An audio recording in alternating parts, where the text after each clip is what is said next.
Hey, good.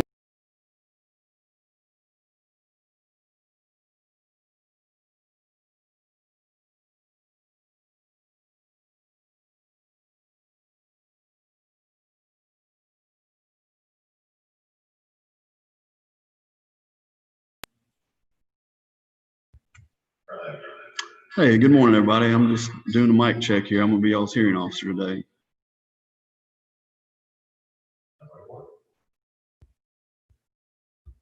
Here, it's gonna pick up. I couldn't hear myself in it, but.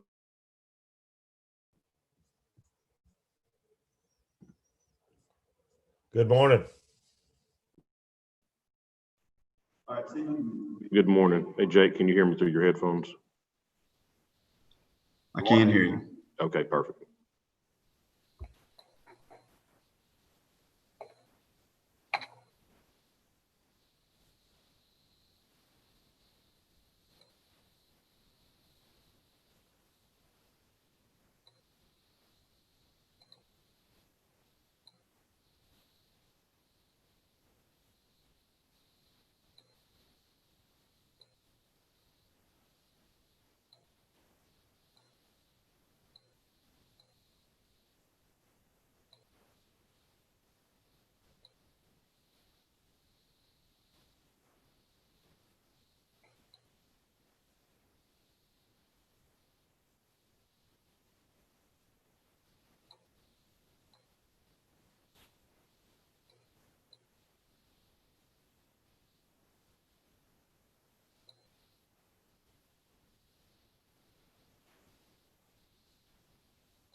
Hey, guys, as soon as we get Miss Rader back on, we will be ready to start.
We'll kick off with Aaron Thompson.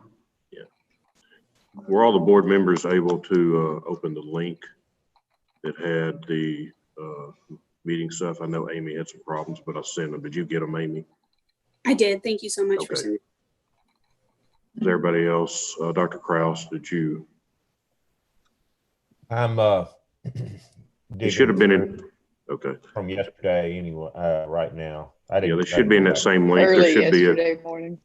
okay, yeah, there should be a folder that says October 21st, and then it's got AM, the stuff, and PM. Yeah, yeah. Okay, Yeah, I was able to. okay, perfect. We'll get started in just a few minutes.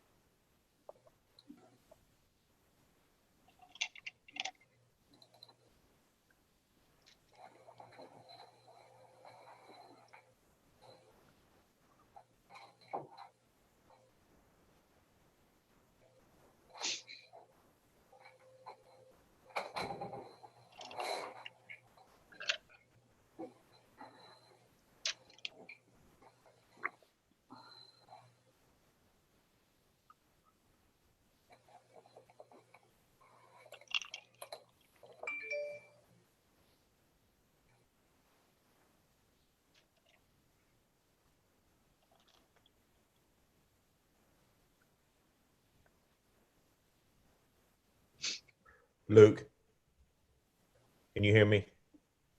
Yes, I'm looking in here in my mail, and when I hit the link, I'm only getting, I remember seeing what you're talking about, but I'm only seeing yesterday's stuff All right, let me- popping up in the Dropbox. all right, let me pull it up and I'll add that. I thought I sent another one. Let me pull up my email. I think you sent it yesterday morning about the time we got started. There was one that had all the hearing books in it. I thought I saw that too. I went all the way back to the one that said Debbie and Luke, And also- board meeting documents. Let me pull it up and I'll send you the link right now. All right, man. Thank you.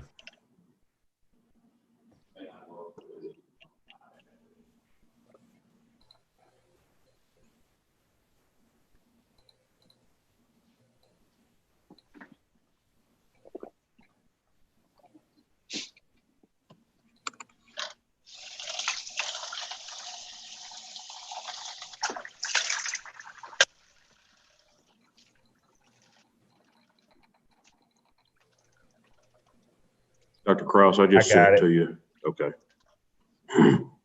And in fact, I should, like I found said- the other one about the same time. So thank you. Mhm. We're waiting on Miss Rader and then we'll get started. She was actually on at about 8:30. So she stepped off, so she should be right back on. Yeah, she's coming back in right now.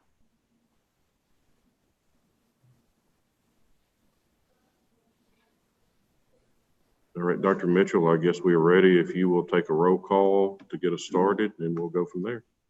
I will do it. Good morning. My name is Becky Mitchell. I'm the Vice President of the Board, calling this meeting to order. Today is Wednesday, October 21st. It is 9:08 a.m. And present, we have the following board members. We have Debbie Mack, Lynn Kraus, Brian Jolly, Rodney Richmond, Miss Carol Rader, Miss Amy Four, and we have Dr. John Kirtley, the Executive Director of the Board. And with that, I will turn it over to the hearing officer.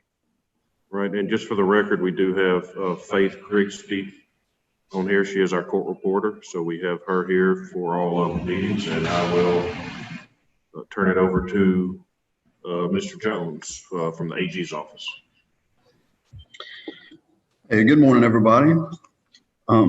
We're here today before the Arkansas State Board of Pharmacy. It's October 21st, 2020. Yeah, it keeps saying I can't start the video because the host has stopped it.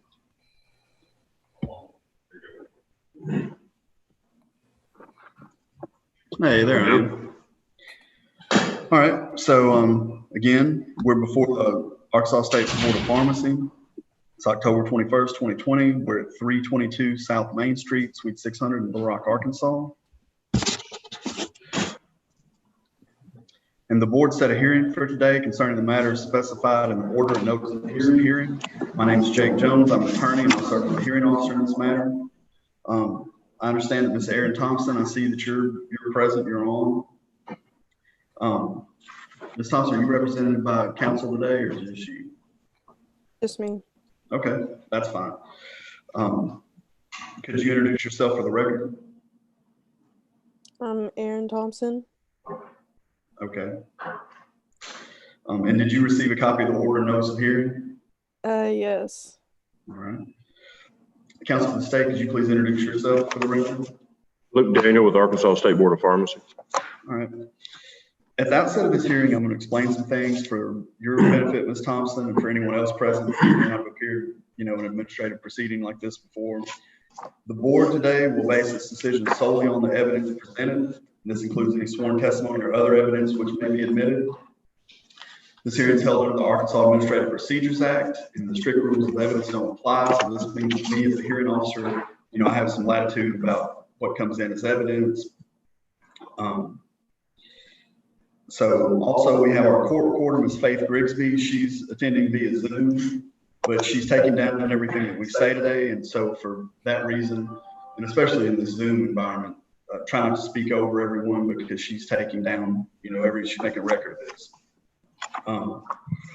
The board members they've been submitted the packet before now, so they have some familiarity with it. But if, Ms. Thompson, if there's anything that you want the board to see, then make sure you email that to the staff here. I guess you've seen the packet as well. Of like what y'all have against me? Yes. Yeah, Okay. y'all sent me, but Okay, you got that. Yeah. And so that's being introduced to the board for consideration. But if there's anything that's not in that packet that you want the board to see, make sure you email that to the staff. My medical card, maybe, would that be important? Medical. Marijuana. That's what the charge is over. If she if says, you think that's relevant, then go ahead and send it to the staff and they can forward it to the board. Okay. and if she says she has one, I have no issue with her just stating that Okay, she has one. all right, just taking that, stipulate to that. Okay, all right, so no need to send that, so we'll stipulate to that. Okay, I'll send it after this. Okay. Try and overdo my Ms. Thompson, work. you don't have any witnesses, just you? My boyfriend just went to sleep. We work night shift, so. Was he gonna testify for you today? My ex-boyfriend was with me at the time.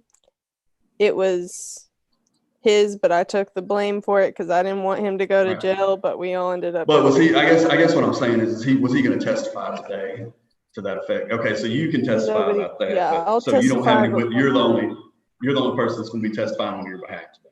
Yes, I'm the only person. Okay. And Mr. Daniel, do y'all have any witnesses you're gonna call? I do have Deputy Director Brenda McCready, who has just logged in. She is here. She will be the board's witness.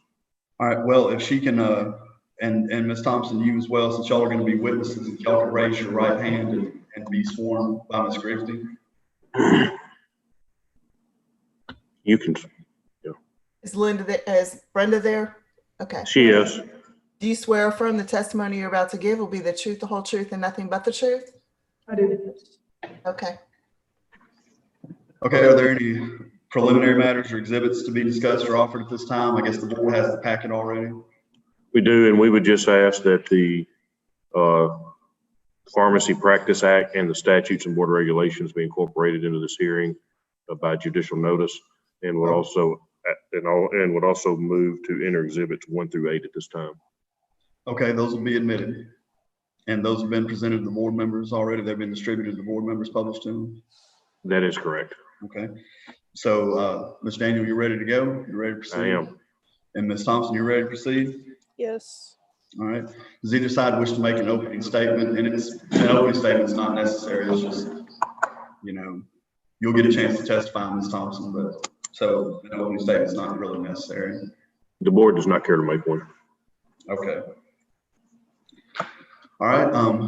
Ms. Daniel, please call your first witness. States, the board calls Deputy Director Brenda McCready.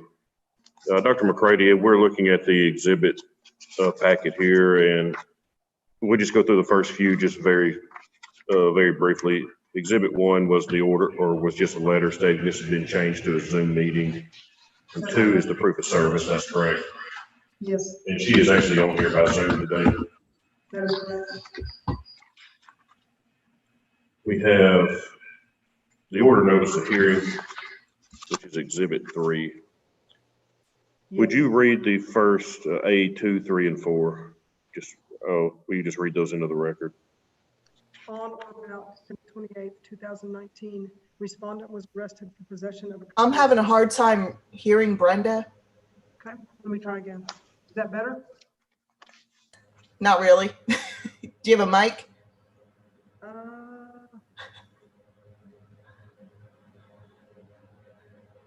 Is it the mic that's on your ear pods?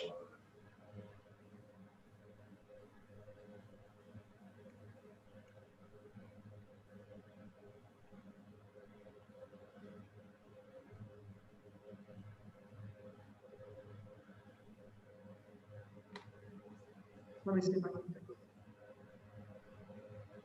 Hey, Jennifer, are you listening? Do we have another set of headphones that might work better than her ear pods?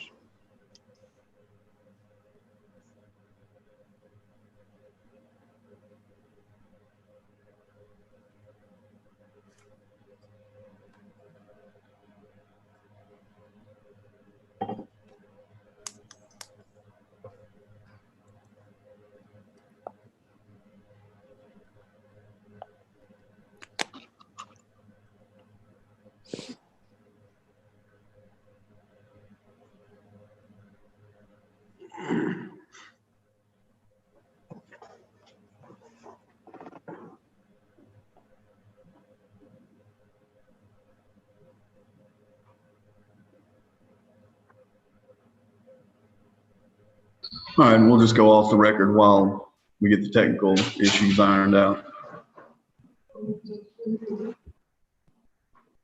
I don't know if we need to put this on the record or not, but we, at least for me, we received the hearing books ahead of time, but in the same spirit that we normally don't get them ahead of time when we're meeting in person, I did not look through all of the attachments. So I have not studied these cases. Okay, there is no, I've spoken to the AG's office, and under the emergency order, there's no issue with these coming early because of the current pandemic and the current situation. We will not be allowed to do this in the future unless that emergency order still stands. But there is not an issue with this. We've got okayed from the AG's office. Sure, I'm not even if it was fine, even if I could have, I didn't. I think it's been said Okay. a couple of times that we have the packet and we're familiar with the case, and I didn't. Okay. I didn't study these, so I may need a minute to look over them as we go through them. Is that better? She's adjusted my mic. Can you hear me now? I hear you coming across better, Ms. Grigsby. It'll work. I'll try to speak clearly. There you go. Mr. Jones, you want to go back on the record? I think we're good. Yeah, we're back on the record in this case with Ms. Thompson. And this is, I guess we'll put on here, this is case number 2020-013. Thank you. And Dr. McCready, we'll go back to Exhibit 3, which is the order notice of hearing.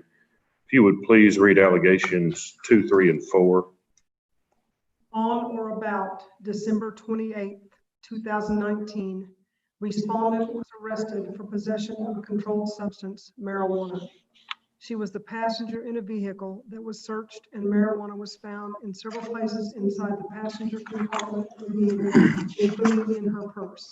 Respondent verbally admitted to possessing marijuana. Okay. And this actually came before, I'm looking at Exhibit 4. And just for the board members' references, if you're looking at the exhibits, there is on the very bottom on the left, that icon. If you click on that, it'll show all of the exhibit numbers to the left. So you can just click on them if you want to. Just I'm looking at Exhibit 4, which is the emergency order of suspension. This came before the board on an ex parte order of suspension on February the 12th of this year. Is that correct? That is correct. And the board suspended her license at that time. That is correct. Skipping over Exhibit 6 is just her address on board or address on file with the board. Is that correct? Yes, it is.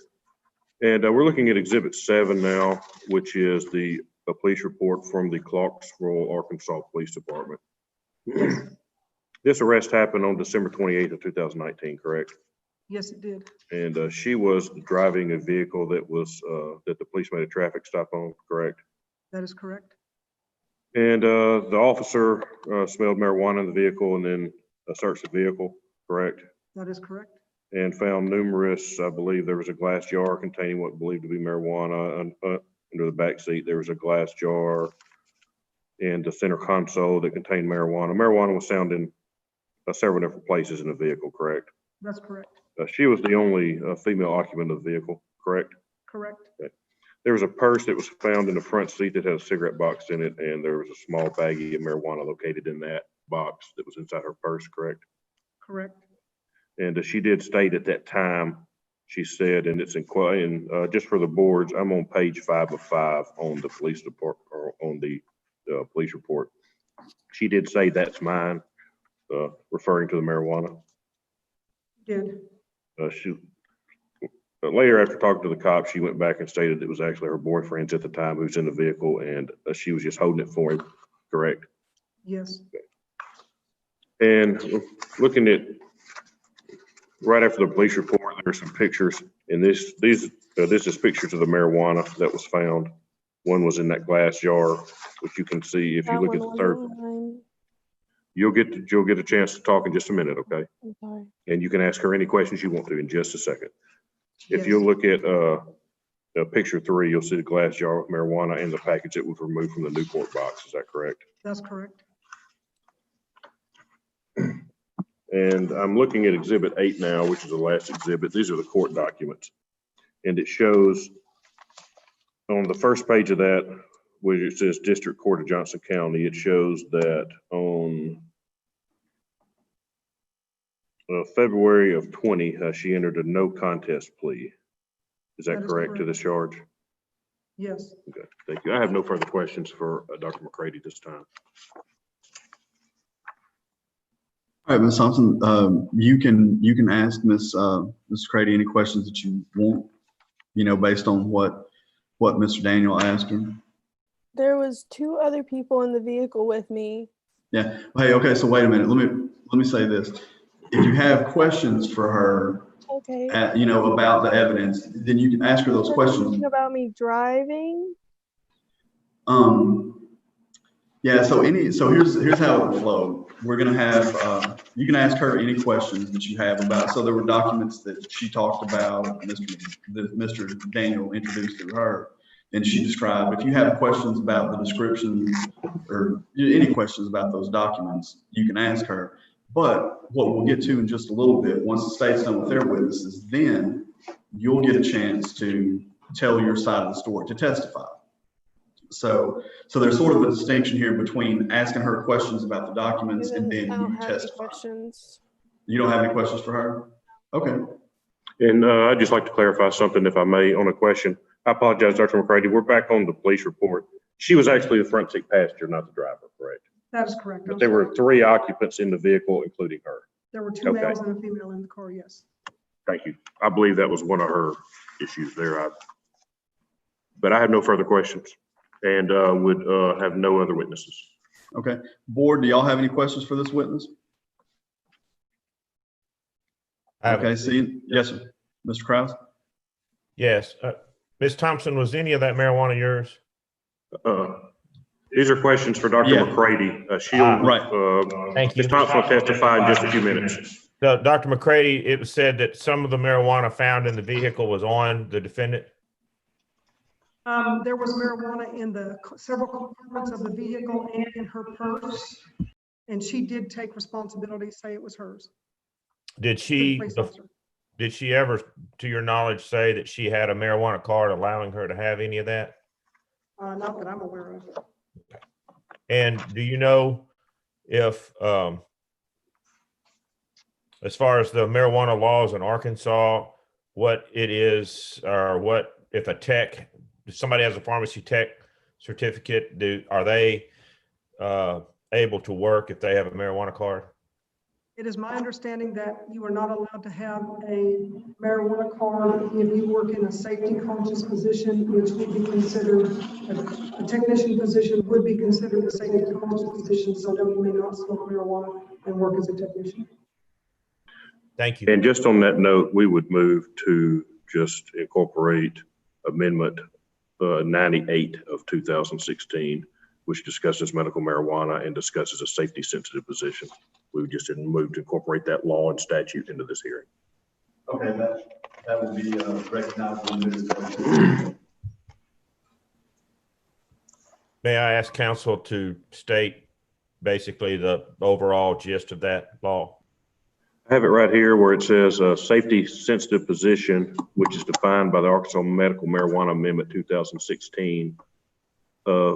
Amendment 98 is any position involving a safety sensitive function pursuant to federal regulations governing drug and alcohol.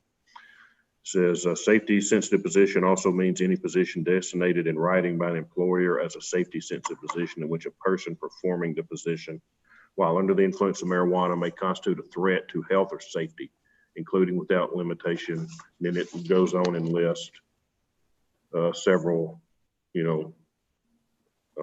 that requires any of the following activities: carrying a firearm, performing life-threatening procedures, working with confidential information or documents, working with hazardous or flammable materials. It goes down in which a lapse of attention could result in injury, illness, or death. And it just goes down and lists several, and I can make this all available to the board. But the safety sensitive position does involve, like I said, people that work in where a lapse could result in injury, illness, or death, and has always been to include medical workers, which includes pharmacists and pharmacy technicians. Can I ask a question? Go ahead. Okay, so does the law that you just referred to, Mr. Daniels, that reference possession? This is in reference to the Arkansas Medical Marijuana Act, which talking about the medical cards. No, this was just put in when the medical marijuana was legalized in Arkansas. Right, I'm making the distinction that she possessed marijuana, but the law that you referenced talks about being intoxicated by it. Is that right? Dr. Kraus asked me if the medical marijuana laws allowed a technician to have a medical marijuana card, and I answered no. And this law talks about there is a safety sensitive position cut out for the under the medical marijuana law. It does not say that you have to be under the influence. It's saying that if you're in a safety sensitive position, you cannot use medical marijuana under the Medical Marijuana Act because you are in a safety sensitive position. It does mention influence. It says which a person performing the position while under the influence of marijuana may constitute a threat. But this is carved out in the Medical Marijuana Act from when they legalized it back. I guess they legalized it in 2016.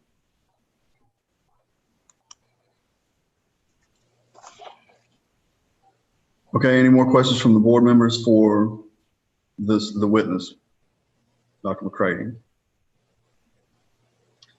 All right, seeing none. State, do you have any more?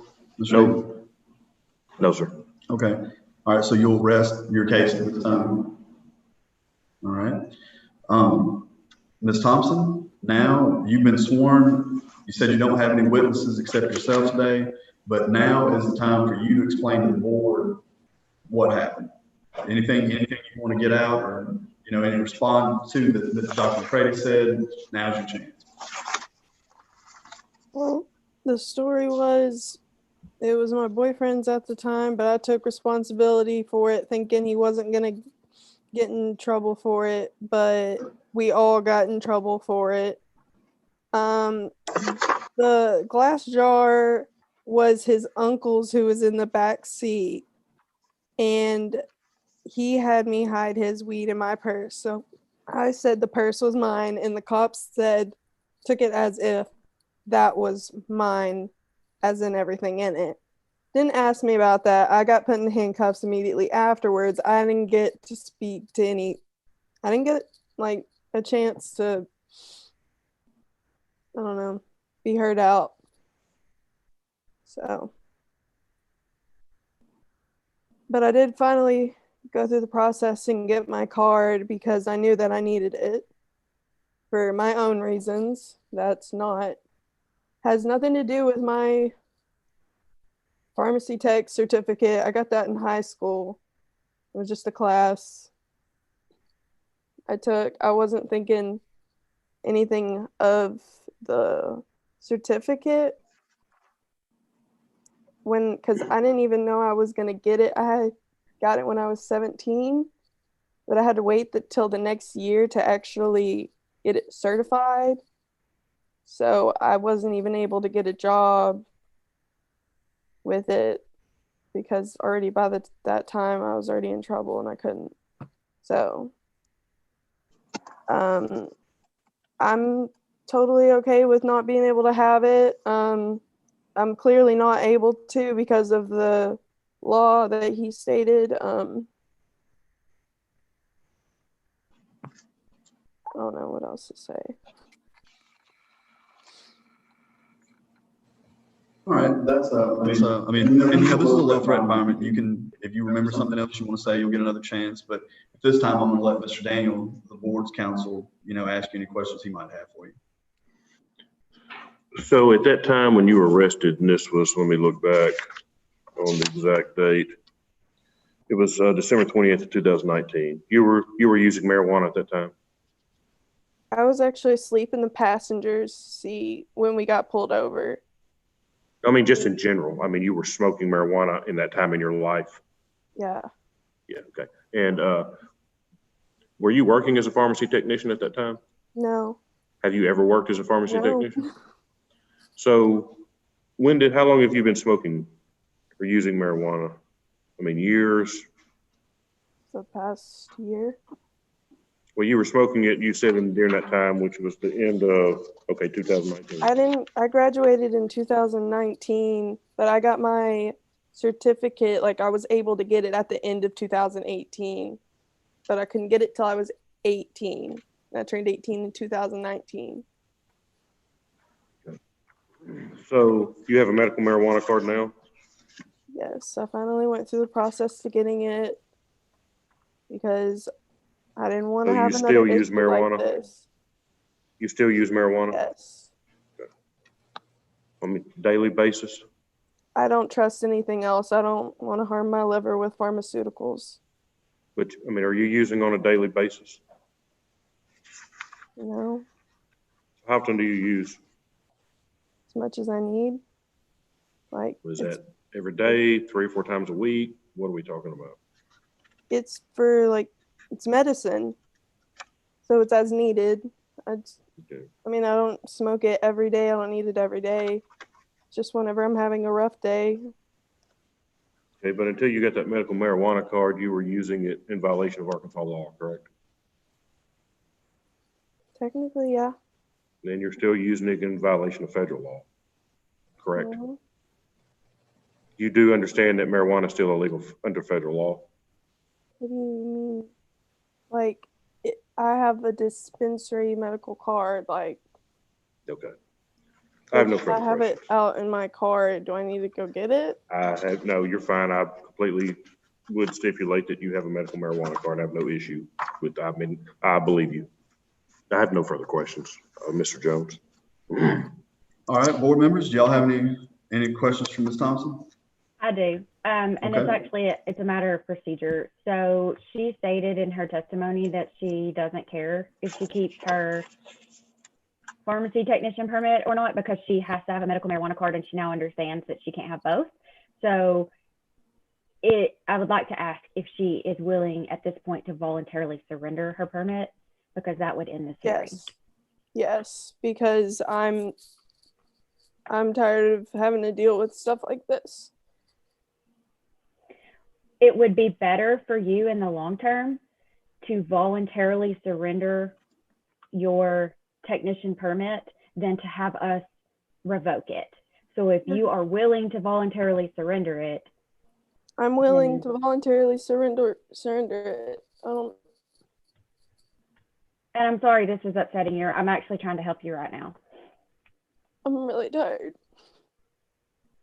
Would one of the board members like to, since Dr. Mitchell's the vice president and is doing the meeting today, she can't make a motion. Would somebody, I'm sorry, I see Dr. Kraus with his hand up. Yeah, I'd like to make a motion that we accept this young lady's surrender of her pharmacy tech license. Second. I have a motion and a second. Any further discussion? All in favor, say aye. Aye. Aye. Any opposed? The motion Ms. carries. Thompson, I will mail you, is 9 Fontaine Drive in Clarksville still a good address? Yeah.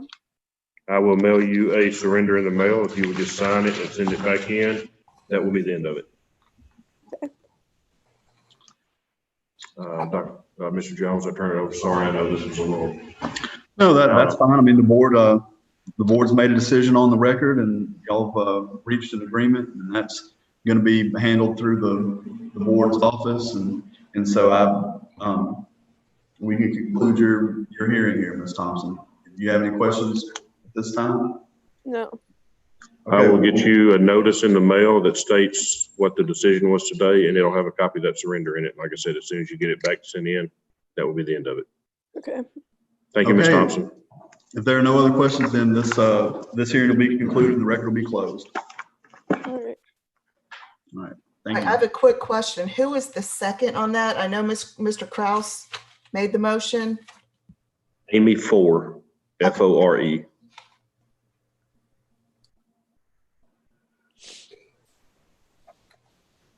If you'll give me just a second, and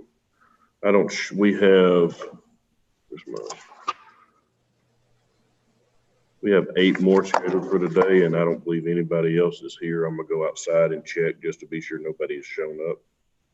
But we will. We do not have anybody in the waiting room. Okay, thank you. So, Mr. Jones, we can just move through these at your pleasure, and just whichever you want. If you just want to start at the top, we can go through them, and it'll just be, they'll be shortened. The testimony will be very short. All right. Do you want to just want to go through each one individually? Yes, sir. Yeah, Yes, sir. We'll need to do them each one individually just to get a record, but it will be short to the point. Right. Okay, board members, do y'all need a break, or you want to drive on, or? Keep mowing. We're good. Okay. All right, Mr. Daniel, you let me know when you're ready, and we'll just move down the list. I'm ready. Like I said, just any order you want to go in is fine with me.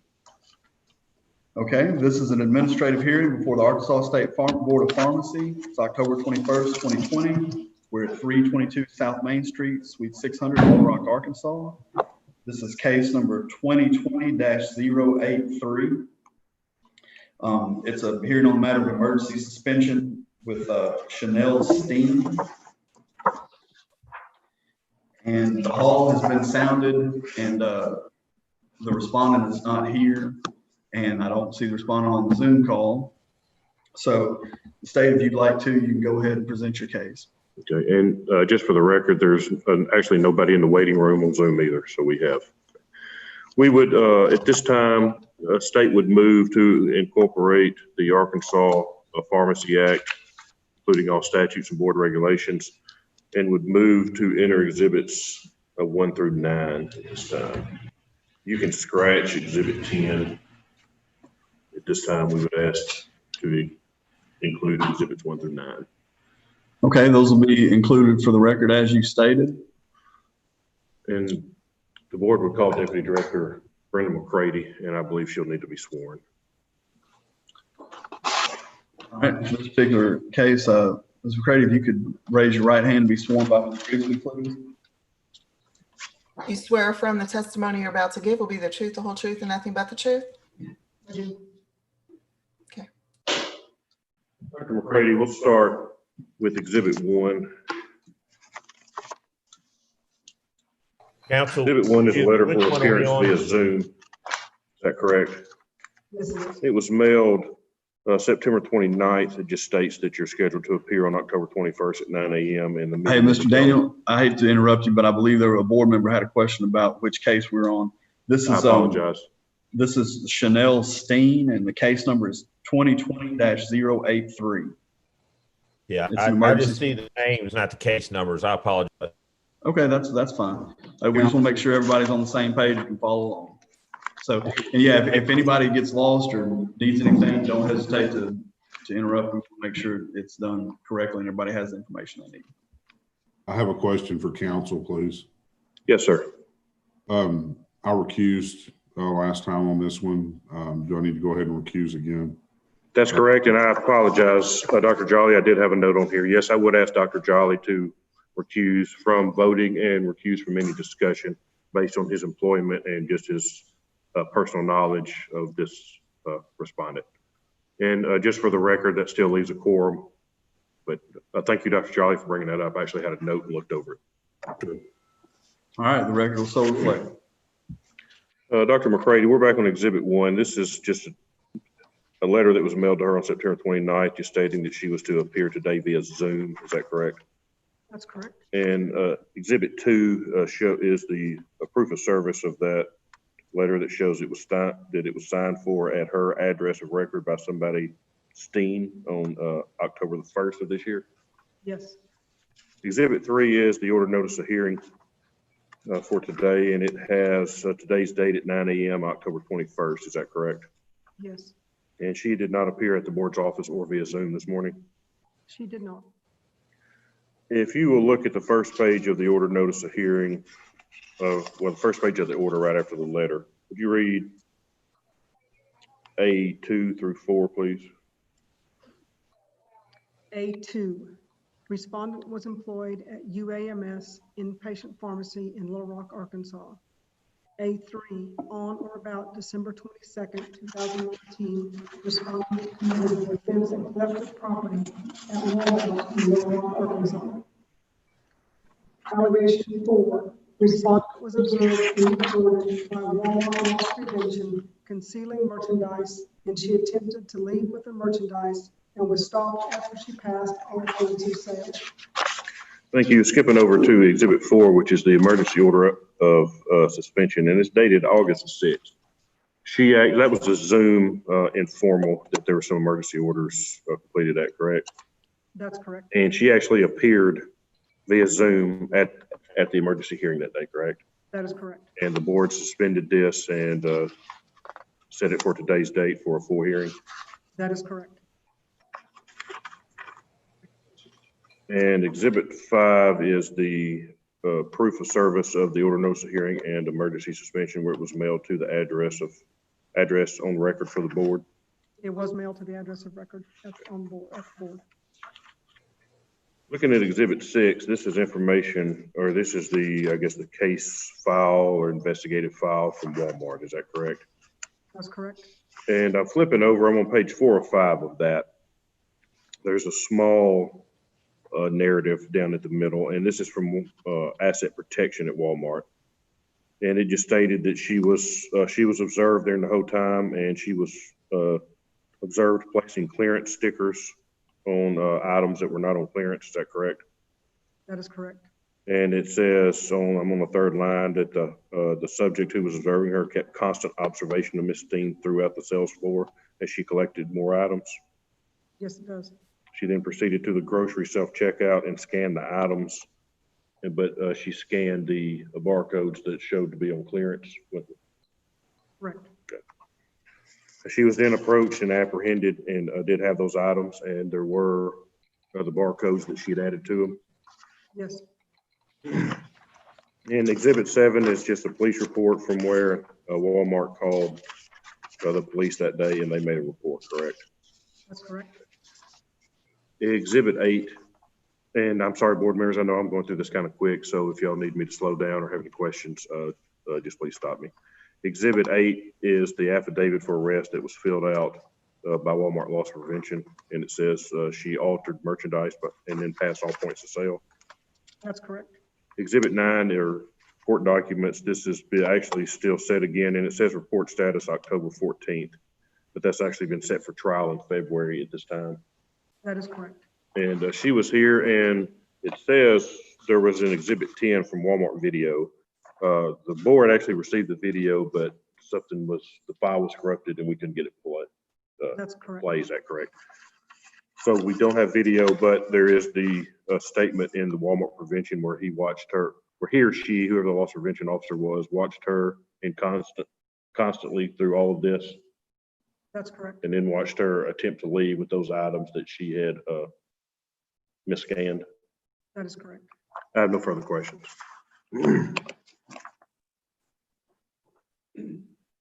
All right, board members, do you have any questions of the witness?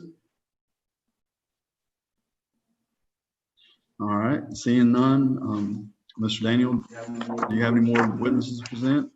I do not. Just like to make a real brief statement. Okay, you can make closing argument. Just, she was here in August. She stated what happened. Of course, her story contradicts what is in this file. You have, like I said, we tried to get the video. It was corrupted. We couldn't get it to play, but we do have a statement from loss prevention stating he watched her constantly go through that store, take those tags off clearance items, put them on what she wanted to check out, go to the self checkout, and then he approached her and she had the items and the tags have been switched. We would just ask at this time, like I said, her license was suspended in August. We would just ask at this time that her license be revoked. Okay, hearing that, state you, Ms. Daniel, you rest your case. I do, thank you. All right. Board members, y'all can take time to deliberate, do whatever you need. When you have a motion, we'll come back on the record. I see Dr. Kraus and some. Thank you. I just wanted to make a motion that we revoke her pharmacy tech license. I'll second.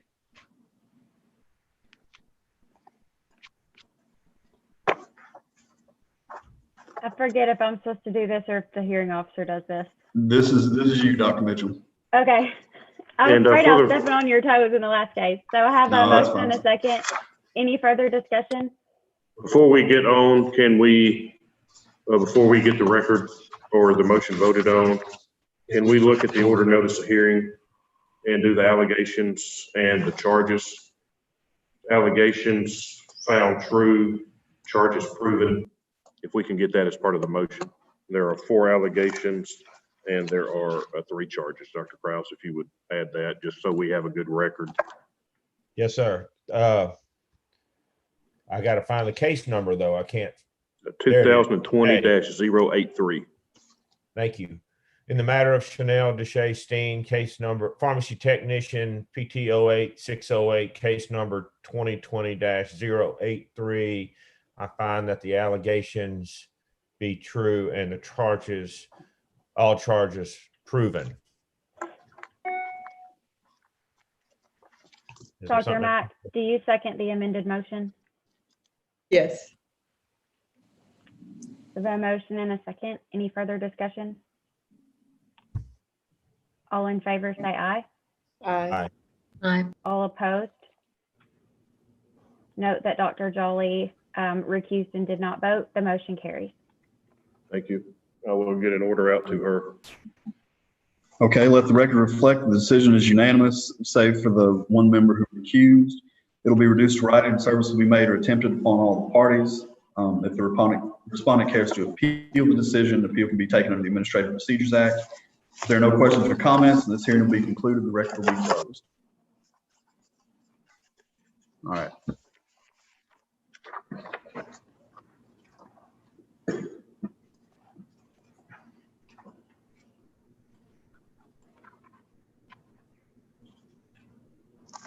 Okay, so that's two down and 12 to go, I believe. We'll move on to the next one. Ms. Griggs, are you ready for the next case? Yep, keep going. Okay, all right, this is an administrative hearing before the Arkansas State Board of Pharmacy. It's October 21st, 2020. We're at 322 South Main Street, Suite 600 in Little Rock, Arkansas. This is in the matter of a pharmacy tech, appeal of a pharmacy tech denial and Destiny Collins. The case is 2020-040.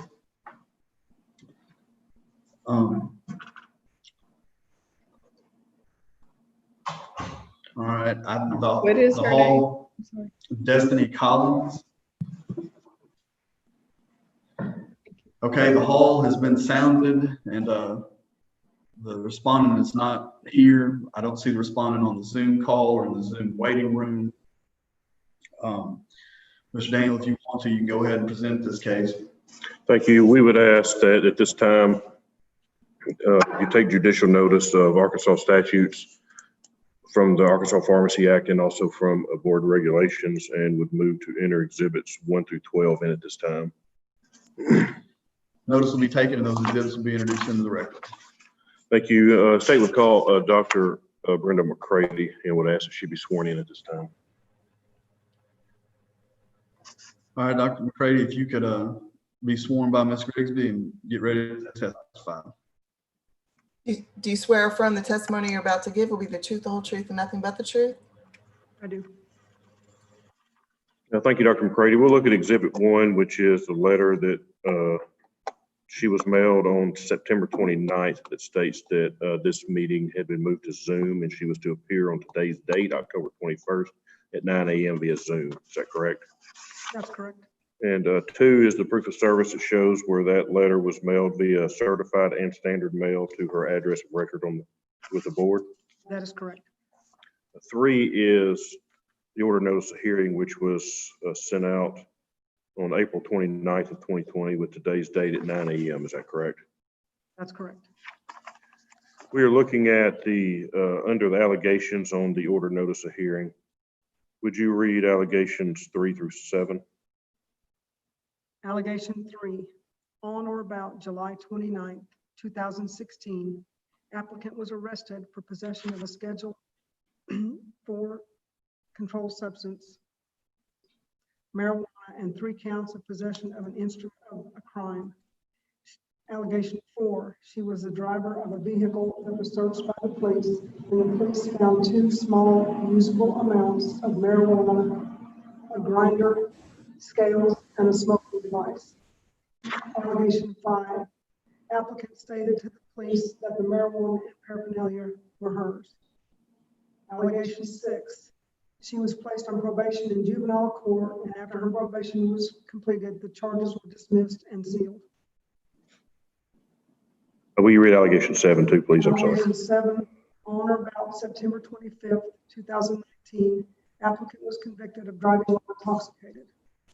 And just a real quick, Mr. Jones, just need to amend on allegation 3 where that says Schedule 4, that should be Schedule 6. We can just amend that orally to show a Schedule 6 controlled substance instead of Schedule 4. That was just a typo on my part. Okay, that amendment will be noted and incorporated in the record. And exhibit 4 is the proof of service of the order notice of hearing, which shows that it was signed for at her residence that she provided the board. Is that correct? That is correct. Exhibit 5 is her address of record on the board, which she provided, and it's at 7217 Samuel Road in Pine Bluff, and that's where all of the letters and orders were mailed. Is that correct? That is correct. And exhibit 6 is her application. This actually, and her personal statement after that. She does admit to the DWI and admit to that marijuana arrest. Is that correct? That is correct. Exhibit 8 is the police report. She did state in that report that the marijuana was hers. She did. And she does have that DWI conviction also. Is that correct? That is correct. And she is, exhibit 9, I flipped over as driving while intoxicated. That shows that she pled guilty, correct? That is correct. And the other, the marijuana case was resolved through juvenile court. Is that correct? That's correct. Looking at exhibit 10, this was actually set for a informal committee review from January of 2020, and she failed to appear that day also. Is that correct? That is correct. And then she was mailed a letter saying that her application had been denied, and then she asked to appeal that. That is correct. No further questions. And no further witnesses. We just asked the board based on her marijuana conviction 2016, her DWI conviction in 2019, and the fact that she's not here today, just asked to deny her application. All right, board, do you have any questions of this witness? No. Okay, seeing none, the state's rested its case and made its argument. If the board wants to deliberate and then whenever y'all have a motion, you can make it and vote on it. I see Dr. Mack. I'll make a motion. Charges, well, let me look at the number. Case number 2020-040 in the matter of Destiny Dawn Collins. A through 1 through 7 are true and charges 1 is proven. I would recommend we we cancel her license. I don't know what the perfect word is. It would be deny the application. Deny the application. Okay. I didn't know if she already had a license. Okay. I would vote that we deny the application. Second. I have a motion and a second. Any further discussion? All in favor, say aye. Aye. Any opposed? The motion carries. And Ms. Grisby, that second was Rodney Richmond, RICHMOND. Thank you. Okay, let the record reflect the decision is unanimous. It'll be reduced to writing service will be made or attempted upon all parties. If respondent cares to appeal the decision, the appeal can be taken under the Administrative Procedures Act. If there are no other questions or comments, this hearing will be concluded and the record will be closed.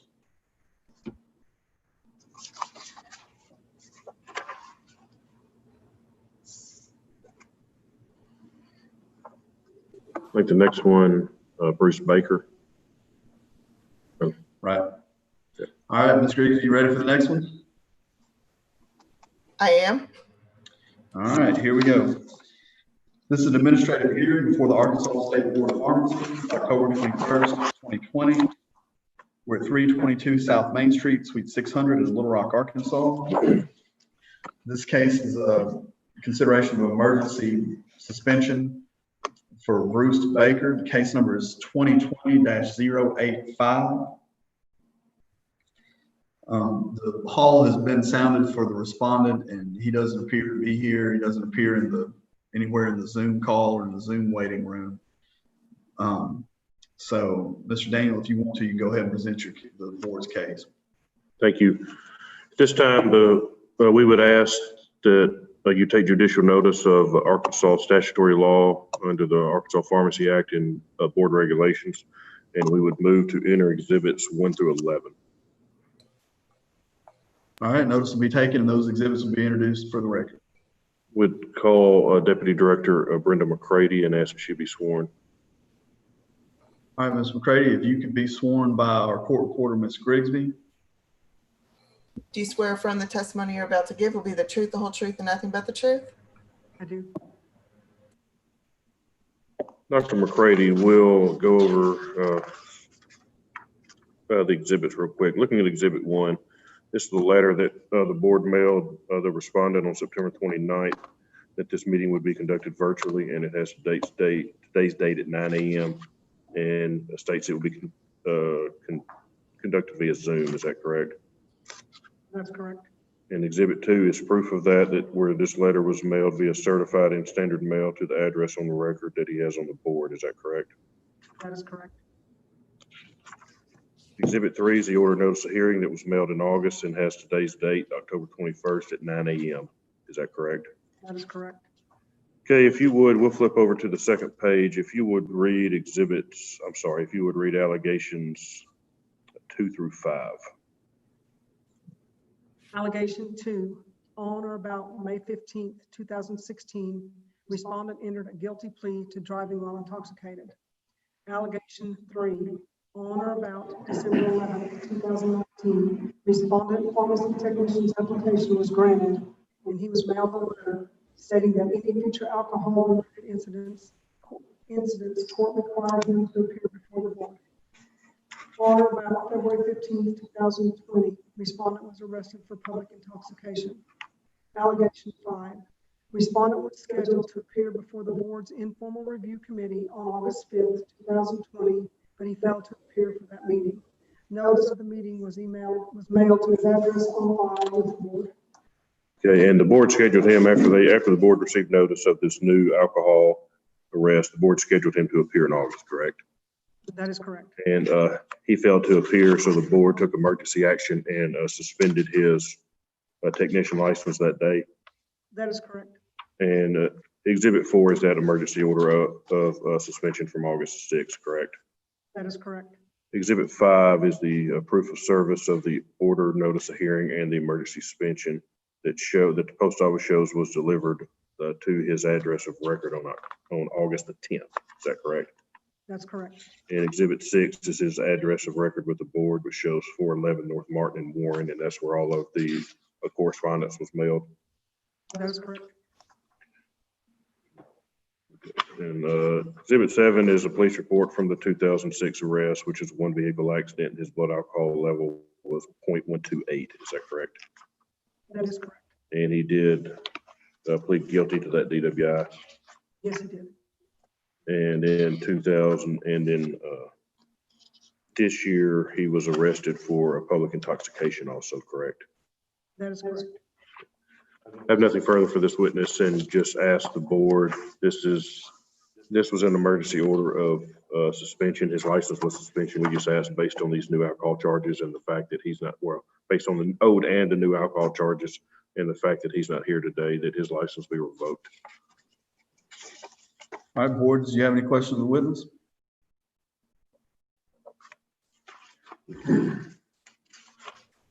Okay, seeing none, the state has rested its case, and so at this time, there's no other evidence to be introduced. If the board wants to, deliberate, make a motion, and vote on it, you can do that at this time.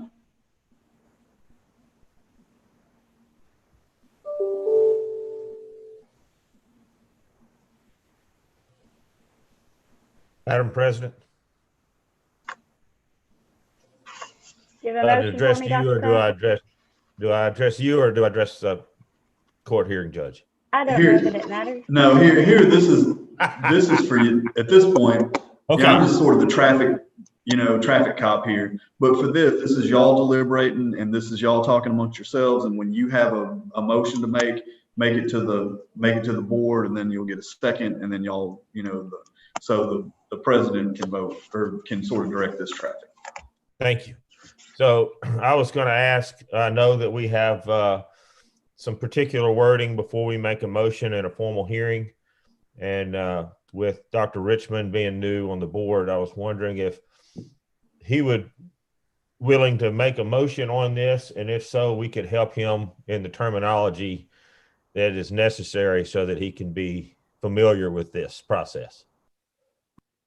Can we make a stab at this? Better now than never. All right. All right, I move that in the matter of Bruce David Baker Jr., pharmacy technician license number PT 10568 in case number 2020-085, that the allegations 2 through 5 having been proven, that we revoke his pharmacy technician license. And also just add that you say charges 1, 2, 3 have been proven. And that charges 1, 2, and 3 have been proven. Thank you. Second. I have a motion and a second. Any further discussion? All in favor, say aye. Aye. Aye. Any opposed? The motion carries. And Ms. Grigsby, that was Rodney Richmond and Dr. Lynn Krause on the second. Okay, let the record reflect that the board's decision is unanimous. It'll be reduced to writing and service will be made or attempted upon all parties. If the respondent cares to appeal the decision, the appeal can be taken under the Administrative Procedures Act. If there are no other questions or comments, this hearing will be concluded. The record will be closed.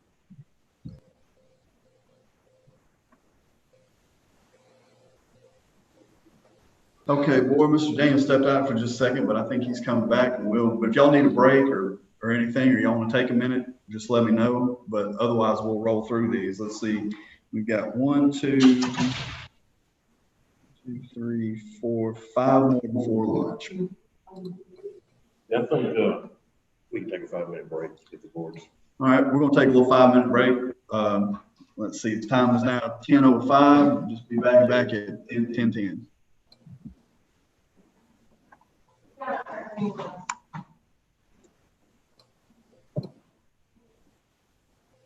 When you want us back? And there's a You water. said 10:10. Okay, thank you. You're welcome.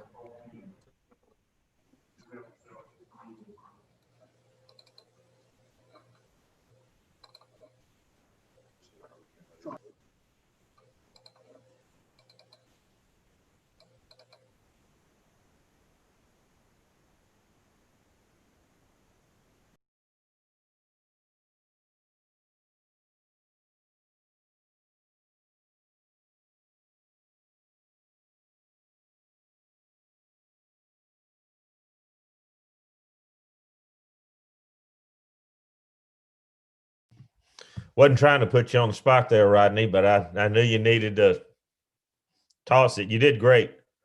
You did better than I did.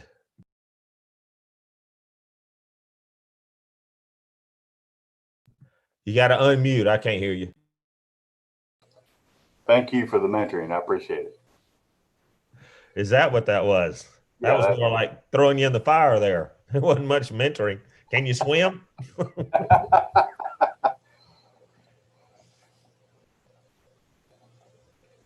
What's the weather up there like today? It's sunny this morning. It was probably upper 60s, so I think it's supposed to get up around 80 today. Yeah. Monday, Michelle and I left Heber and it was 52 maybe, and got here and it was 82. So kind of sort of in your neck of the woods last weekend. Down here? Yeah, I went to Natchez. Oh, yeah. Hot Air Balloon Festival. Oh, I forgot about that. Yeah. I haven't thought about that in years, but yeah, that's a nice thing I've heard. Yeah, I haven't. We used to have one in Morgantown, West Virginia, where I live. Yeah. And I mean, there would be 100 balloons on each day of the festival there. And it was just beautiful. So hadn't seen a hot air balloon since that time, since I moved. So it was about. I had one out in Colorado one year, and we were out there, and just, of course, it's beautiful anyway, but to see all those colorful balloons go by is just amazing. Yeah. Cool feeling. I'm glad somebody else can do that. I don't want to go up in a balloon. I flew in one. It was fun. It was nice and serene. It was October. Beautiful. Just the leaves were in full color. It was a nice crisp morning. It was nice. Wow. How long did it take you? Were you nervous at all? No, not at all. It was just nice and serene, and we didn't get up that high. It's funny though. I mean, those things high enough. Yeah. You didn't want to get out. No.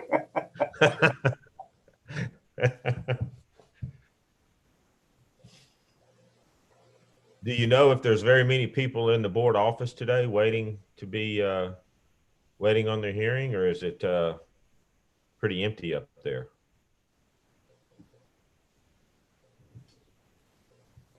I don't think Brenda heard you. I had a hard time hearing her. Yeah, it was. At some point, you may not want to do it because I think we're live on the record here, but at some point, I want to get your cell phone number. Oh, well, I can fix that right now. Do you have mine? Yes, sir. Yeah, just send me a text. I was about to say, friendly reminder that this is broadcasting live on YouTube. Lynn, don't put your cell phone number out there. Dr. Krause, Yes, ma'am. to the best of my knowledge, there's nobody out waiting in the lobby. I don't know that anybody else is here for the hearing, Okay. but they could still show up on the Zoom meeting. Well, that's true. I guess that's what yeah. Good point. Thank you. We'll take a short break so Brenda could try some headphones to see if it'll pick her up a little better. Is that any better? Y'all aren't listening to Tom Petty? I'm not today, no. Can you hear me better with these? A little better, yes, ma'am. There's a bit of an echo sometimes, quite honestly, but it's Yeah, fine. and it may be this room because Brenda and Mr. Jones and I are sitting in the boardroom, so it may just be echoing in here since the room's so big. I mean, it's not bad. I can discern what you're saying.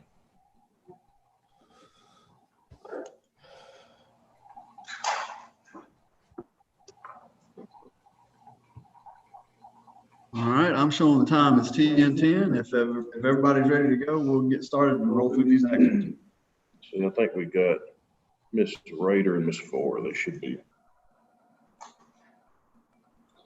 Yeah, Dr. Mitchell, if you just want to kind of look at it and y'all let me know when you've got a quorum and we'll get started again.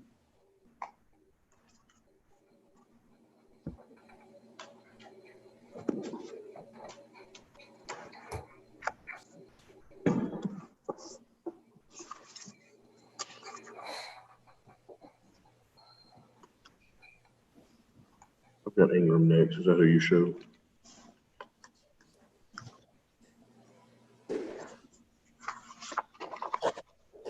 Kevin Robertson.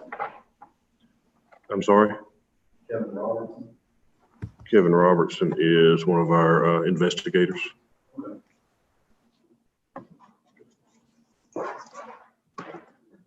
Will we have more witnesses besides Dr. McCready in these? So he's just checking. Yeah. He doesn't need to be sworn or anything.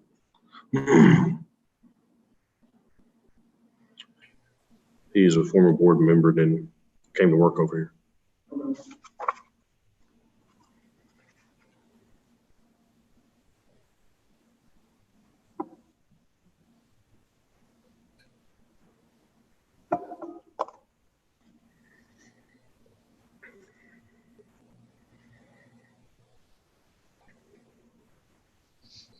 All right, it looks like we're waiting on Miss Carol, but when she comes back, we'll get started with the next round.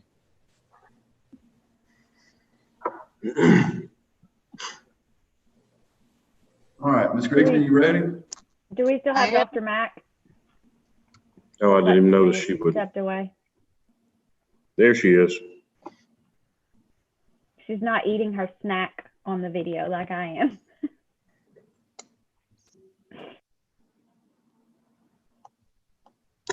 All right, this is Ms. Grigsby, are you ready? Yes. All right. This is an administrative hearing before the Arkansas State Board of Pharmacy. It's October 21st, 2020. We're at 322 South Main Street, Suite 600 in Little Rock, Arkansas. This case is in the matter of Kenara Ingram. It regards an emergency suspension of a license for office. Case number is 2020-084. The hall has been sounded for the respondent and no one's here. Doesn't appear the respondent's available on the Zoom call either. So, Mr. Daniel, you can go ahead and present the state's case. We would ask that you take judicial notice of the Arkansas Pharmacy Act, including statutes and board regulations, and we move to enter exhibits 1 through 10 at this time. Okay, notice is taken and the exhibits will be introduced for the record. So, state would call Deputy Director Dr. Brenda McCready and would ask that she be sworn. All right, Dr. McCready, if you could raise your right hand and be sworn by the court reporter. Do you swear from the testimony you're about to give will be the truth, the whole truth, and nothing but the truth? I do. Thank you, Dr. McCready. We'll go through these exhibits briefly. Looking at Exhibit 1, this is a letter that was mailed to Ms. Ingram on September 29th, stating that this meeting would be held completely virtual via Zoom. Does have today's date at 9 a.m. Is that correct? That is correct. Exhibit 2 is the proof and order the proof of service of that letter that shows that it was signed for at her the address on record with the board on October the 1st of 2020, correct? Correct. And that letter was mailed via certified mail and standard mail. That is correct. Exhibit 3 is the order notice of hearing for today's date, and which was mailed on August the 7th and has today's date of October 21st at 9 a.m. Is that correct? That is correct. I'm looking at the allegations on the next page. Would you read allegations 2 and 3 into the record, please? Allegation 2, on or about February 16th, 2020, respondent committed the offense of theft of property at a Walmart in Little Rock, Arkansas. Allegation 3, on or about February 21st, 2020, respondent entered a guilty plea to theft of property. And her license was suspended based on this on August 6th. Is that correct? That is correct. And that's exhibit 4. Exhibit 5 is the proof of service of the order notice of hearing and the emergency suspension, which the post office shows was delivered to her address of record on August the 10th. That is correct. And exhibit 6 is the address on record with the file. Address on file with the board, which shows her address as 9800 Treasure Hill Road in Little Rock. That is correct. And that's where all of these notices and letters were mailed to. That is correct. I'm now looking at exhibit 7, which is the report from the police department, and I'm flipping over to page 7 of 8. And this is just a summary, and it just states that she was observed by Walmart personnel. She was actually biting the tags off of items and replacing them with clearing tags. Is that correct? That's correct. And she also placed some food tags onto clothing items, so when she went through the self-checkout, she could use her EBD card. That is correct. And she actually entered a guilty plea to this and does have a conviction for that theft of property. That is correct. State has no further questions and no further witnesses, just asked it based on this theft of property from this year and the fact that she's not here today. We would ask that her license be revoked. Okay, board members, do you have any questions of this witness concerning this case? Dr. Mitchell, I'd like to make a motion. Okay.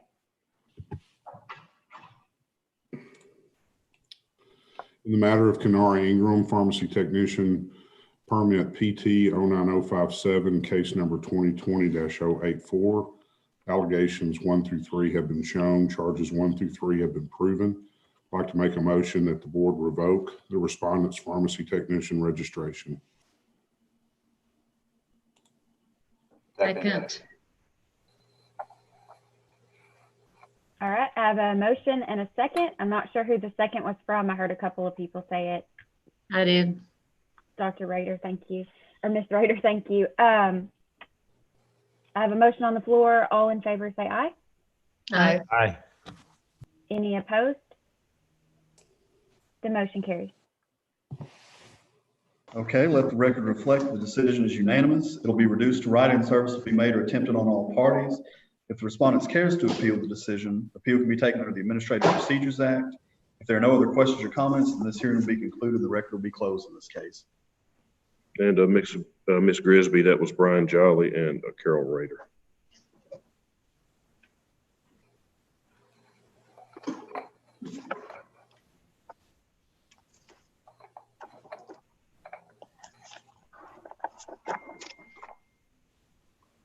Okay, moving on to the next case.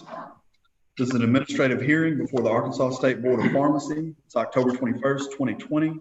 We're at 322 South Main Street, Suite 600 in Little Rock, Arkansas.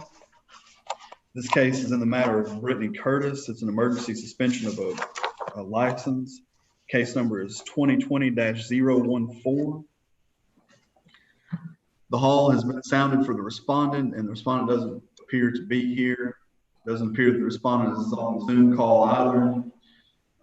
So seeing that state, you can go ahead and present your case. Thank you, Mr. Jones. We would ask that you take judicial notice of the Arkansas Pharmacy Act, including Arkansas statutory law and board regulations, and would move to enter exhibits 1 through 12 into the record at this time. All right, notice will be taken and those exhibits will be introduced for the record. State would call Deputy Director Brenda McCready and ask that she be sworn at this time. Do you swear from the testimony you're about to give will be the truth, the whole truth, and nothing but the truth? Dr. McCready will look at the exhibits briefly. Looking at Exhibit 1, this is a letter that was mailed to Ms. Curtis on September 29th of this year. States that this meeting will be held completely via Zoom, and it has today's date and time, how to log on via Zoom. Is that correct? Exhibit 2 is a proof of service, which shows that it was mailed to her address of record with the board via certified mail and via standard mail. Is that correct? Flip over to Exhibit 3. This is the order notice of hearing that has the hearing for today's date at 9 a.m. Is that correct? Looking at the allegations, and there are several, so we'll just kind of briefly go through them. She was, I'm looking at the, just for the board members, I'm on the order notice of hearing on the allegation. Looking at allegation 2, she was employed at Conway Behavioral Health from September of 18 through June of 19. Is that correct? And on records at Conway Behavioral Health show that from December 31st of 2018 through January 2nd of 2019, she actually altered the on hands amount of hydrocodone in the narcotic inventory book. Is that correct? And there was a shortage of the hydrocodone 10-325s, which was what was shorted in the book. Is that correct? That is correct. And she actually admitted to changing them, but states that she had permission to change the on counts. I mean, the numbers on count, correct? She did say that to us. Okay, she was also employed at Premier Pharmacy Care from June 19 through November of 19. And she was terminated from there for diverting controlled substances, correct? Premier actually has, I guess, what you call a control room. And she would go into that control room and you can see her in pictures where she would cover up boxes of controlled substances and then leave the control room. Yes, And she was actually she did not work in a control room and had no permission or right to be in there, according to Premier Pharmacy. Is that correct? that is correct. So she would go out of the control room and you can see her in the pictures, and she would get out of camera view and then turn back around and take the boxes in. And those boxes, which she took out and went back in, were short controlled substances. Is that correct? That's correct. Okay. And she would alter the controlled substance log to account for the doses that she diverted. Is that correct? Yes, Okay. We'll flip over to Exhibit 5 was just the proof of a service of the order notice of hearing, which shows that it was delivered to her address on record with the file on August 14th of this year. That's correct. that's the delivery of the emergency order of suspension, yes. And of the order notice of hearing. Yes, And Exhibit 6 is the address that the board has on file for her, which is 2255 Matthews Meadows Lane in Conway, and that's where all of the documentation was sent. that is correct. Looking at Exhibit 7, which is documentation from Conway Behavioral Health. And I'm flipping over to, I believe it's the third page here, which has a chart. And you can show here, this is the hydrocodone 1025 inventory form. And about 2/3 of the way down, you can see one that starts with, it's 280. And that's one of the inventories that was changed. You can tell that whatever number that was, a 0 was written over it. Yes, Okay. Moving over to Exhibit 8, which is from Premier Pharmacy. And that first page there, which is notice of discipline, there's a little narrative down there at the bottom, and it says that she was shown on security camera, and she's observed taking C2 boxes into the front office area and ducking down out of camera view. The specific boxes that she took from the control room show the quantities changed on the log sheets. Is that correct? that's correct. And I'm flipping over to at Exhibit 9, which is the Premier Pharmacy altered drug count. So I'm not going to go through all these. There's several pages of them, but we'll just look at that first page and you can see, I mean, you can clearly show on that 4th and 6th line where 6s were changed to 0s or even scratched out. Yes. And then the next page, you have 6s that are changed to 0s, and you have a 6 that's scratched out showing that it was a 4. Yes. And Exhibit 10, flip over. These are just pictures that were taken off of their security camera at Premier that just show her in the control room where she's not supposed to be to begin with. And it shows her walking out with what appears to be papers on top of the control boxes. That's correct? Yes, that's correct. And they did make a police report to this fact, which is Exhibit 12. That is correct. I have nothing further on for this witness. Would just ask the board members that she has been caught diverting from 2 different pharmacies. We were notified well after the fact from both of these pharmacies. That's why these are so old, and this is just now appearing before the board. But we would ask that her license be revoked. All right, board members, do you have any questions of this witness on this case? I do. Do we have a record of her currently working anywhere as a pharmacy technician? No, she was not. We had no record after she left Premier, and then the board suspended her license. So she does not have. We were actually, oddly enough, the way we found out about this is she had applied at another pharmacy and they had found out that she had diverted, and they called us and asked us about it. So we weren't even notified by the first 2 facilities until we contacted them. Dr. Mitchell, I would make a motion. Okay, Dr. Mack? In the matter of Brittany Nicole Curtis, PT 03657, case number 2020-014, A1 through 9 is true, and charges 1 through 5 has been proved, 6 has been proven. And I would recommend that we revoke her license at this time. I'll second. Second from Dr. Jolly. I have a motion on the floor. Any further discussion? Madam President, I have a question or point. So council is saying that the way we found this out is that she went for employment and we did a search on her police records, or I guess what I'm getting at is, did the pharmacies that she stole from initially, did they not report the theft? It did not to us. We received notification from a pharmacy where she had applied for employment, and the pharmacy called and said, I've heard that she's diverted from 2 other pharmacies. How is she still applying for jobs? Was pretty much the conversation. Those and then have a responsibility to report that will be addressed with them. Okay. No further questions, Madam President.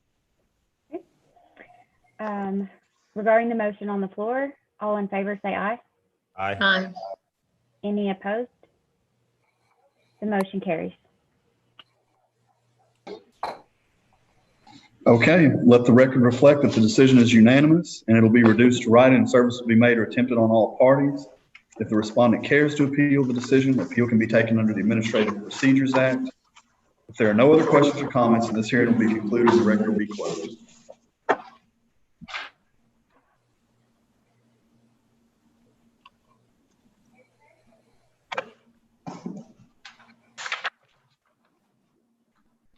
Okay, Ms. Grigsby, we're going to move on to the next case. Okay. This is an administrative hearing before the Arkansas State Board of Pharmacy. It's October 21st, 2020. We're at 322 South Main Street, Suite 600. This case is in the matter of Zakiya Lauderdale, and it involves an emergency suspension of the license. Case number is 2020-062. The hall has been sounded for the respondent. The respondent has not appeared. It also doesn't appear that the respondent is present on the Zoom call. So at this time, Mr. Daniel, you can go ahead and present the board's case. Thank you, Mr. Jones.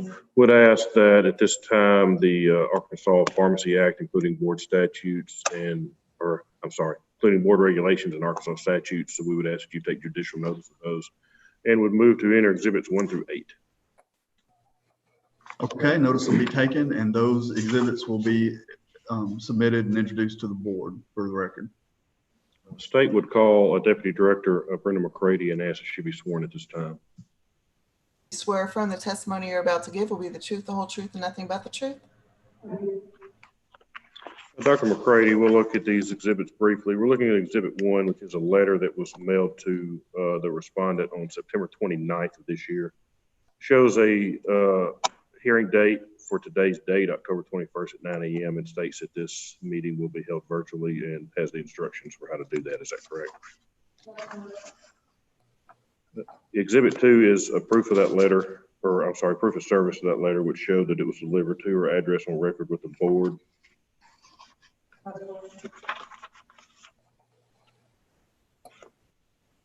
Looking at Exhibit 3, which is the order notice of hearing. That order notice of hearing has today's date, October 21st at 9 a.m. Is that correct? And would you look at the allegations? Would you read allegations 2 and 3 into the record, please? Allegation 2, on or about May 5th, 2020, respondent was arrested for possession of a controlled substance, marijuana. She admitted to having marijuana in the vehicle, and several plastic bags were located that contained marijuana. Allegation 3, on or about May 7th, 2020. And Brenda, you're muted. Let me start again. Allegation 2, on or about May 5th, 2020, respondent was arrested for possession of a controlled substance, marijuana. She admitted to having marijuana in the vehicle, and several plastic bags were located that contained marijuana. Allegation 3, on or about May 7th, 2020, respondent entered a guilty nolo contendere plea to possession of marijuana. Looking at Exhibit 4 is the emergency order of suspension. Her license was suspended by the board via an emergency hearing on July 14th. Is that correct? That's correct. Exhibit 5, which is the order notice, which is the proof of service of the order notice hearing and the emergency order of suspension, show that it was signed for at her address of record for with the board. That is correct. And Exhibit 6, which shows a mailing address of 321 Patterson and Truman. That's her address of record for the board and where all of the documentation letters were mailed to. That's correct. Exhibit 7 is a Marion Police Department report, which is the report from the marijuana arrest, which just pretty much, as it was said in allegations of marijuana, she admitted having marijuana in the vehicle and admitted that it was hers. And Exhibit 8 shows where she entered a plea and was given fines, court costs, and probation for that charge. That is correct. I have no further questions for this witness. Would ask that the board revoke her license based on the possession of marijuana arrest and her admitting to having that marijuana and the fact that she's not here today. All right, board, do you have any questions for this witness? Like to make a motion.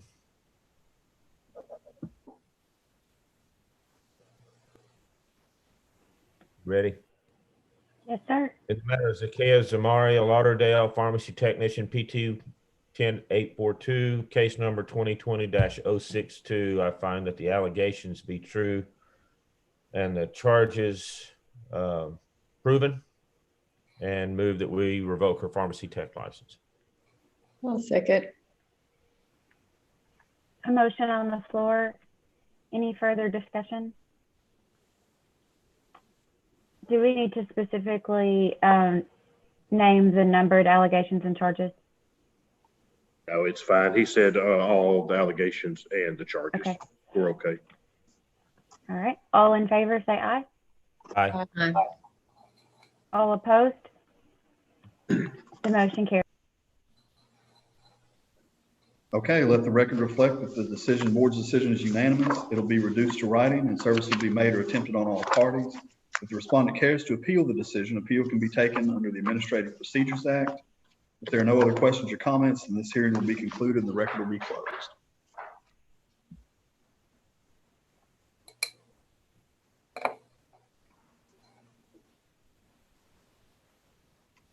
Okay, we got two more. Anybody need to take a break or you want to go ahead and roll through these next two? Okay. Ms. Grigsby, you ready? I am. All right, this is an administrative hearing before the Arkansas State Board of Pharmacy. It's October 21st, 2020. We're at 322 South Main Street, Suite 600 in Little Rock, Arkansas. This case concerns a Keene branch and it's a suspension of emergency suspension of a license. The case number is 2020-007. The hall has been sounded for the respondent and the respondent does not appear. It also does not appear that the respondent is on the Zoom call. So at this time, Mr. Daniel, you can go ahead and present the state's case. Thank you, Mr. Jones. Would ask that you take judicial notice of Arkansas Pharmacy Act, including Arkansas statutory law and board regulations, and would move to enter exhibits 1 through 8 into the record. Okay, notice will be taken and those exhibits will be accepted and introduced into the record. This time, the state would call Deputy Director Dr. Brenda McCready and ask that she be sworn. Do you swear affirm the testimony you're about to give will be the truth, the whole truth, and nothing but the truth? Dr. McCready, looking at Exhibit 1, this is a letter that was mailed to the respondent on September 29th of this year for a scheduled hearing with today's date at 9 a.m. The letter states this would be conducted virtually via Zoom and has directions on how to do that. Is that correct? That's correct. Exhibit 2 is the proof of service of that letter, which shows that this letter was mailed to his address on record with the board via standard mail and via certified mail. Is that correct? That's correct. Exhibit 3 is the order notice of hearing, which has a date of today's date, October 21st, and a hearing time of 9 a.m. Is that correct? That's correct. Okay, we'll skip over, or looking at the, right after the letter, looking at the actual order notice of hearing. Now, he was licensed as a pharmacy technician, correct? That is correct. And on December 18th of last year of 2019, the Little Rock Police Department was called to the Kroger on Geyer Springs because this subject had actually been previously banned from all Kroger stores. Is that correct? That's correct. And he was banned from there because he would stand up front and act like a representative of Kroger's, that he was selling fraudulent raffle tickets. He would then keep the money from the raffle tickets. Is that correct? That is correct. And he was actually doing this on this day also when they appeared on December 18th. Yes. And as officers were talking to him, he actually fled and was taken into custody later by a separate officer. That is correct. He was carrying a purse with him, and when they arrested him and searched that purse, they found right at 3.7 grams of marijuana. Is that correct? And he was charged with possession of a controlled substance, fleeing, refusal to submit to arrest. Yes. And he actually, on December 19th of 2019, he entered a guilty plea to possession of a controlled substance, fleeing, and refusal to submit to arrest. Yes. Looking over in this, looking at Exhibit 4, just briefly, his license was suspended on February the 12th of this year by the board. And Exhibit 5 is the order, or is the proof of service of the original order notice of hearing and of the emergency order of suspension, which showed that it was mailed to his address of record. Yes. And Exhibit 6 is the address of record with the board, which shows to be 37 Westminster Drive in Little Rock, and that's where all of the correspondence was mailed. That is correct. Exhibit 7 is the police report that we just discussed those facts from. Yes. And 8 is the court documents that show where he entered a guilty plea to fleeing, refusal to submit to arrest, and possession of a controlled substance. I have no further questions for this witness. I ask the board to revoke this permit based on this criminal arrest and the fact that he's not here today. All right, board members, do you have any questions for this witness involved in this case? No. Okay, seeing none, you can now entertain motions if you'd like. I can make a motion.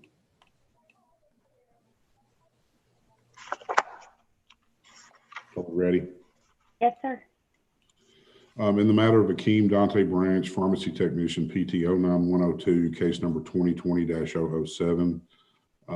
Allegations 1 through 5 have been shown to be true. Charges 1 through 6 have been proven. Make a motion that we revoke the respondent's pharmacy technician registration. I'll second. This is Dr. Mack. I have a motion from Dr. Jolly and a second from Dr. Mack. Any further discussion? All in favor? Aye. Any opposed? The motion carries. Okay, let the record reflect the decision is unanimous. It will be reduced to writing. Searches will be made or attempted on all parties. If the respondent cares to appeal the decision, appeal can be taken under the Administrative Procedures Act. If there are no other questions or comments, then this hearing will be concluded. The record will be closed in this case.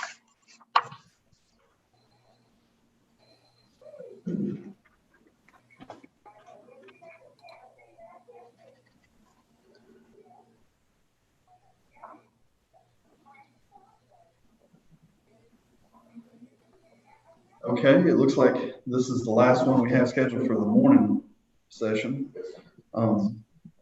Ms. Grigsby, you ready for this one? Yes. Okay. This is an administrative hearing before the Arkansas State Board of Pharmacy. It's October 21st, 2020. We're at 322 South Main Street, Suite 600 in Little Rock, Arkansas. This case involves Carrie C, and it's a consideration of an emergency suspension of a license.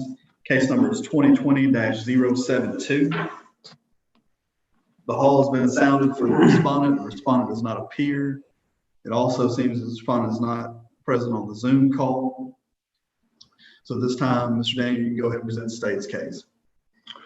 The state would ask that you take judicial notice of the Arkansas Pharmacy Act, including Arkansas statutory law and board regulations. It would move to enter exhibits 1 through 9 into the record at this time. All right, notice will be taken and those exhibits will be introduced for the record and the board's consideration. The state would call Deputy Director Brenda McCready and ask that she be sworn. You swear affirm the testimony you're about to give will be the truth, the whole truth, and nothing but the truth? Dr. McCready, we'll look at exhibit 1. This was a letter that was mailed to the respondent on September 30th of this year, which states that this hearing will be conducted completely via Zoom. And it has a date of October 21st, today's date at 9 a.m. And it also states the how to get on the Zoom link. Is that correct? Exhibit 2 is a proof of service of that letter, which shows that the letter was mailed via certified mail and standard mail to her address and record with the board. Is that correct? It was also emailed to the email address that she provided the board. Looking at State's Exhibit 3, which is the order notice of hearing for today, which has today's date, October 21st at 9 a.m. for the hearing. Is that correct? Yes. Okay. Looking at the allegations on here, she was employed by Walgreens at the Walgreens pharmacy in Bella Vista, Arkansas, correct? Yes. And on July 7th of 2020, she is on video counting and filling prescriptions for hydrocodone. And on that video, you can see her concealed doses of hydrocodone in her hand, and then she turns around and puts the pills in the pocket of her pharmacy smock. Yes. And the staff at the hospital, the pharmacist, noticed that the count was missing, so they went back and looked at the video, and that's what made them look at her. Is that correct? Yeah, the pharmacy person is working. Okay. And she actually stated to the pharmacy staff that she takes the same strength of hydrocodone that was missing, correct?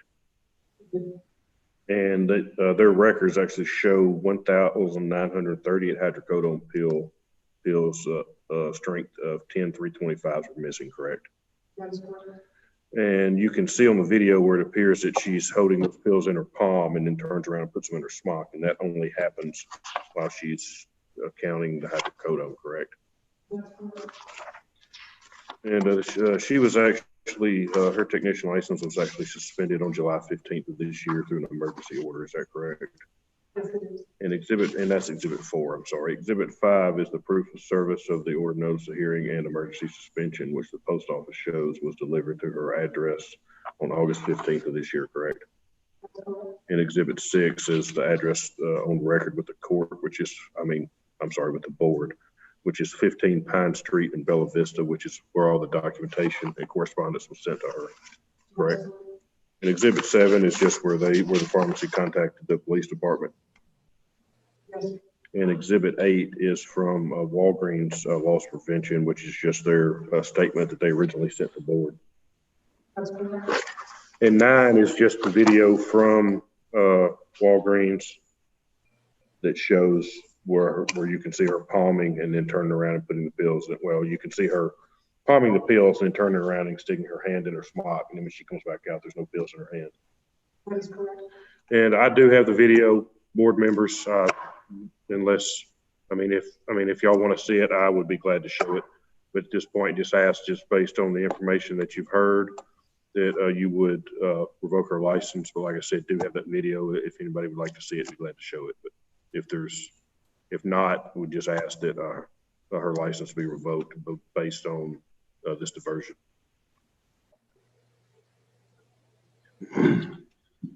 Okay, board, do you have any questions of the witness? All right, seeing none, the state has rested its case, and the board, you can deliberate on this, and you got a motion to make it. I'll make a motion. In the matter of Carrie Lynn C., pharmacy technician license number PT 10404, case number 2020-072, the allegations having been shown to be true and the charges proven, I move that we revoke her pharmacy technician license. Second. I have a motion from Dr. Richmond and a second from Dr. Kraus. Any further discussion? All in favor, say aye. Aye. Aye. Any opposed? The motion carries. Okay, let the record reflect that the decision is unanimous. It'll be reduced to writing and service will be made or attempted upon all parties. If the respondent cares to appeal the decision, appeal can be taken under the Administrative Procedures Act. If there are no other questions or comments, then this hearing will be concluded and the record will be closed. And that is, as far as hearings goes, that is what we had scheduled for the morning. I know there may be some discussion topics that while we have time that board members or staff would like to bring up, but as far as Mr. Jones and Ms. Grigsby, we appreciate y'all this morning. That's all we have hearing wise this morning, and y'all are free to get off or do whatever you want to do. We've got, do you have anything else, Mr. Jones, before? No, just want to thank everybody for, keeping it light for Miss Grigsby this morning and not talking over one another. And then I guess we'll come back at 1 o'clock this afternoon. And yes, we've got 1 o'clock. If y'all just be back on or be back here just a little before 1. And we've got, looks like we've got 5 hearings. We've got 5 matters for this afternoon, and I've actually recently spoke to 2 of them, so they may be present. So like I said, we've got 5 that, and like I said, and Ms. Grigsby and Ms. Jones, thank you for this morning. And Mr. Jones, I'm sorry, and we'll see y'all back a little before 1. Okay. I'll turn it back over to Dr. Mitchell or Dr. Kirtley to see if there's discussion topics or what else we need to cover for the rest of the morning, if anything. Yeah, I know one thing is we're going to try to work on Dr. McCrady's microphone while we're at lunch today. Dr. Kraus, I understand you had something you wanted to discuss. Yes, thank you, Dr. Kirtley. And is council present by chance? Gonna probably need this break. Yeah, he sounds like he's talking to the hearing officer for just a second. Okay. No problem. So with this pharmacy technicians and marijuana cards, I understand with pharmacists and marijuana cards and the potential there for hurting, because judgment, I guess, is made. I apologize, Dr. Kraus. I had my mic unmuted and just came back on. I was talking to Mr. Jones, so I didn't catch the first part of that. Okay, no problem. Just in relation to the marijuana laws, which I'm, very vague on, but if they have a card and we stated it's certain professions, you need not to be at work when you have this card. What are the parameters on that? I mean, I guess if they have a card, they should not be at work while they have that card. And then when they come back to work. No. Okay, help me. That's not it. What it is if you read through the actual act, there's specific language for like a safety sensitive position means any position involving a safety sensitive function pursuant to federal regulations governing drug and alcohol testing adopted by U.S. Department of Transportation, any other rules, guidelines, regulations adopted by any other federal or state agency. Then it goes on to say safety sensitive position also means any position designated in writing by an employer as a safety sensitive position in which a person performing the position while under the influence of marijuana may constitute a threat to health or safety, including without limitation, a position goes down that requires any of the following activities: carrying firearms, performing life-threatening procedures, working with confidential information or documents pertaining to criminal investigations, working with hazardous or flammable materials, controlled substances, food, or medicine. Like those are very specific things in there. So it goes on, talks about lapses in attention, could result in injury, illness, or death.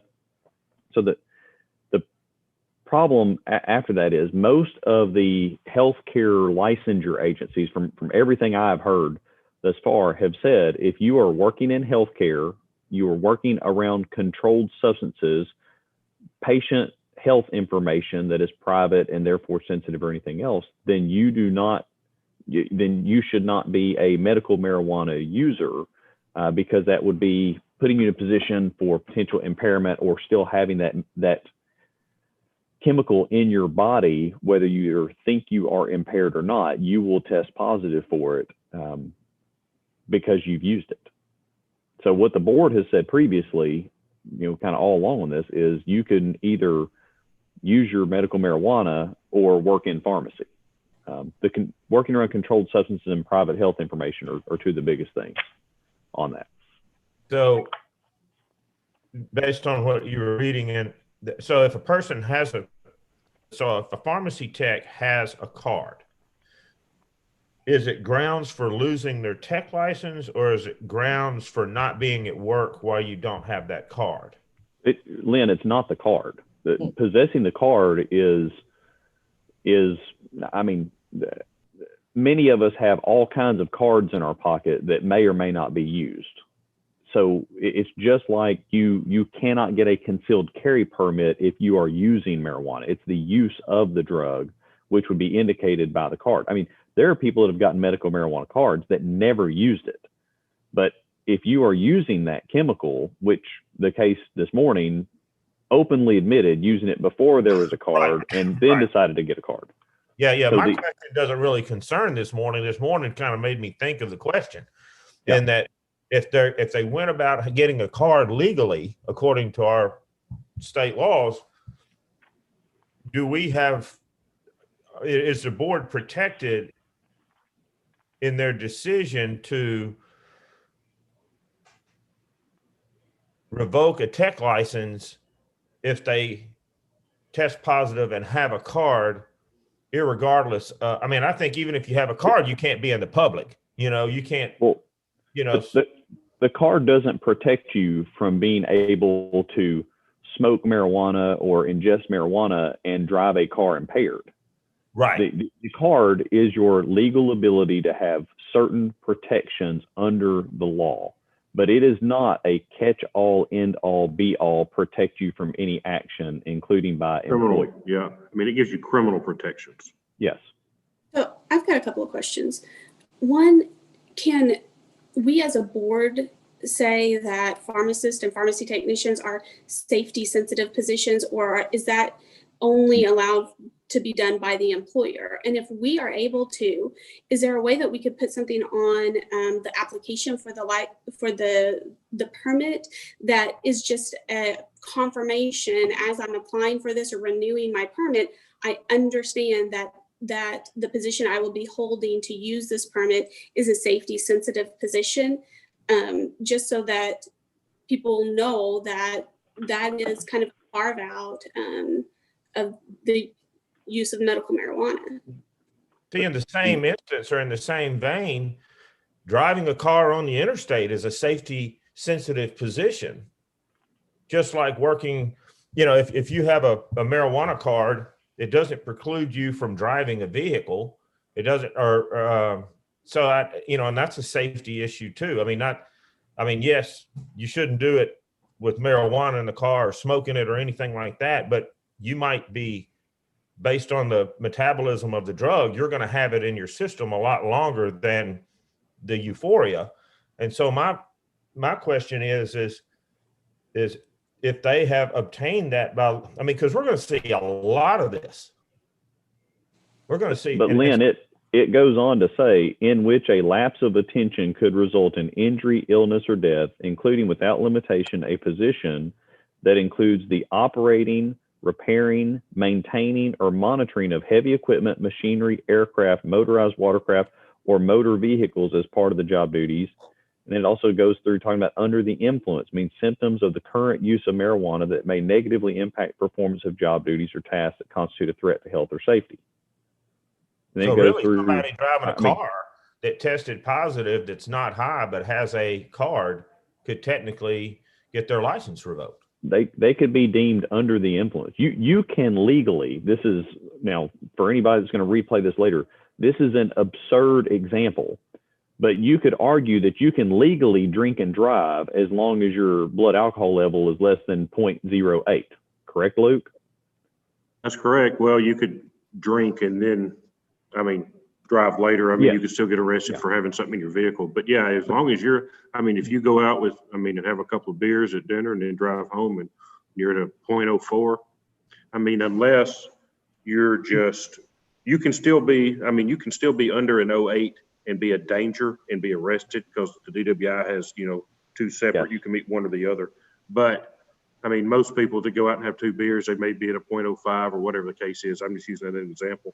If they're not acting a danger and get stopped, they're not going to get, more than likely, they're not going to be arrested. So yes, you can. So one of the big problems in this is being able to determine if you are under the influence. That's basically what we're talking about here. So it's just kind of a blanket thing as it stands right now. But if you're working with controlled substances, that's a DEA thing. So you should not. Well, is there? This is a crazy question. Is it accessible? Is it public knowledge to know who had? No, that would be medical marijuana, so that would be protected under HIPAA. Yeah. Okay.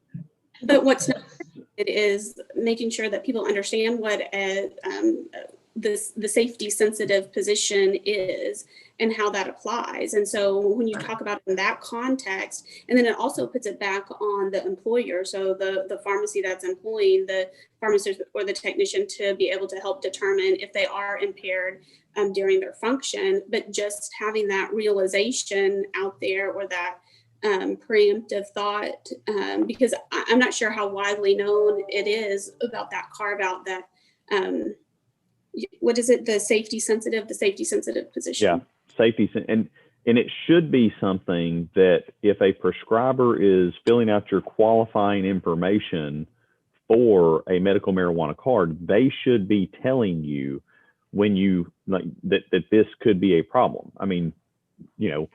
I've had a conversation with, friends of mine that are physicians. They're like, people want these cards. And it's like, you do realize that once you start using this, you're not supposed to have firearms, right? He said, and some people are like, forget that. I'm not going to give up my gun. So I'm not going to get a medical marijuana card. Or, Luke and I were discussing earlier, you can't get a concealed carry permit, so to Amy, to request, what we can do is, I'll check, or we can check with Department of Health, since they are, the umbrella organization over all the health licensure boards. What education have they put out of these are positions where you cannot use medical marijuana, and we can incorporate into some of our guidance. Because, and I understand what you're saying there too, John, but it still doesn't negate your Second Amendment right to have a firearm. I mean, yes, you can't go and get a concealed carry permit, but you can still have a firearm. But, well, that's like saying if you're a murderer and you used a gun to kill somebody, you still have a Second Amendment right to a firearm. You can forego that right. I'm not a constitutional lawyer, but it gets to the point of absurdity where that is not a right that every citizen has, because some citizens have other activities that they do that forgoes that right. It's the same as if you have possession of illegal drugs and a firearm, you are in illegal possession of a firearm, regardless of your Second Amendment right. Okay. So one other question about the text and this, what judgment is a tech allowed to make in a pharmacy that the pharmacist doesn't allow them to make? Because in other words, a pharmacy tech position, it's not, we don't require formal education in Arkansas. We don't require, a lot of things other than just kind of JOT or OJT. But what I'm wondering is, they don't really have, if they make a mistake, a lot of times it's on the pharmacist. What judgment right do they have? Are we protected as a board to just say, well, they had a card, there's no proof that they were, not sober at work? But I guess maybe I'm not thinking about it. We're not going. They called it out clearly that you can't work with controlled substance. And they didn't say if you use judgment, you can't do it. They just said you can't be in the medical profession. Now, they can have a card and not get caught, I'm assuming, and not be a problem. But once they have a problem where they're caught. Yeah, we've taken no action, and as far as I know, plan to take no action on somebody just because they have a card. Right. We wouldn't know they had it until there's an issue. Then they say, well, I was using this because I had my card. So, just having a card. That's coming though. That's coming. I have a question of a different distinction. So I understand the medical marijuana card, the use, whether you're under the influence or not. If you have a medical marijuana card, you could certainly be lawfully in Arkansas in possession. But if you have a case where somebody has been arrested for possession, they've not been shown to be under the influence, so they're not stated to be intoxicated. There's no blood levels or anything showing that there's drug in their body. So the basis for revocation of a license, if somebody is in possession of the drug, would that not be then on the conviction of possession of illicit substance or a controlled substance, rather than on the basis that they're intoxicated? Certainly would seem to imply that if you have it, you're smoking it. And in the case we had this morning, she said it belonged to somebody else, but she was still convicted for having it. So the reason for her losing her license would really be on the basis of being convicted of being in possession of a controlled substance, not being under the influence of. With one exception, Rodney, if you, based on her testimony, and I don't think anybody asked this, but she also was basically admitting that she obtained her registration by fraud or misrepresentation, because we already have a question about the use of marijuana and other drugs, and she would have had to have answered no for us to issue that. So she also admitted, so it is a possession conviction issue, so it's illegal possession. And we're running into issues with some of my law enforcement friends where people have a medical marijuana card, but the marijuana that they possess is obviously not from any type of legal source of dispensary. They're buying it off the street because it's this type of baggie with this type of tie on it, and it's the such and such street marijuana that the police are familiar with. Nonetheless, illegal possession is illegal.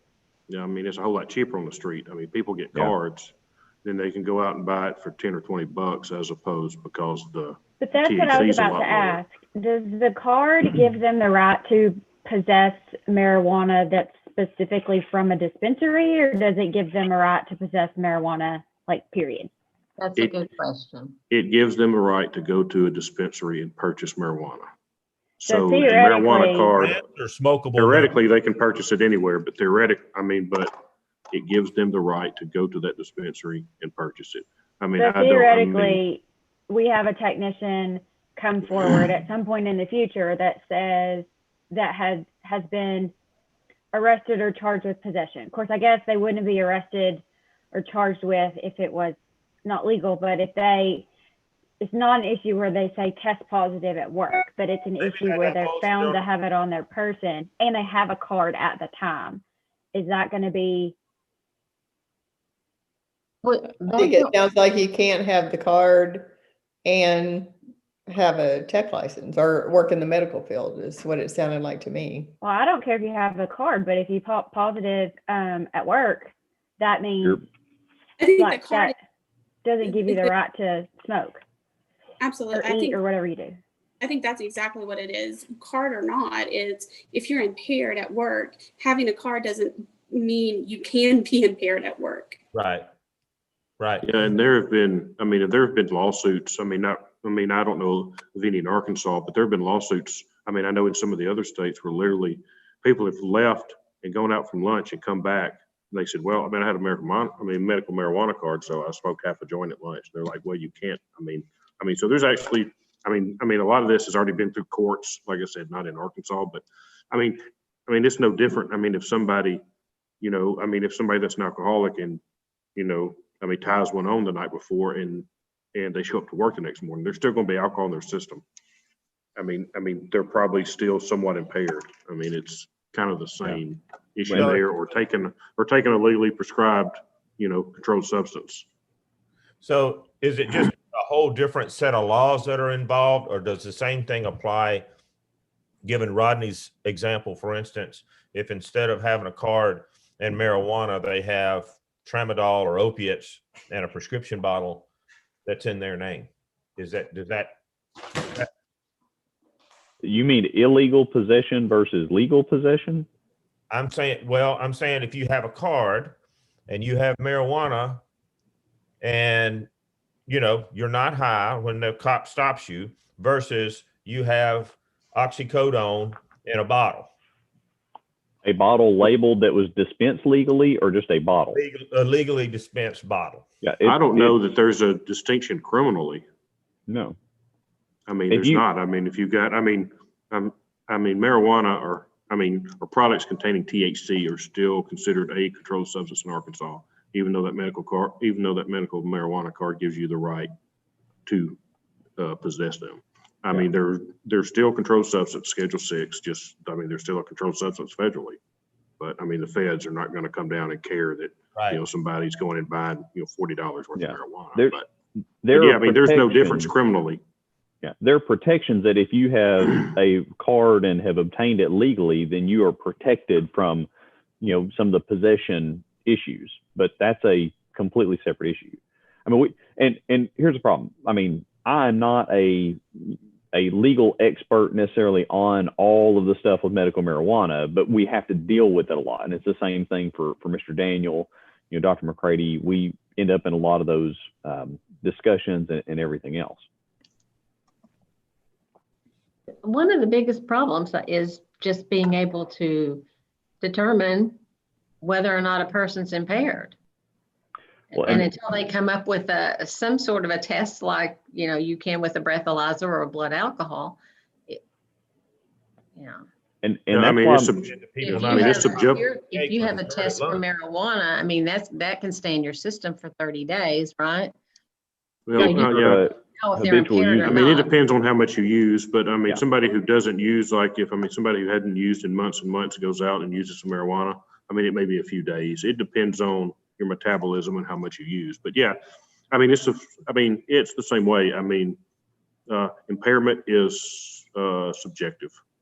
It's just, you have somebody who works for you and you believe they're impaired. It's just, it is what it is. It's just subjective. And that's how, that's the only way that we get notified is somebody says, well, I think my tech, or they had a positive test.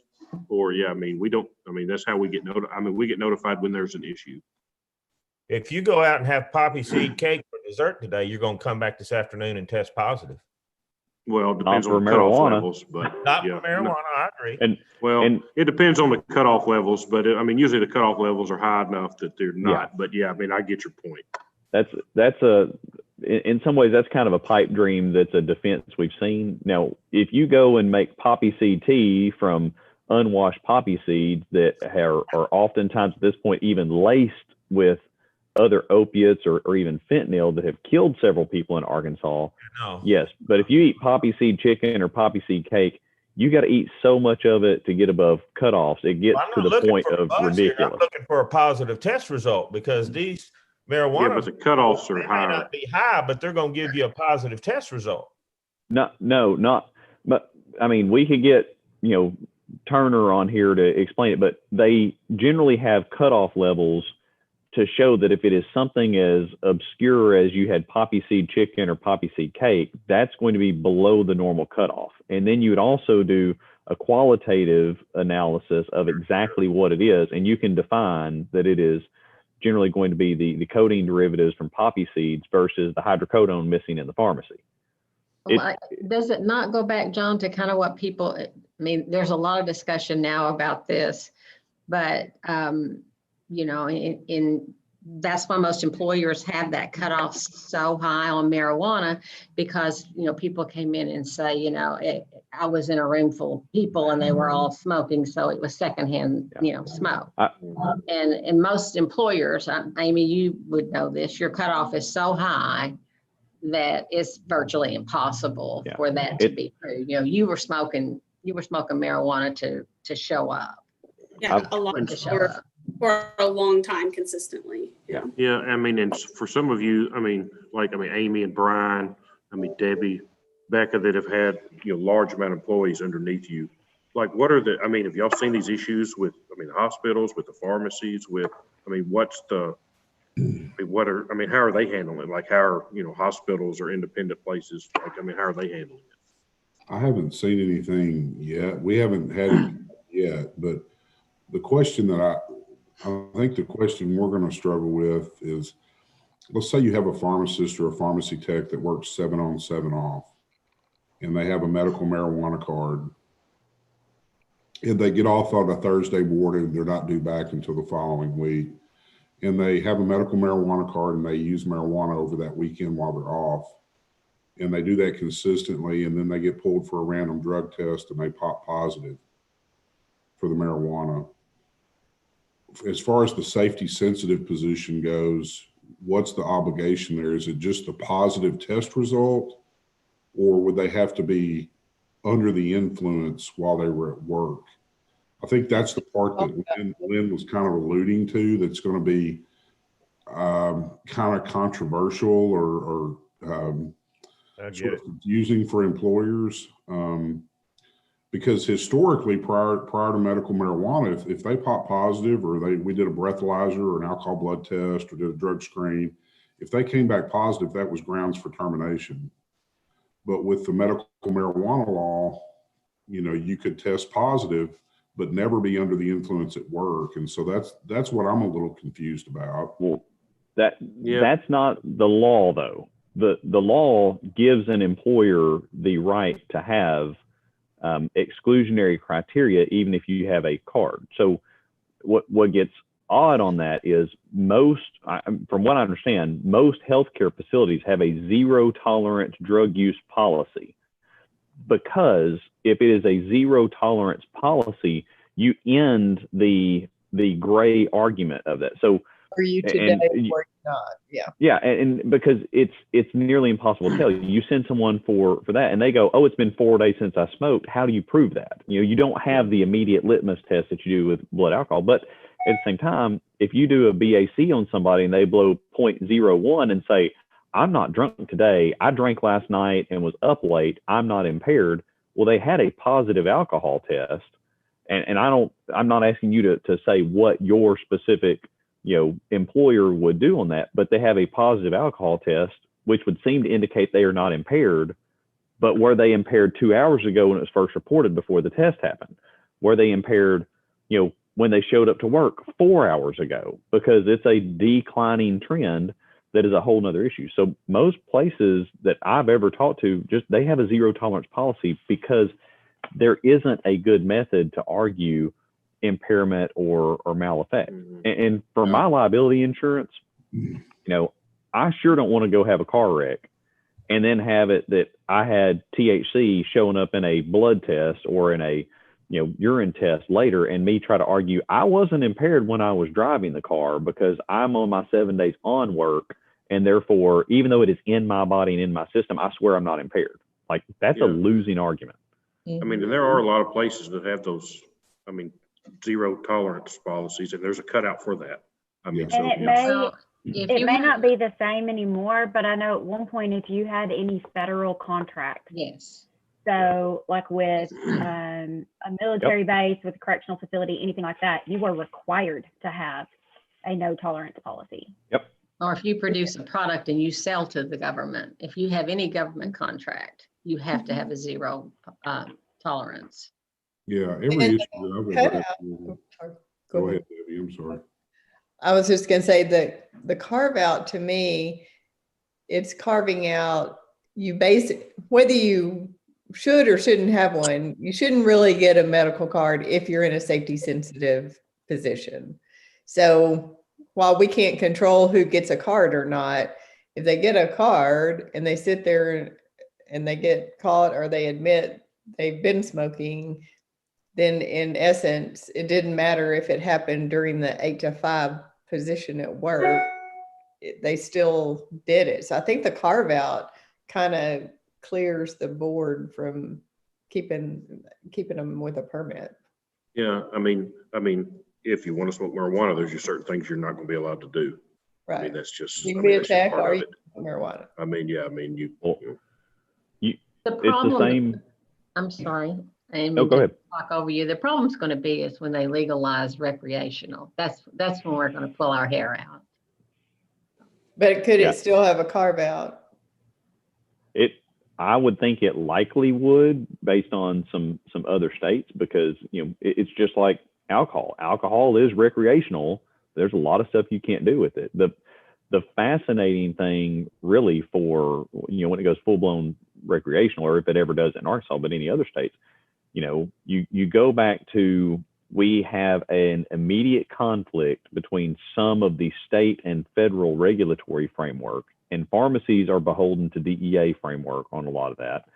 And I go back to, years ago, I worked in a store that we sold firearms, and you had to fill out a 4473, used to be called a yellow sheet, and it was a white sheet, and now it's generally on the computer. But you have to say if you are illegally using drugs such as marijuana. And a lot of people think, well, I've got a medical card, I can do whatever I want to with it. And that's not what that does, especially not at the federal level. Yeah, they're asking you that question from the federal standpoint, not from the state standpoint. Yeah. And it goes, when you buy a gun, you're getting a federal background check by the ATF. So yeah, but we're using arguments that could very well be outdated, because if somebody has medical marijuana and we deny them employment just based on the fact that they have a card and they smoke when they're off, not that we have any proof otherwise, could the American Disabilities Act or something like that come back and get us because we're denying them employment? You literally have a specific part of state law that gives you the ability to not hire someone with marijuana. So in a safety I don't know. Yeah.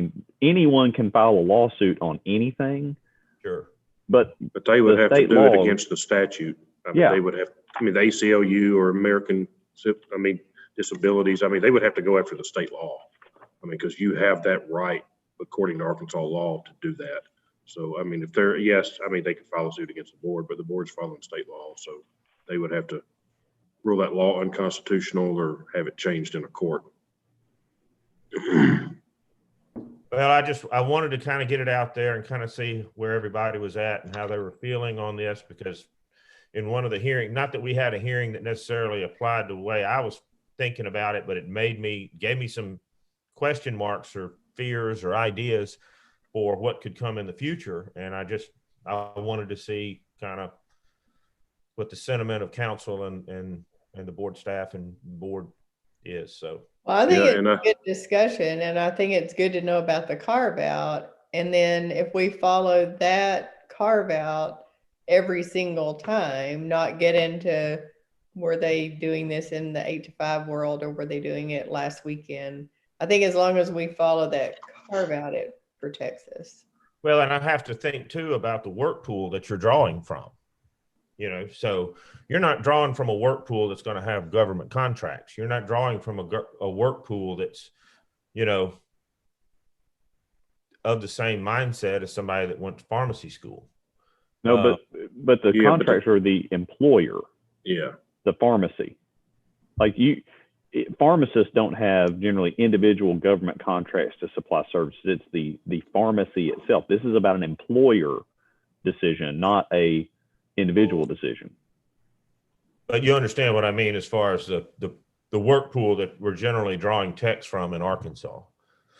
But I know what you are saying by that, but I don't think it has applicability to the actions of an employer's ability to make a decision on employing someone who uses marijuana.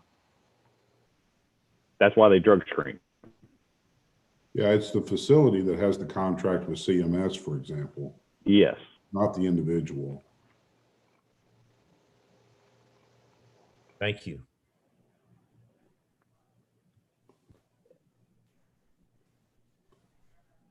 What else you guys have? What were some of our topics that we were maybe going to do sometime during the 2 or 3 days?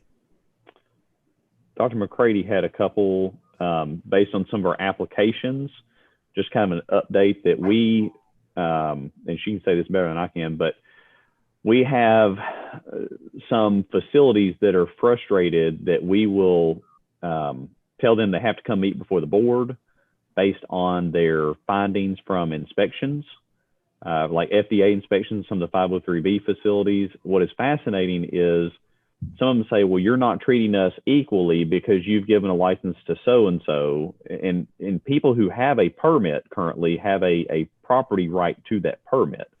You know, that's different than granting one up front. We have several facilities we've said, you know, this appears to us as staff to be bad enough that we probably need to, you know, we need to see another FDA inspection. Dr. McCready, I know you've got more to add on that. And let me start the conversation by saying that Dr. Robertson and I we went through every 503B facility that's licensed with the state of Arkansas and sent a letter out asking if they'd had an inspection, if they had a 483, if they had an EIR, and we sent a subpoena for those documents and asked that they send us all of those documents for their facilities. Dr. Robertson, who has been through the FDA CGMP training, reviewed all of those, and we looked at them. We would either ask for more information, make a determination that we thought it was okay, that type thing. When we have new applications, we ask for all of those documents. We had a facility here yesterday that had a pharmacist that they were sending for reciprocity.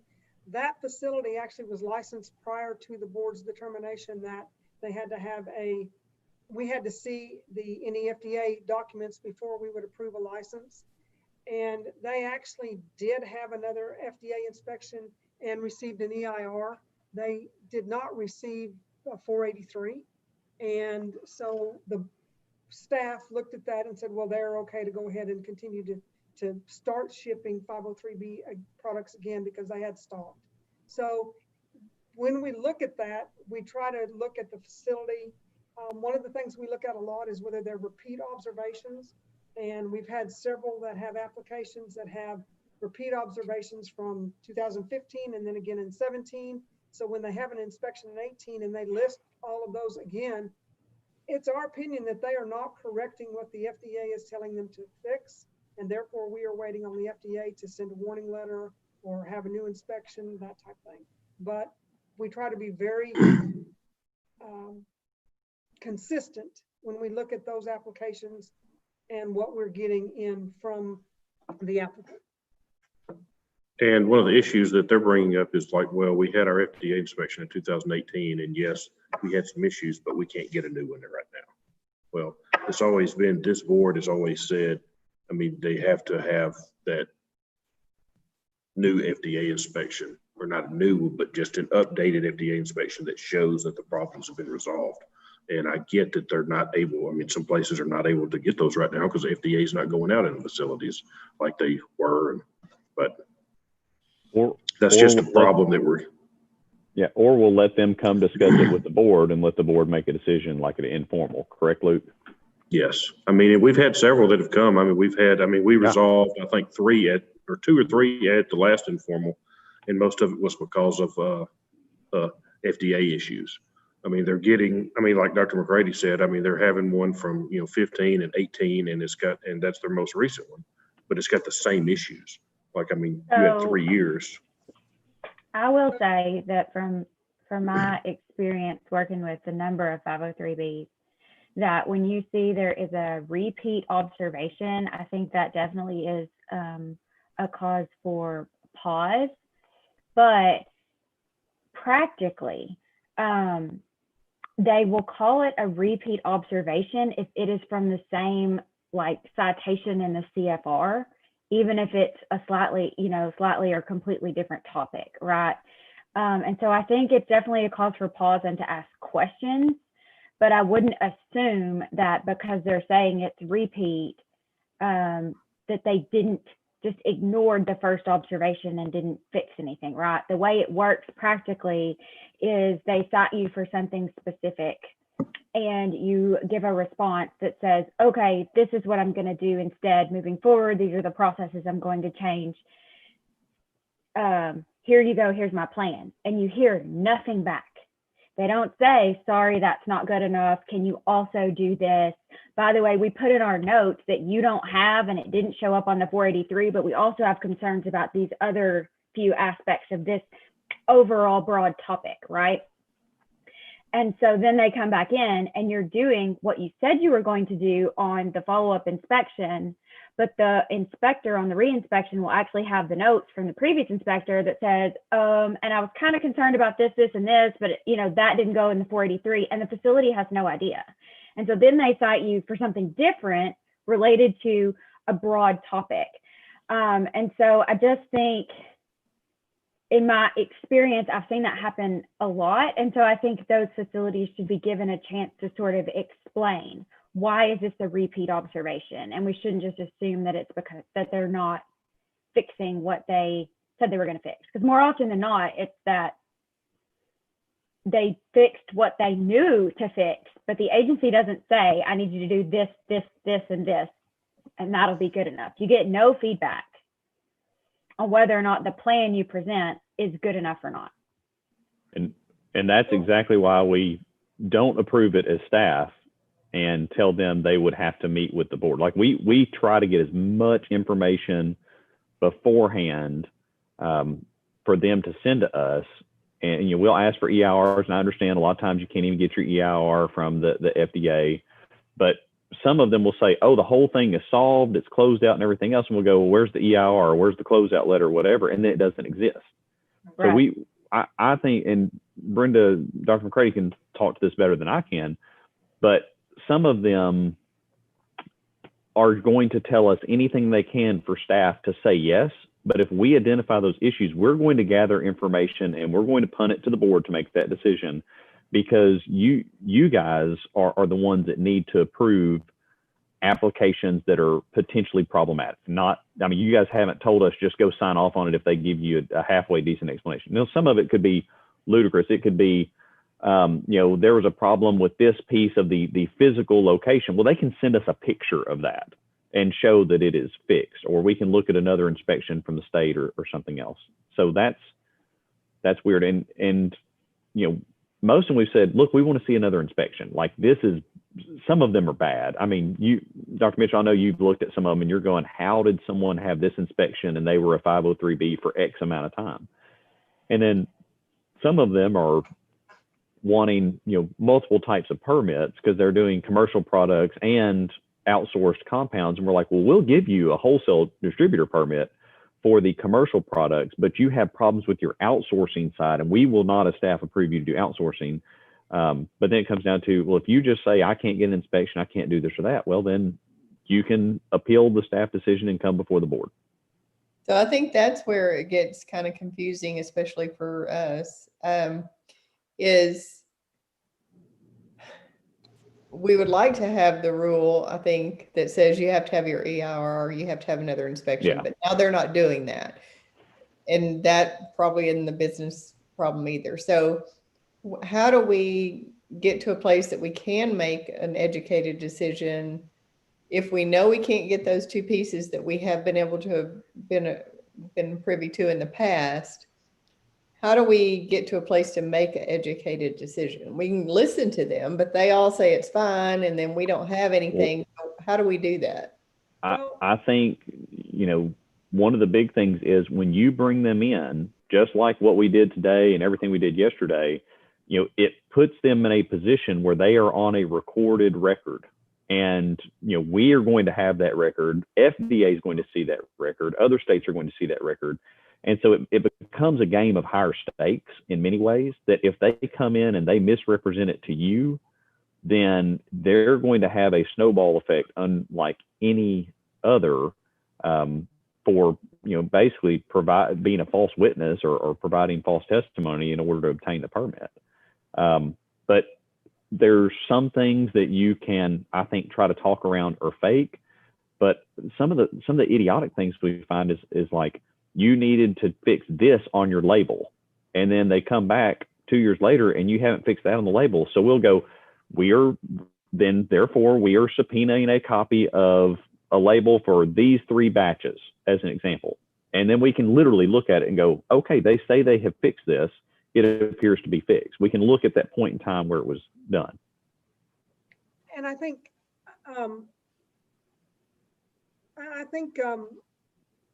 Kevin is really good at looking at those things and reading those 483s and EIRs and warning letters.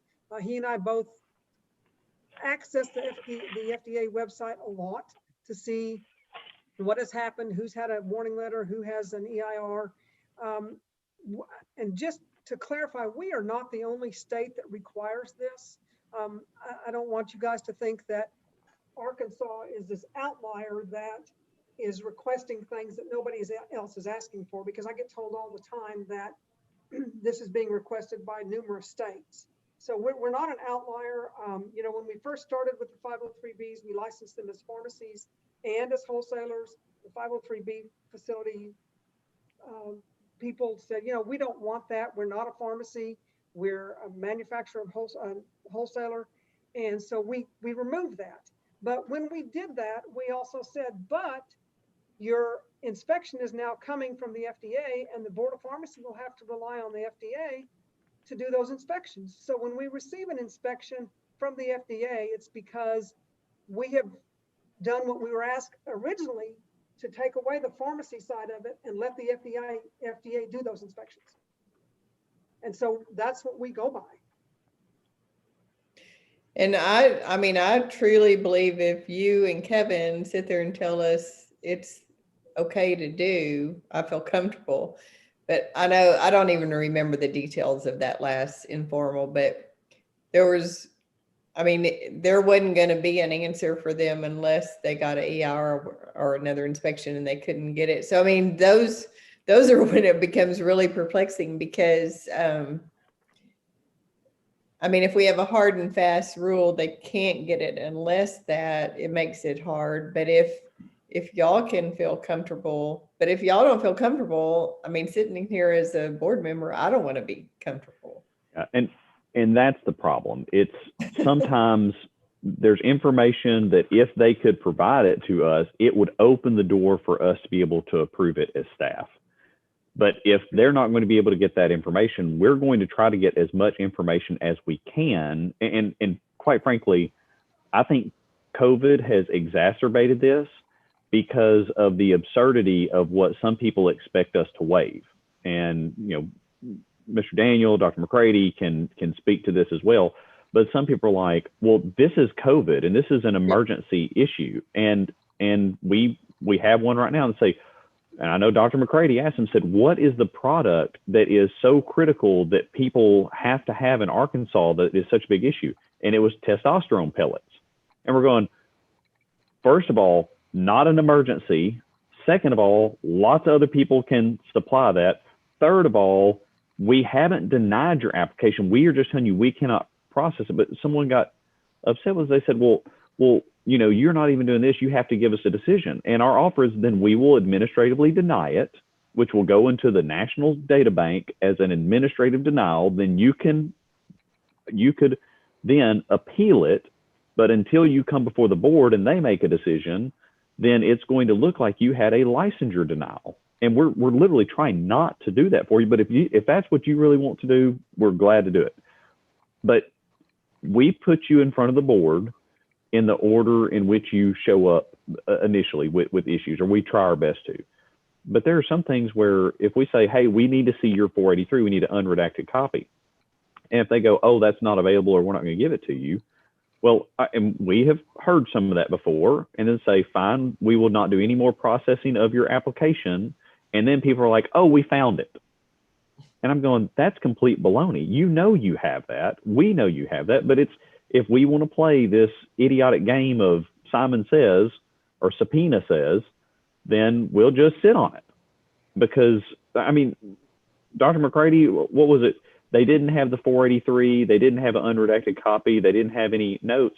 And so when we explain them, we will do nothing else to process your application, because the board is going to have to see an unredacted 483 in order for the board to consider it. Like, we will not put you on the schedule if you refuse to even give us your inspection paperwork. And when they heard that, all of a sudden the following week, they found it and sent it to us. Hey, John, one question I had from the last informal was not about repeat FDA inspections. It was new 503Bs that were waiting on their first FDA inspection. And I guess my question that I was interested in hearing from maybe Kevin about, or anyone, Becca, if they have experience with this, are there any like consultant vendors that can come in and do an FDA-like inspection that are good enough or worthy enough to take a look at prior to granting them a pharmacy permit? And it's just, I'm curious what the, do those, well, the background of it was I was on a site visit and with a 503B, and anyway, there was a Virginia question and they had mentioned something along those lines. So that was the question I had from the last one, but I can take that offline and just talk to Kevin about it. I was just curious. I can tell you there are companies that are in that space and that are trying to do it. But we had similar requests in the past from the pharmacy licensure side of it, because we do not take an inspection for a pharmacy from another state that is a non-operational inspection. So it's similar in some ways. FDA lets you start up and start working before they come inspect you. But what we have said for pharmacies is, if it's a pre-opening inspection where you're not even in operation, like our pre-opening inspection, we're making sure that you have a facility that will physically be able to be a pharmacy, not necessarily an operation. It's not looking at how you've set up the privacy issues, how you're keeping hold of your drugs or anything else. And for compounding specifically, pharmacies, we make sure they have basically an equivalent inspection to ours along 795, 797 guidelines. So it's difficult that we have not accepted an inspection for a pharmacy to operate unless it was, a board of pharmacy or like an accreditation inspection from time to time. Yeah. Okay. I think one of the issues we've had in the past is that, and I think Dr. Robertson and I have talked about this, and Dr. Kirtley also, is that when I hire somebody to come in and inspect my house, I'm paying them for that inspection. And while we hope that it's good. I'm also the one that's paying for that. So there's a little bit of question there sometimes about whether you're getting an actual true inspection of what the issues are when that person is actually being paid to do it for that company. And there is some question there, I think, that we've had in the past. We've seen certifications paid for that say they passed, everything's good. And then when we go through the documentation, they had colony counts that were greater than they should have been to pass. Their airflow wasn't appropriate to pass, but they paid for that certification, so they got it, even though the underlying documents did not support a pass of that certification. So we have seen that. I get that. And I don't have any experience in this. The only thing that I have experience in that's sort of similar is with the 340B program. You know, we hire outside auditors to come in every year and look at our program. Yeah. But the spirit of that is we need you guys to turn over every rock and let us know everything that we're doing that's not in compliance before HRSA gets here, because there are things that may unintentionally be happening that you're not aware of. And so you're paying them to find the problems. You're not paying them to just give you a passing inspection. So, you know, that's kind of the only equivalent type of experience I have as far as outside auditors go.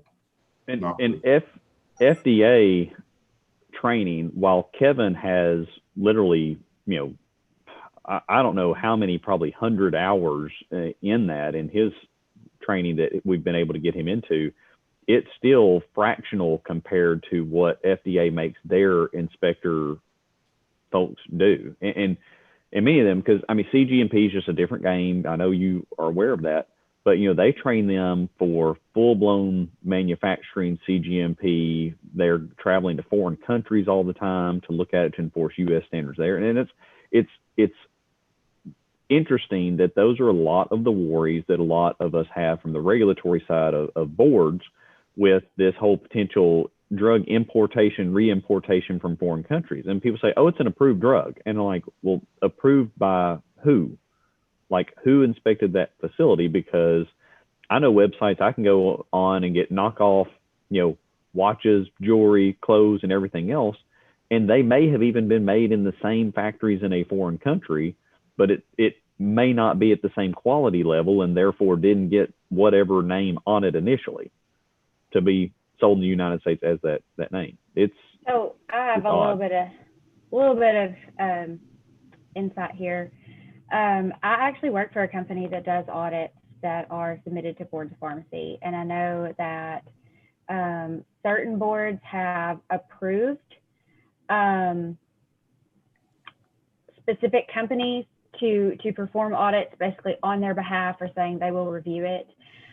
In my personal experience, it has been that we're still kind of in the process of developing that, but we are working with the board to make sure that the inspection documentation meets what they would expect if they were, say, to go and do it themselves, right? And there's no decision making or recommendation made by the consultant. It is strictly here is what we found, here's the checklist, all the things that we looked at, and providing that supporting documentation for then the board staff to take and review as normal. And so it's kind of a no promise thing. We send the board the same exact copy of the inspection that we would send the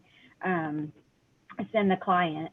As far as the client's paying for that service, I would say yes.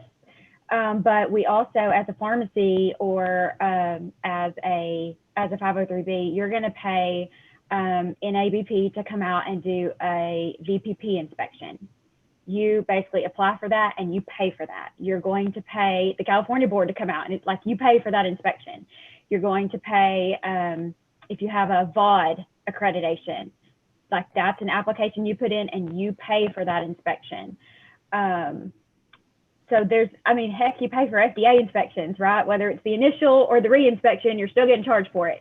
So most of the clients that I see are wanting a GMP inspection, not necessarily in the past, it hasn't been because they want to use it for a board of pharmacy, but because they want to know ahead of time what FDA might find. So similar to what you said, turn over every stone, find anything I need to work on, I've done them for due diligence when you're looking at private equity going in. And they want to know, like, they say their quality is great, but I want somebody to objectively say that. What we've seen lately during COVID and really a little bit before COVID started, just because the policy from the agency for new 503Bs is you can ask for an inspection, but there's really no good timeline on when you're going to get that. And it's kind of the chicken or the egg, right? You have to be operational before they will come and inspect you, but you don't really want to be operational and producing sellable products that you then aren't licensed to ship anywhere. So it's a huge nightmare for the industry. But with COVID, what we've seen is that the agency is not doing as many inspections as they were. And so the question becomes, okay, I don't know when I'm going to be able to get FDA back in my facility. Is there anybody else that I could pay to come and inspect so that I could send it to you and you would at least have something? So that, I mean, that's where we are. That is happening. I know there are several state boards that have approved that. Obviously, if I audited somebody, I would not be able to vote on it for this board, but that is happening in other states. And I understand the challenge. It's a real challenge.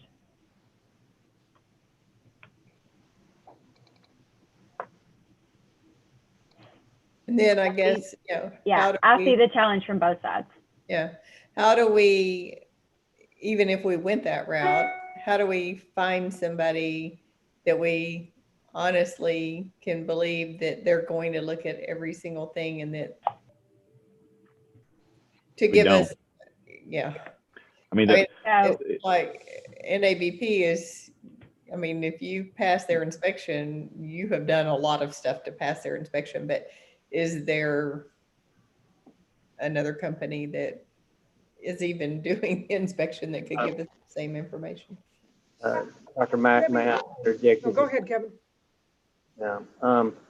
My thoughts on this, listen to the discussion and everything, is that if the need arises, the situation that we're talking about here in the last few minutes about needing an outside other than the FDA because of urgency, that should be based, this is my thought, on a case-by-case basis and requested by a facility that needs it within the state. Again, most of the problems that we've had, as John brought up as an example, were things that weren't life-threatening critical drug shortages. But I think if we ran into that case, we're a small enough agency and a small enough group that we could handle that on a quick case-by-case basis. And I think maybe what we're talking about is putting the cart before the horse. We haven't come to that yet. So what about your out-of-state facilities? I'm sorry, what was that? What about your out-of-state facilities? That's what I'm talking about. The ones that ship in from the out-of-state to provide services for an in-state, because that's the whole purpose of they're wanting to ship into the state. What I have seen some boards do that I don't think it's terrible, is to say, basically, you're more than welcome to pay, a consultant or whoever to do an inspection, a GMP inspection. And if you want to send us the documentation, we're happy to take a look at it. But then they make no promises as to what they're going to do with it. They just basically leave it open that if it looked to be a thorough inspection and it was supported by enough, like supporting documentation, copies of things like certification records, like Brenda was talking about, that it could potentially be considered. I think you've hit exactly where we as staff would say we are, because if it's part of an accreditation, then the accreditation is already seen as some sort of standardized approach that has been vetted and approved. But if it's not an accreditation agency, it's more difficult, and you just literally have to look and see who did it, what their qualifications were, what they did, what the end product was, and it's up for the board to decide at that point. Well, and to be clear, I don't know that this has been stated, but there is no like accrediting agency that goes around and does GMP inspections. NABP is not currently doing it. I think they're talking about potentially doing it at some point. But you have one for wholesalers, you have one for pharmacies, you have a couple for pharmacies. There isn't one for GMP. So it's not like there is like an accepted service other than FDA that you could go and they could hire in. Yeah, but That's and part of that's that a is big gap. that no one else other than FDA gets the training that FDA has. So you could have half a dozen FDA people that have been doing this currently retire, and their experience right when they retire or leave is current and ready to go.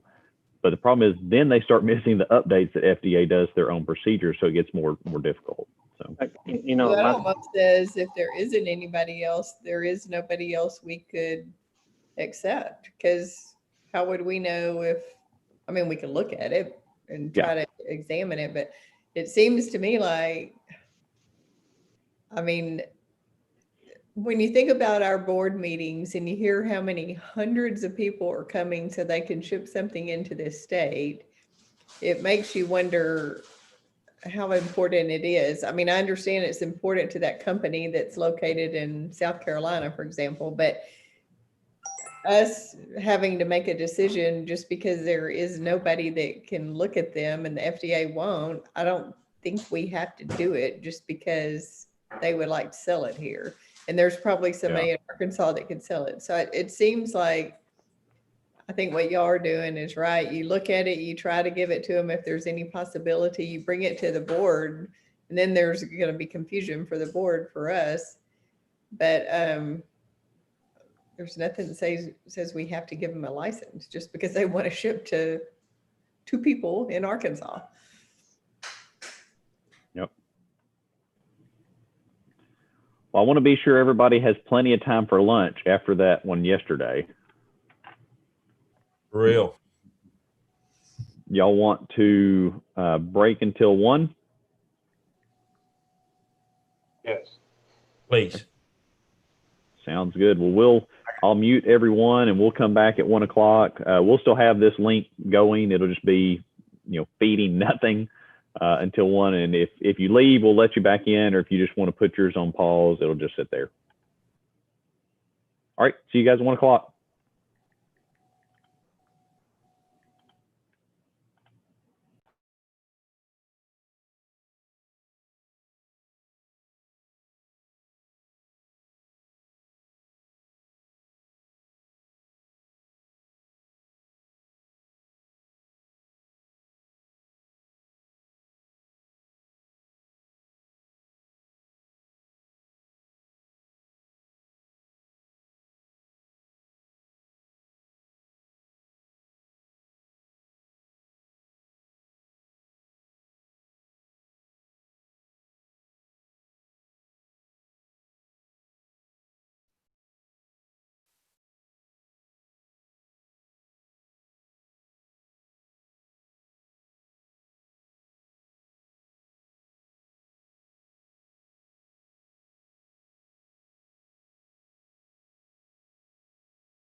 Speak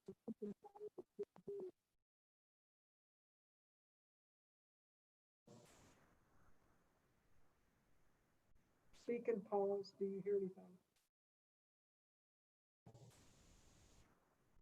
Speak and pause. Do you hear anything?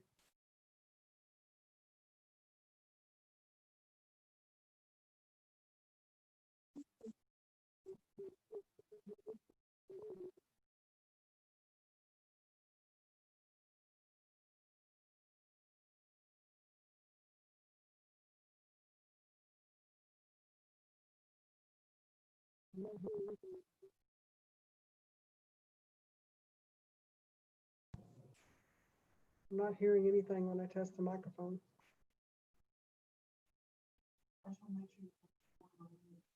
Oh. Well, we're not in the meeting. There's no meeting. I can't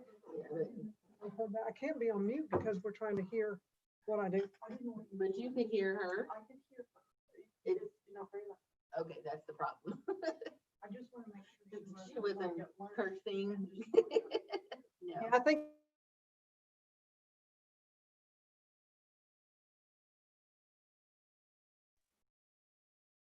Yeah, I heard that.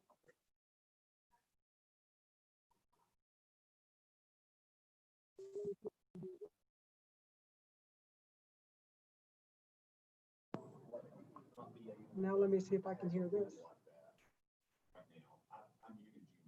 Yeah. Well, that's the only way we can test it. Yeah. Yeah. We weren't gonna say, yeah. Yeah. Okay, let me see if we can test this again. Speak and pause. Do you hear a replay?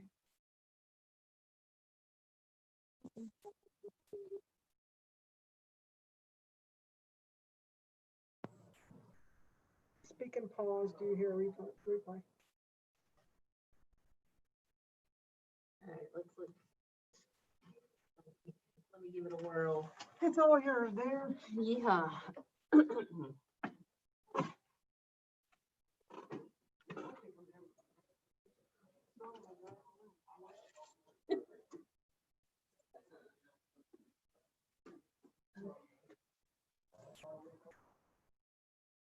Hello.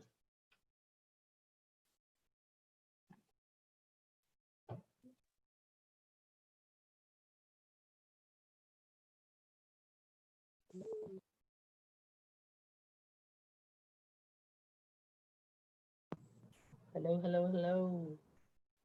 Oh.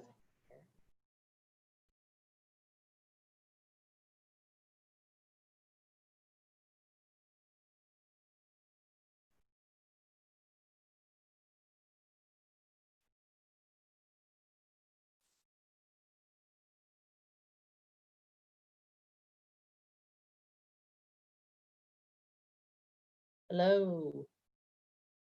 Hello. Hi. Here I am talking. Yes.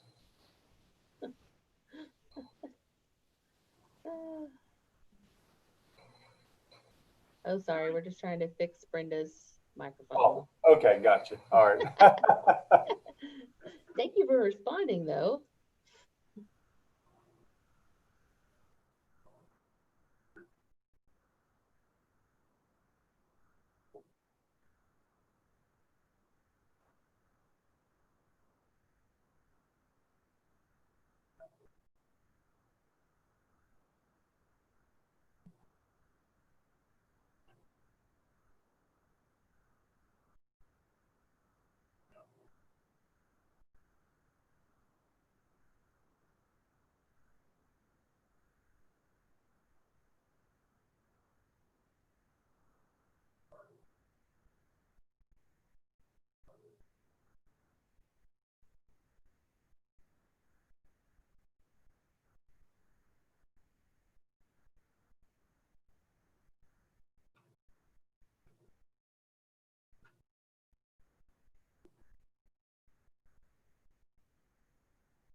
Lena, can you hear me?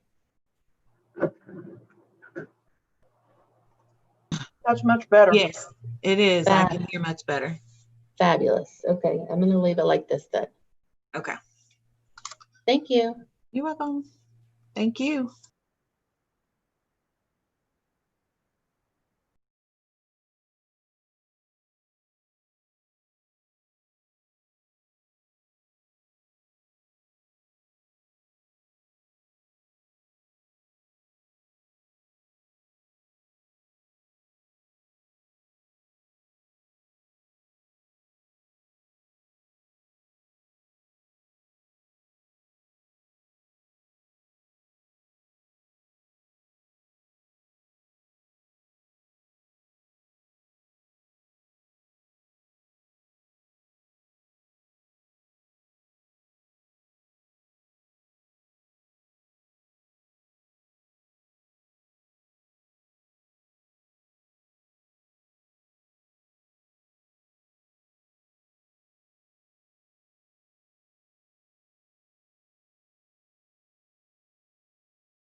Hey, Faith, we should be back in just a few minutes.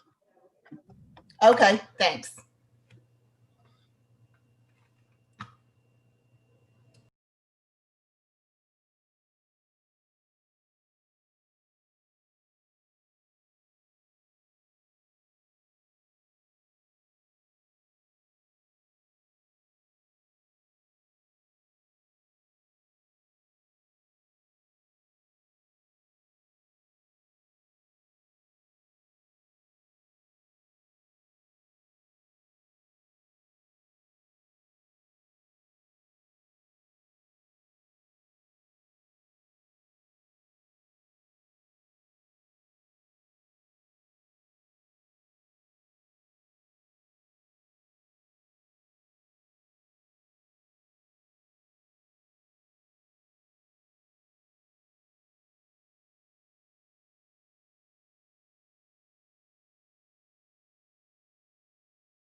Dr. Richmond, how's law class going?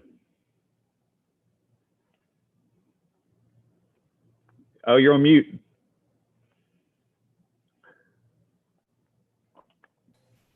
So far, so good. They generally the federal law, because I have it broken up into 3 blocks: federal law, controlled substance law, that I reconcile state and federal, so I can teach it from an Arkansas perspective, which is a bit of a disadvantage for about half the class because half of them are out of state. Yeah. And then state law, save it till last. And usually federal law is the hardest just because there's so many, and I really just want them to recognize it, but it's just a lot of information. But they did even better than typical. So we've got We'll start with Jim Hadley. He's here.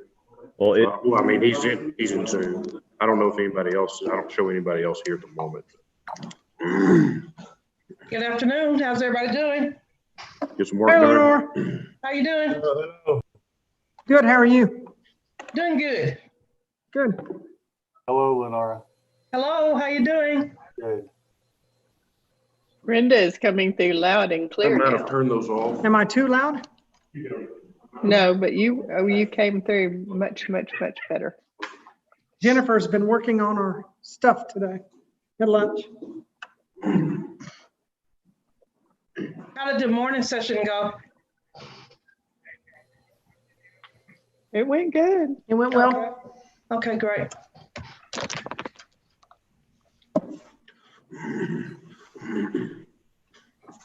We had some discussion points, Lenora, Okay. about marijuana, About what? the marijuana rule. Oh, okay. Well, and the thing we never discussed was it's still federally illegal. Mhm. A federally licensed DEA facility. Yes. So apparently I'm supposed to have an email on the way, but apparently there's breaking news about CMS federally allowing pharmacy technicians to administer immunizations. Oh, really? So maybe another PrEP Act extension. I'm trying to find it. Yeah. So will they have to have CPR? Well, I would imagine they'd have to have the same qualifications that the pharmacists have had, which is the 20 hours of training and current CPR and all that. Which in most states, they're not going to have that because it hadn't been allowed in the state. Yep. And then the other thing that's kind of confusing, which I realize in Arkansas's issue, but some states are putting something out that they agree you should follow HHS. Then some states aren't saying anything. So then their Yeah. pharmacists are wondering, okay, so can we? All right, good afternoon, everybody. Can everyone hear me? Hi. Hi. Yes, sir.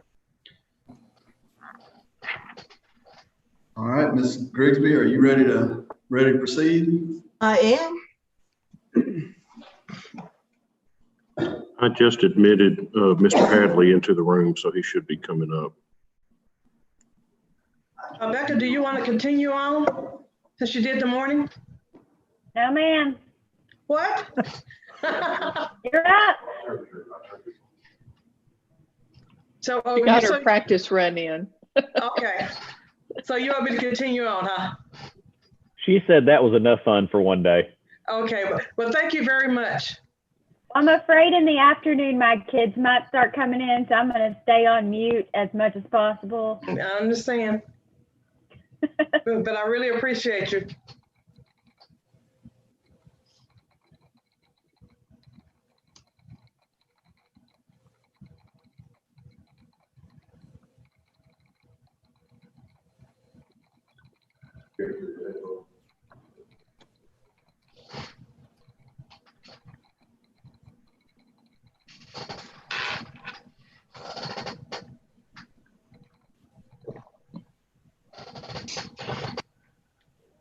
Yeah, it's still coming through the computer. It's still coming to the computer. So while they are working on that video, I just got this, so I will share on screen. So you guys are seeing this the same time I'm able to read it. PrEP Act coverage for qualified pharmacy technicians and state authorized interns, childhood vaccines, COVID-19 testing. Let's get down to the important stuff. That's all historic. All right. March 10th, PrEP, August 19th. Third Amendment allowed Pharmacy Intern Act under the supervision of pharmacists. September 3rd, guidance. It's coming through the speakers right there. Some states do not require pharmacy interns to be licensed, registered. They must be authorized by the state or board of pharmacy where the practical pharmacy internship occurs. Okay. Let's see, PrEP Act, here we go. Subject to satisfaction of the requirements listed below, the guidance authorizes both qualified pharmacy technicians and state authorized pharmacy interns acting under the supervision of a qualified pharmacist to administer FDA authorized or FDA licensed COVID-19 vaccines to persons of ages 3 or older. What are the qualifications? Vaccination must be ordered by the supervising qualified pharmacist. Supervising qualified pharmacist must be readily and immediately available to the immunizing qualified pharmacy technician, must be FDA authorized or FDA licensed. Childhood vaccines. There's a training. Yeah. Must have current certificate in CPR. Complete a minimum of 2 hours ACP approved immunization related CE during the licensure period. And the practical training program approved by ACPE.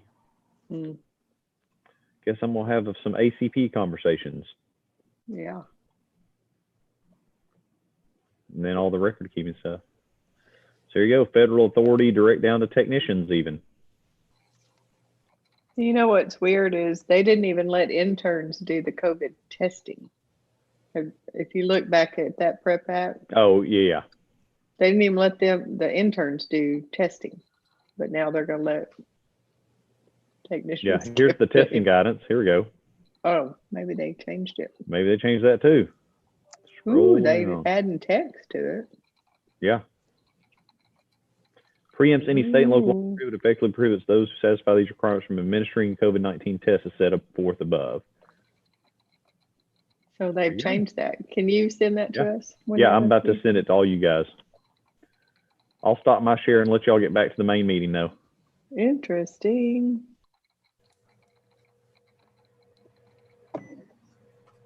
Mr. Hadley, can you hear us?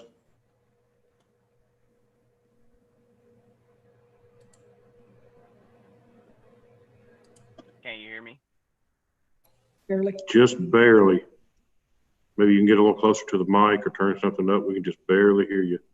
Okay, let me try something out.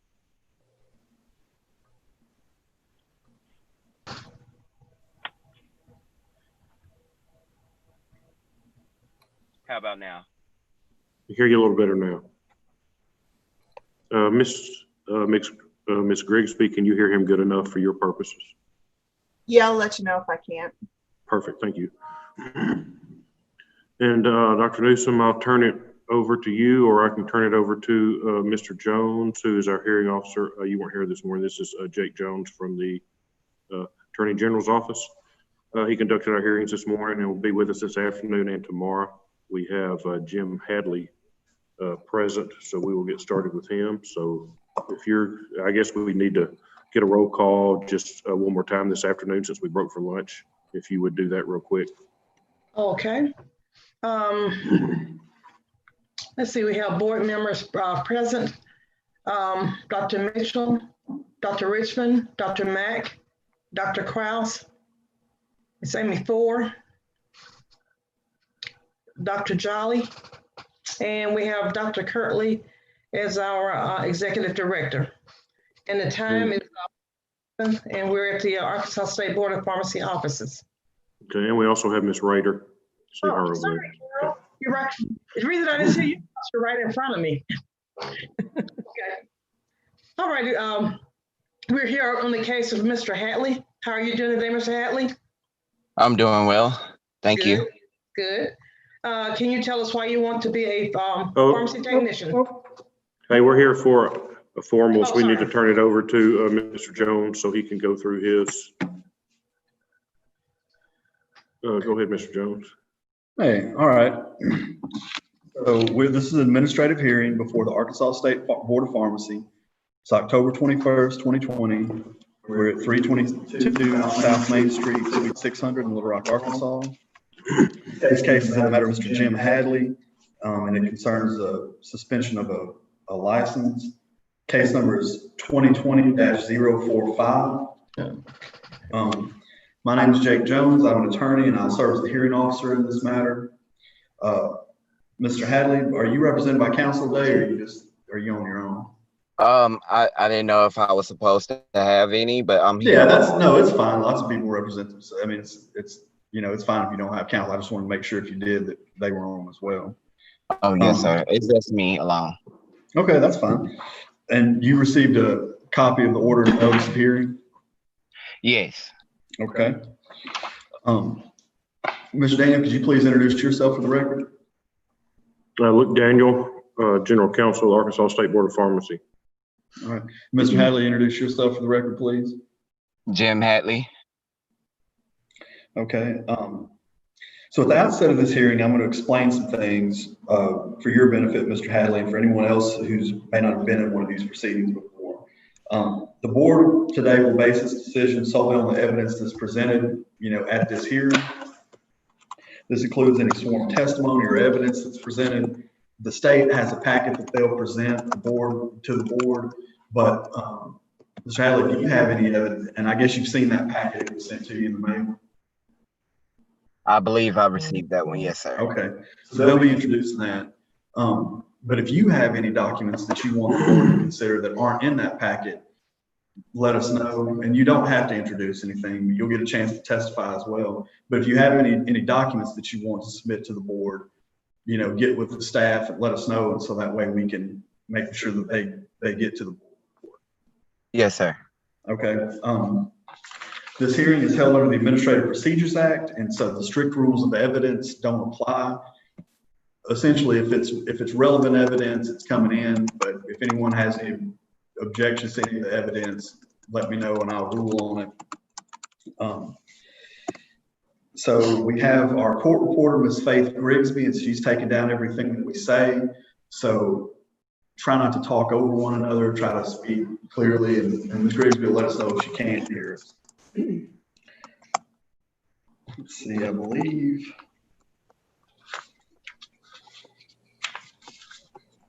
So, Mr. Hadley, this is sort of a low threat environment. If it's something in the questions you have or something's going too fast about the procedures today, we'll stop and I'll answer any questions that you have.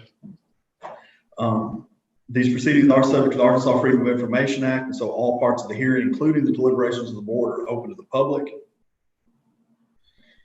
And Mr. Hadley, do you have any, the state's going to call one witness, is that it, Mr. Daniel? You have one witness to call? Yes. Okay. Can we see, Mr. Hadley, do you have your video so you can turn it on? Yes. I was fixing to ask that. That's why my hand is raised. Okay. I'll lower it.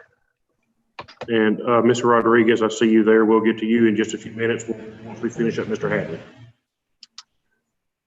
All right. So I apologize, Mr. Jones. I got sidetracked with what you asked me. No, that's fine. I was just sort of explaining how the witnesses will flow and everything, but that most importantly, the witnesses will need to be sworn by the court reporter. So, Mr. Hadley, if you have other witnesses, we'll need to swear them in. But is it just you, or is it just going to be you testifying?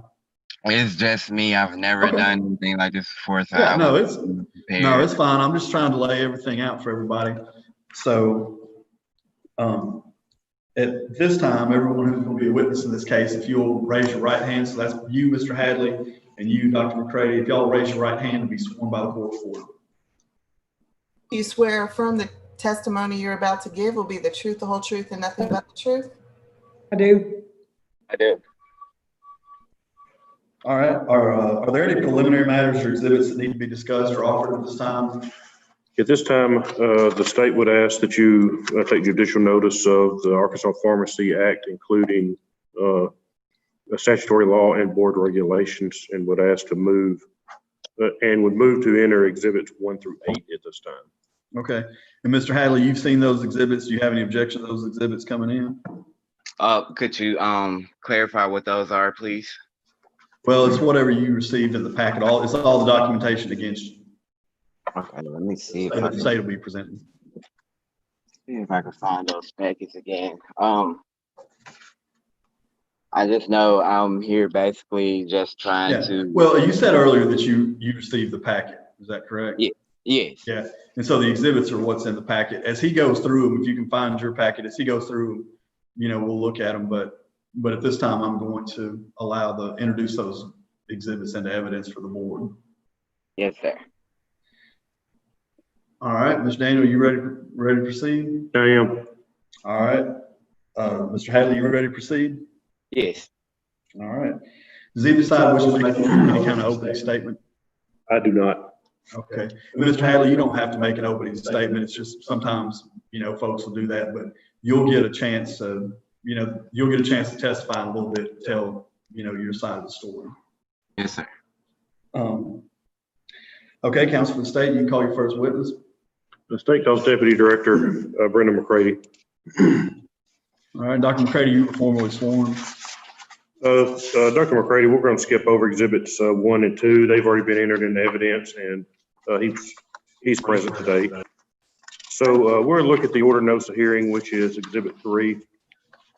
The order notice of hearing, would you read? And just for the record, before we start, I forgot to mention this. Dr. Becca Mitchell, who is a board member, used to be the pharmacist in charge at U.S. Compounding. And this is, Mr. Hadley was an employee there, and this is a drug screen that came out of U.S. Compounding. I have spoken to Dr. Mitchell about this. She does not know Mr. Hadley, knew nothing about this case prior to being here today, about the facts anyway, and I have no issue with her sitting on this. Just wanted to get that on the record, just so there's no confusion. As to the allegations, Dr. McCready, if you would read allegation 2 through 4. Allegation 2, respondent was employed at U.S. Compounding in Conway, Arkansas. Allegation 3, on or about May 6th, 2020, respondent failed an employer drug screen, and this was confirmed by laboratory testing. Allegation 4, respondent employment was terminated by his employer for failing a drug screen. Okay, and we will skip over, thank you, Dr. McCready. We'll skip over the order of suspension and the proof of service because, like I said, he is here today. But his license was suspended via an emergency hearing, is that correct? That's correct. Okay, and he was set for today for a formal hearing. That's correct. Let's skip over to Exhibit 7. This is just a notice from U.S. Compounding that he felt that this was just a random drug screen, and he felt that and was terminated. That's correct. Looking at Exhibit 8, and this is a copy of the drug screen that was provided to the board. That's correct. And it does show a positive test for marijuana. Yes, it does. And it does show that this was confirmed with the lab or using a laboratory, and also that there was a medical review officer on this test. Yes, it does. And down at the very bottom of the page, that last box where it says remarks, says a donor claims Arkansas medical marijuana card, claims to have tested positive caused by medical marijuana. And that was what was told, or I guess that's what he told when he was getting drug screened. That's correct. No further questions. All right, Mr. Hadley, do you have any questions of Dr. McCready based on anything that she just said? Do you want to ask her any questions? No, I just wanted to know if it was issued that I did display my medical marijuana card before the test. It did say that on the report. Yes, ma'am. Board, do you have any questions for this witness? I do. Did you know that you still are supposed to be doing marijuana if you are working? These questions are for Dr. McCready. Dr. sorry. Newsom, if you have any, in just a few minutes, Mr. Hadley will get his go. But if anybody has any questions for Dr. McCready. Okay, seeing no questions for Dr. McCready, Mr. Daniel, you can call your next witness. Board has nothing further. Hold on, I see Dr. Kraus. I'm sorry, Madam President. Yes, Just sir. a question for Dr. McCready. This was a random test done by the employer? Yes, it was. Okay, thank you. I have nothing further based on that, and no more witnesses. Okay, so the state's resting? All right. Yes, sir. All right, Mr. Hadley, at this point, you've been sworn, and so, you know what the issue is today, and you can testify and tell the board anything that you want them to know when you're back. Yes. Everything was stated before. Those are correct facts. It was a random drug test. Before I took the test, I let them know that for my condition, I've been taking medical marijuana recently. It has been like a year. That I was gonna fail the test if I took it, and I was like, I just wanted to keep my job because I try to do everything to the best of my ability, the best way I know how, in the right way. And I just didn't understand by it being legal for a state medicinal use, and I know it's illegal on a federal level. I just didn't understand why would it affect me when I don't abuse it or use it during work times or anything like that. And it's just to cope with my condition that I have. And I just feel like it's kind of unfair when I was trying to do the right thing and continue to be a human being in society and work and, make my way, because I don't qualify for disability or anything like that. So it's the only way I know how to do is work, and I always wanted to do this job. So it's just, I feel like it's unfair. Sorry. I really don't have anything else to say, but yeah, I mean, I took a chance, so I can be productive. All right, at this point, I'm gonna let Mr. Daniel, he can ask you any questions he wants to ask. How long have you been using marijuana? It's been a year. I take either the gummies or the tincture, mostly to help with the nausea from the medicine that I take and to help with my appetite. How often do you use? I probably do a drop daily, maybe 2 drops subcutaneously under my tongue. Okay, and how long? When did you work at U.S. Compounding? From when to when? I started, I want to say August 2018, if I want to be correct. I was almost there at my 2-year mark.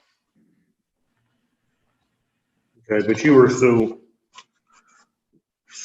on May 6th, so you were working on May 6th of this year. I mean, Yes. That's when you took the drug test. So you Yes. were using daily while you were working at U.S. Compounding? You just Yes. said you took a drop or two every day, so you were using on days you went in and worked. Oh, no, after work, after I leave from work, I don't do it that day of, like, once I'm home, when I know I'm not doing anything, that's when I take it. Okay, so you would go home after work and use, and then you would work the next day? Yes. Okay. And what were you doing at US Compounding? I know you're a pharmacy tech, but like, what was your job there? I was mostly in the sterilization, just basically wiping in syringes and getting stuff set up for the next day for production. Okay, so you were getting stuff set up for compounding the next day. Yes, yes. I have no further questions. Thank you, Mr. Jones.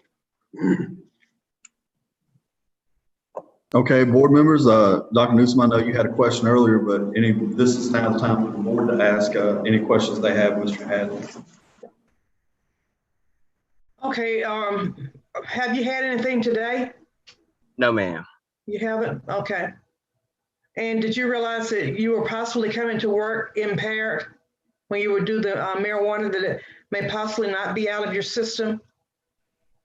I've never felt any of the effects of being impaired going to work, so it never crossed my mind that it would still be in my system, even though I know it would be in my system from taking it, but it wasn't in my system. I wasn't impaired doing work. And do you realize that you had a very important job since you were working with sterile products? Yes, and I did my job very well, and if you could ask, I was one of the best employees they had. Okay. Does anyone else have any questions? I have a question. Go ahead. Mr. Hadley, were you aware of your company's drug policy? No, ma'am, I never asked because at the time I didn't do it. I wasn't. When they hired you, were you aware of their drug policy? Yes, because I guess because I took a drug test, so yes, I would Okay. have to be aware of it. Yes. Was your employer aware that you had a medical marijuana card? Did you let your employer know that you used marijuana on a medicinal basis? No, ma'am, I didn't. That's all I have. All right, Mr. Daniel, anything about that cause you have any follow-up? No, sir. Okay. Mr. Hadley, do you have any more witnesses? Anything else you want to put out? No, sir. Okay. Well, at that, you want to Mr. Daniel, make any closing argument? Just real brief. So this was just a random drug screen. He did test positive. You know, we've had, I know the board's had discussions on medical marijuana. I said there is a carve out in the medical marijuana statute for safety conscious positions. I said, and this is one of those positions. He testified at that he worked at US Compounding getting sterile, not making the products, but getting the sterile preparation ready for the next day. So he's involved in the process of making medication that's going to go in people's bodies. And he was using the medical marijuana, he said, almost on a daily basis.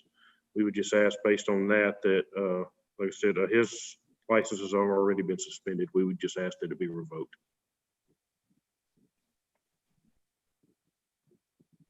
Okay. Apologies, can I ask a question? Go ahead. Can she ask a question? She can. She can, okay.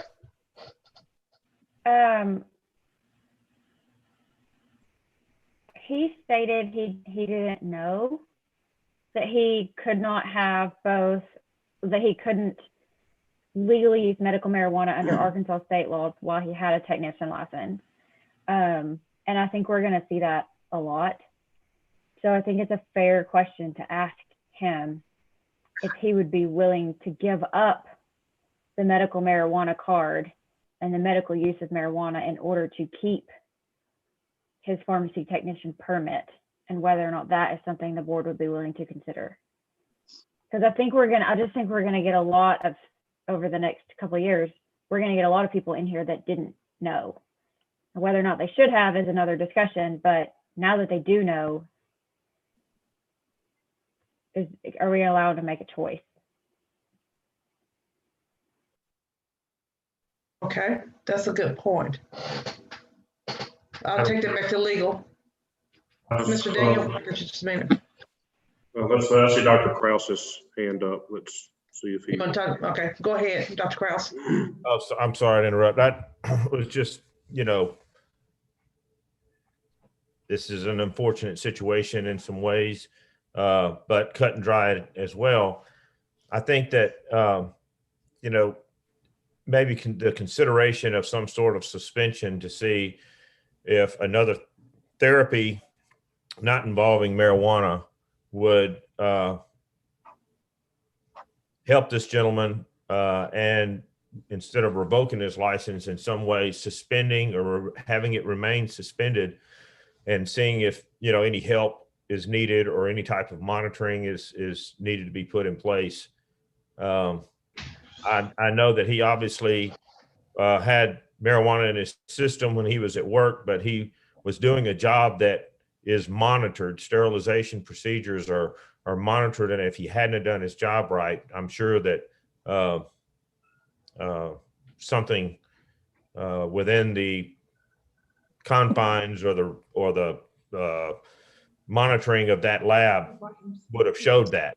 So I'm wanting to hear others. Thank you.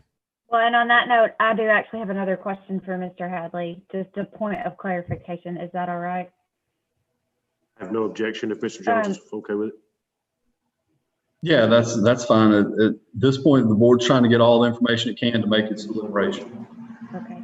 So I don't know Mr. Hadley, but I am familiar with at least what the different roles in operations used to be at this facility. And there were technicians who actually never went in the clean room, and they never handled drug products. They were basically staging materials where they would wipe it down in the hallway in the warehouse to try to reduce the bioburden on the outside of the syringe containers, that sort of thing. Mr. Hadley, can you clarify what your role was? Were you actually in the clean room performing aseptic operations, or were you a stager?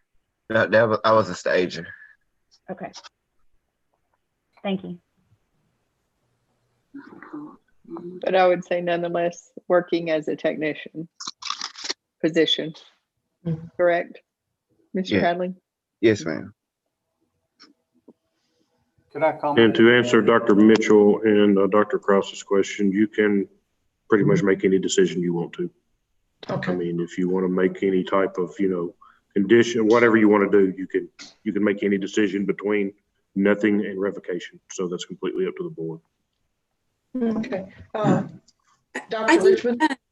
Sorry, I was going to see if Mr. Hadley could, so Dr. Mitchell had some questions, and then there was a little other discussion, but she had asked, and I was interested to hear as well, if the selection is technician permit or continued use of medical marijuana, what would that decision be? Mr. Hadley, what would you choose? I would do what I have to do because I liked my job. I did. So I would do what I have to do. Of course, it doesn't get your job back, but I mean, I know that. Yeah. I mean, I liked what I did. And Dr. Richmond, did you have a question? Well, I didn't have a question. I just want to comment relative to what Dr. Mitchell said, and also as follow-up to what Mr. Hadley just assented to, that he would do what he had to do to be able to maintain his license. It appears to me that Mr. Hadley has answered all the questions in a knowledgeable way. He seems to be compliant on his medication. When asked how he took the medication, he could describe that forthright. He was self-aware enough to know that he didn't have any adverse events to it, didn't feel that he was impaired when he went to work. So he appears to be compliant. I don't seem to sense any intentionality here. And based on both what he said, as well as based on the nonverbal in front of me on the screen, he seems to be properly contrite regarding what he didn't know now, but didn't know before, but does know now. So if Mr. Hadley would be willing to give up his medical marijuana card in order to maintain his license, I would be in support of that. Mr. Hadley, what did you do prior to getting your medical marijuana card? It was a medication switch, and being in like the support group and finding out things was like helping other people. It was just something that I explored. Okay. But were you being treated? Yes, ma'am. Okay, and then was that plan working? Now the new one that we on now, it is working out better for me. It is working. So, well, when's the last time you had some of the marijuana? Probably maybe like 5 days ago. Okay, so you're weaning yourself off of it? Yes, ma'am. Okay, okay. What do you mean by the new plan might be working? Something other than medical marijuana? It was the medication that I was on. So now you're not on Yeah, that it's not. medication? It's not as doing as many. We switched it over to a 1 pill regimen, and it's not as many side effects as the ones before. Okay.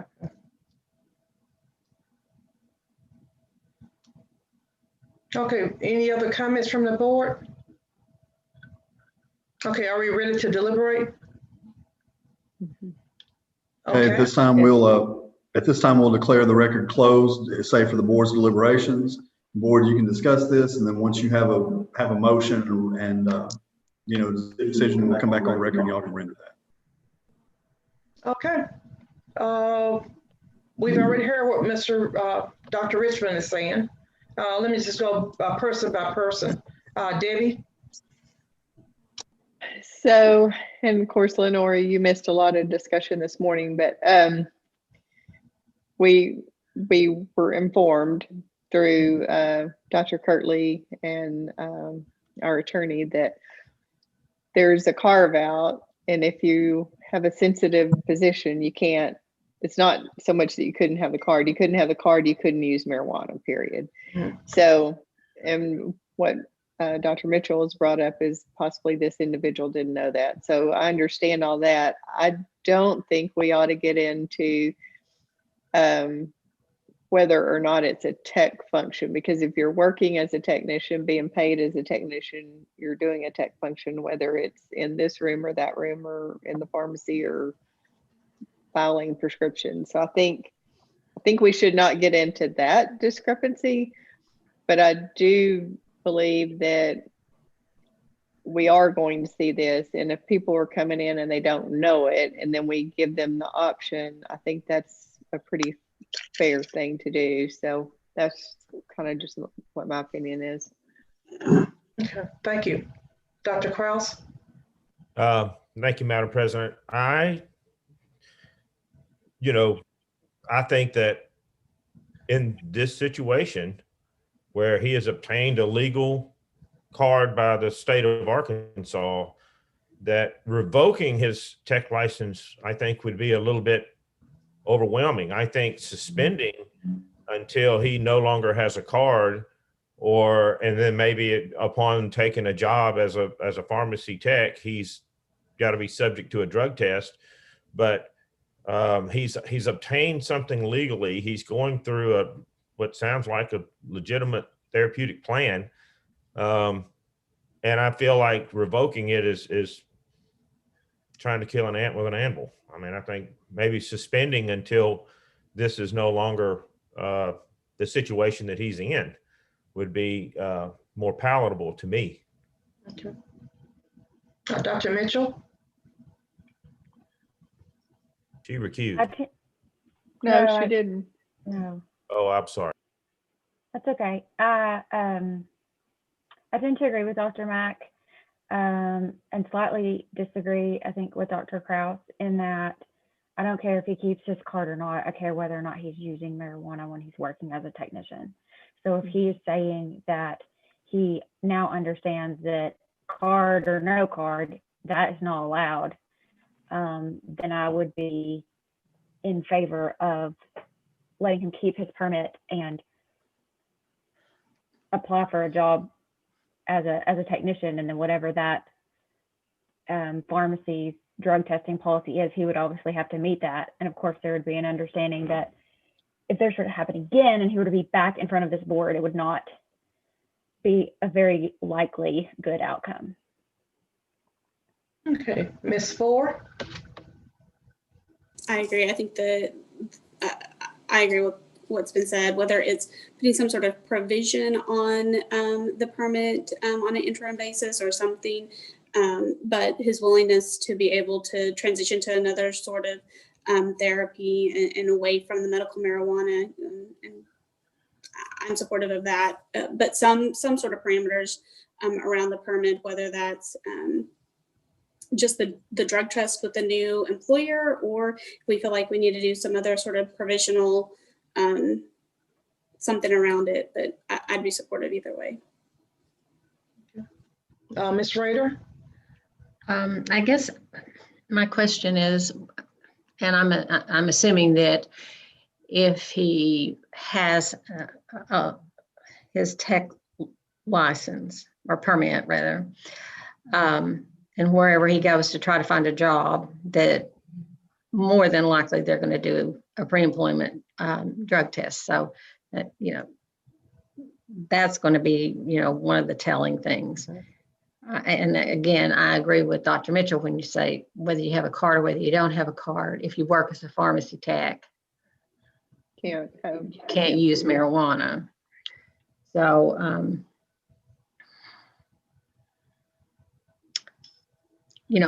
under the circumstances, we may be setting kind of I don't know what kind of a precedent here that we may be setting. Yeah. But I think we are going to be faced with this more and more. Mm-hmm. He was aware that there was a drug policy there. I think he was maybe misinformed when he got the medical marijuana card, believing that made it okay as long as he didn't go to work impaired. So, I don't know. Yeah, this is a new area that we're, we got to break ground in a new area. Yeah. Dr. Newsom, can I say one more thing? This is Debbie. Yes, go ahead. The only thing I would say is, and I realize this is the Conway program that, we have to worry with, but even if you didn't know you couldn't have a medical marijuana card and use marijuana at work, you certainly knew that there is a drug policy at probably every company you work for now. So, so they had every right to terminate him because he was using something that he couldn't use at work. I think we have to be real careful here, knowing that we know he used it at work. That's something we really need to think about. Okay. Dr. Jolly, and then I get to you, Dr. Richmond. Yeah, I agree with the points that Dr. Mack made. I guess I'm concerned about the precedent as well and what we might be setting up for the future. I can empathize with, getting a medical marijuana card and maybe not realizing that that didn't cover you in this regards, but you also as an employee have to be aware of your employer's drug policies as well. So just using, I didn't know, I'm concerned about what precedent we're setting. And then if we're going to set the precedent of you have to get rid of your medical marijuana card, then who does the administrative burden then fall upon to verify whether it's been given up? I'm just concerned about that as a precedent, I guess. I am too. Okay. Dr. Richmond, then Dr. Krause. I recognize the concern. We're talking about medical marijuana, and there's a great deal of opinion regarding that. I tend to be conservative, and so I'm not particularly in favor, but it's here and we have to deal with it. But it's not unlike and akin to a situation where individuals who have a prescription for OxyContin, but yet work for in the airline industry under FAA regulations, or the Department of Transportation, or even United Mine Workers and men going under the ground into the mines, and questions about whether or not they can do the job but yet they are prescribed the medication. And for example, in the case of mine workers, where they've actually been injured on the job, which necessitated the prescription to start with. So I think we get into a variety of scenarios, but it boils down that the individuals believe they're taking something that has been issued to them legally, but yet then find that there are additional guidelines that perhaps they weren't aware. Now, ignorance of the law often is not a defense, but I think as we begin to go down this slope, that at least a modicum of compassion. I mean, we give people different second chances, even third chances when they are purposefully abusing drugs. We put them through a program that to not give them the opportunity when they properly and contritely recognize the problem and are willing to fix it. I think we do them that. Dr. Kraus. Thank you. To me, the question also is, or maybe is the question, is in having this state given, or yeah, state given medical marijuana card, does it exclude you from work while you're on it or for life? You know, is it a drug that you're put on by a provider that says, well, you know what, because of the job you do, you can't do this job. But now when you're done with this therapy, what says they can't do this job? I mean, are we excluding them while they're on this therapy, or are we excluding them because they're on this therapy for life? That's a good question. Does anyone, Dr. Daniel, Dr. Go out of my pharmacy every day that I don't necessarily agree with. Dr. McCready, do y'all have an opinion on that one? Can I just say something real quick? Yes, sir, go ahead. So you guys pull me back in if I'm off here. So we give second chances to people that are engaged with the support group and have advocacy, or applicants for licensure who have made mistakes in the past, and usually a certain amount of time's passed, and they're no longer participating in those activities. This one seems to be a little different to me in that we have current admitted marijuana use. I just want to mention that. It does seem to be a little bit out of the norm compared to other quote unquote second or third chances that we've given, at least to me, but you guys pull me back in if I'm off there. Madam President? Yes, sir. On this board, I try to think in situations, two things. Were Arkansans harmed? Was the law broken? Not what the employer thinks, but was patient harmed? Was the law broken? You know, if we are concerned as a board that there has been some recent continued usage, we could just extend the suspension for a set amount of time, have an additional drug test before the suspension is removed. I think that would be an option for us to take as well, if the concern is the recent usage. I think it's, oh, excuse me. Go ahead, Dr. Mack.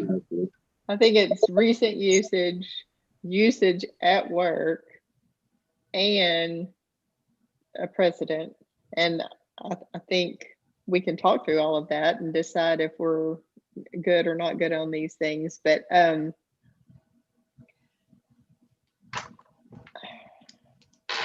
there is still the point that this is against federal law. I realize Arkansas has made it medical marijuana legal, but the federal government hadn't. So, I mean, it's a huge issue. It is something we're going to face. It is something we have to determine.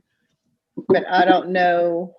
I think we just have to be careful knowing that an individual used marijuana at work against the drug policy for any company, more than likely, and So maybe we don't know that any patient was hurt particularly, Dr. Kraus, but do we want to wait till somebody's hurt to make any kind of decision? And then I think the other point is we do, there are people that take prescription drugs, but those are legal by federal and state. It's not a real toss-up if they're legal to take. So this one's just different. Dr. Kraus? Yeah, first off, you're right, it is illegal federally, but the feds have, and please counsel help me here, agreed not to prosecute in states where it has been legalized. So it's like they're turning a blind eye to it. Second, I don't think he testified that he was using it at work. I think he said that he figured that it was still in his system, but he wasn't necessarily stoned while he was at work. Did I misinterpret that? No, sir. Like,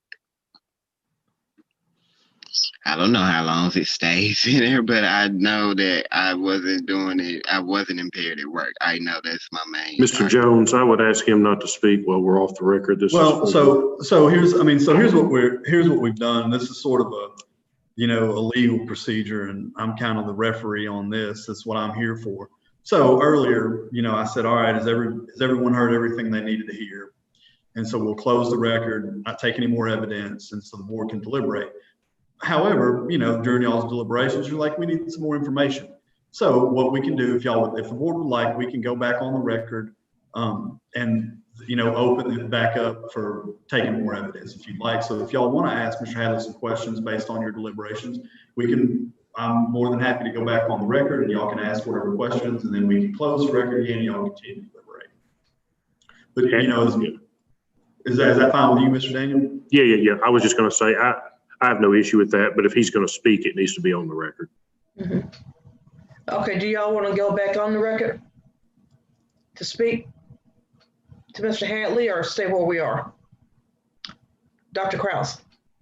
I just want, yes, ma'am, only to see was he taking the medication while he was at work or while he was at home?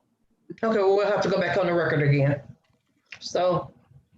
All right, the board recessed to deliberate. We went off the record, but now we're going to be back on the record in this case, and it's case number 2020-045, Mr. Jim Hadley. And Mr. Hadley, I believe that the board they have some more questions they want you to testify, get a little more testimony from you before they can make their decision. Are you good with that? Yes, sir. All right, board, you can ask whatever questions you want. Okay. Dr. Kraus, you had a question? Yes, Mr. Hadley, were you using the medication at work or when you were not at work? When I wasn't at work, at home, only at home, after I clock out from my shift.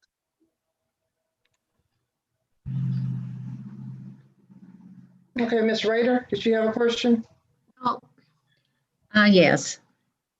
If Mr. Hadley, you said you would be willing to give up using the marijuana in order to go back to retain your license and be able to go back and work as a technician. Yes, ma'am. Explain to me exactly what has changed in your I'm not trying to get into your personal, the details of your personal medical condition, but how do you feel like that you can do that? If you needed it before, why do you not need it now? Because the medicine I was taking before was much harsher on my body than the ones that we taking now. But you are still continuing to use the marijuana. It's not been recently, but like 5 days ago, I took attention just to help my appetite more. I see. Okay. Because sometimes I go days without eating if I don't pay attention to it, because I don't get the urge to eat sometimes. Okay. And so if you go completely off of it, what's your option then? I'll just have to talk to my doctor, find out more ways I could do, if it's vitamins or anything. Like, I'll just have to figure it out, because I mean, I liked my job. I like doing what I was doing. I felt like I was helping people. So if that's what I needed to do, I do what I have to do. Okay. Okay, any more questions? Okay, I guess we'll go back off the record then. All right, Mr. Daniel, did anything about the board's questions cause you to have follow-up questions? Just very briefly, you, back then, or you testified earlier that back then you were using on a daily basis, correct? Yes, sir. So you would get off work, go home, use gummies, however you were using, go to work the next morning, use the next evening when you got off, just kind of every day like that? Yes. Okay, I have nothing further. Thank you. All right, board, are y'all ready to, y'all heard all the evidence you need to hear to make your deliberations? Y'all ready to go back off the record and deliberate some more? Yes. Okay, well, then at this time, we'll be off the record in this case and say for the board's deliberations, once y'all have a motion and a decision, we'll come back on the record and render that. Just for clarification, because we keep talking a fair amount about the difference between state enforcement and federal enforcement. And there's a Rohrabacher-Farr amendment that was a bipartisan amendment passed in 2014 that restricted the DEA and the Department of Justice budget limiting enforcement of marijuana laws to less than $1. So it's not that they're turning a blind eye, it's that they have been defunded for that purpose. And so there is a conscious decision at the federal level to not prosecute.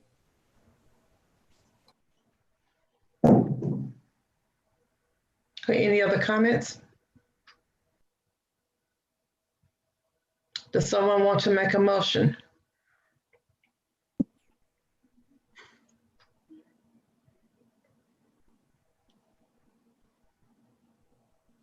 Would this board feel, Madam President, excuse me?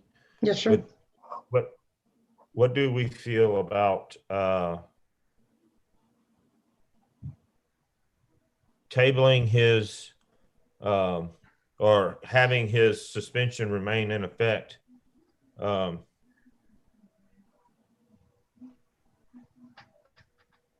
don't know. Never mind.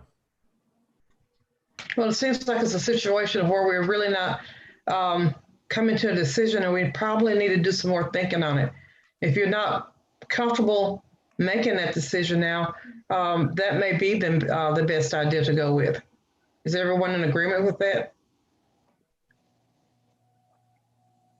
So you're saying? We can take a look at it in December. We're coming back for an informal in December. Okay, and that'll give us he just remains with a suspended permit until December, and Correct. we revisit it.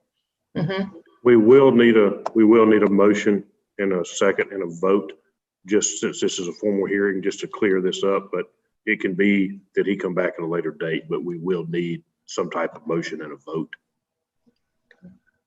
Well, go ahead.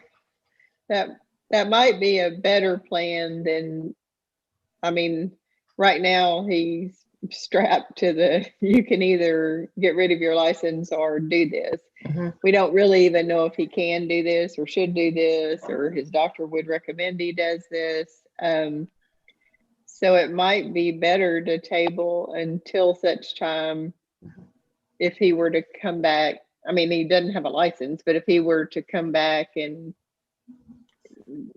make us feel comfortable what he's doing now, that, you know. Any other comments? Does someone else have a better idea? I mean, I kind of, I don't know where we'll be in December. I don't know that there would be enough time if we're going to get to a different resolution. If we ask him to come back in December, I like Dr. Mack's suggestion of letting him initiate when he comes back, when he's ready to find another pharmacy technician position. If he had supporting information to show, like maybe a drug screen or something that would show that he had been able to transition and wasn't actively using, something like that. But I don't know if we schedule today, if the motion today is for him to come back in December, what other information we'll have to make a decision then that we don't have now.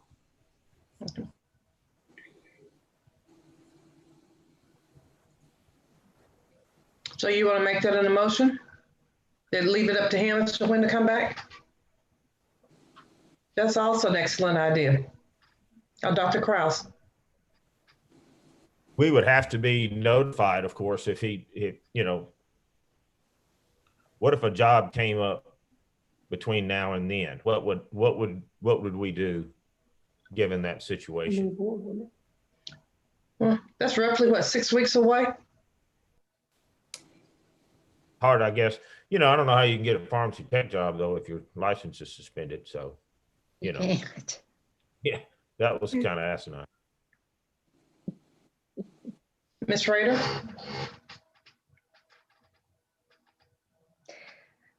Well, the question that he said, how can he get a job if his license is suspended? My gut is, I've kind of gone full circle on this whole thing.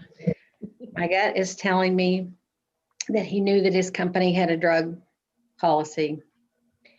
The only thing that's kind of gnawing at me a little bit was that he got a medical marijuana permit and did not notify his employer that he was using marijuana. So the employer could explain to him. But we've had the discussion that even if you have a medical marijuana card, that you are still, as the statute is written, you are not supposed to be working in these settings.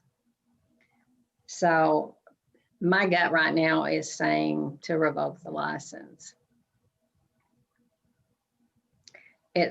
It feels very hard-hearted for me to say that, but that's because I think we're going down a lot of different rabbit holes here, and instead of looking at it's cut and dry right now. The way the federal law and even the state statute. Okay. So if it's revoked, he can always come back and say, he's completely clean now and ask for it back. That's another option. Sure. I think that works good for me. Okay. I said it also puts the ball back in his court. So even if his license or permit is revoked now, he is eligible to reapply for a permit in the future?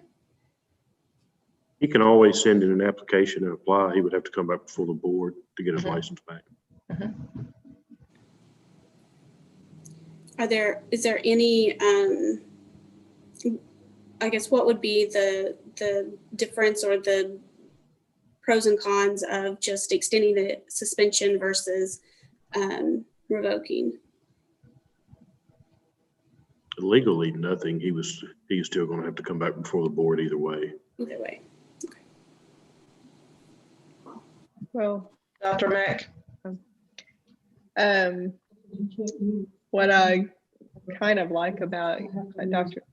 Carol Rader's choice is there's nothing to say that somebody has to keep their permit, and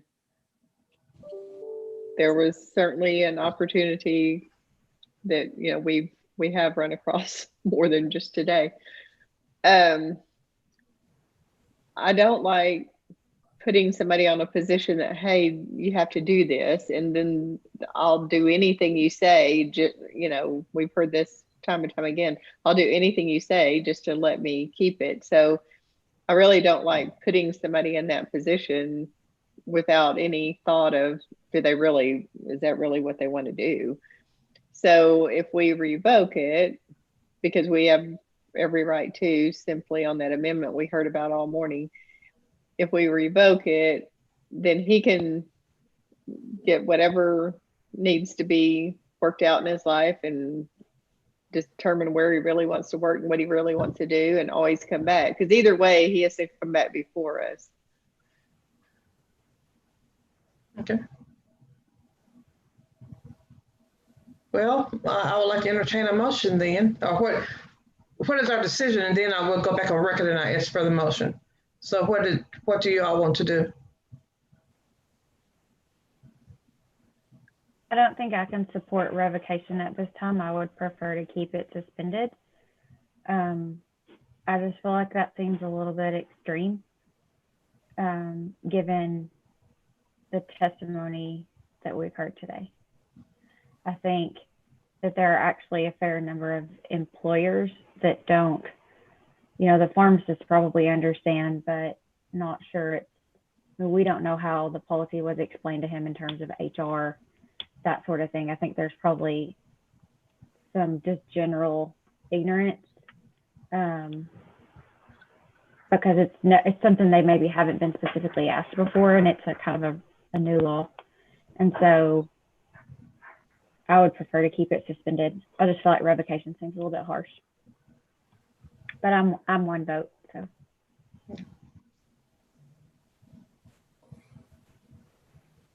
Madam President. Yes, sir. Yeah, I like what Amy and Becca are saying as far as the suspension goes. I don't really care what the employer's policy is, as far as, how strict their parameters are one way or the other. Can't really do much about that other than, if they're having somebody impaired in their workplace. I get that. But I think that this is a time that we are setting a precedent here. We are looking at,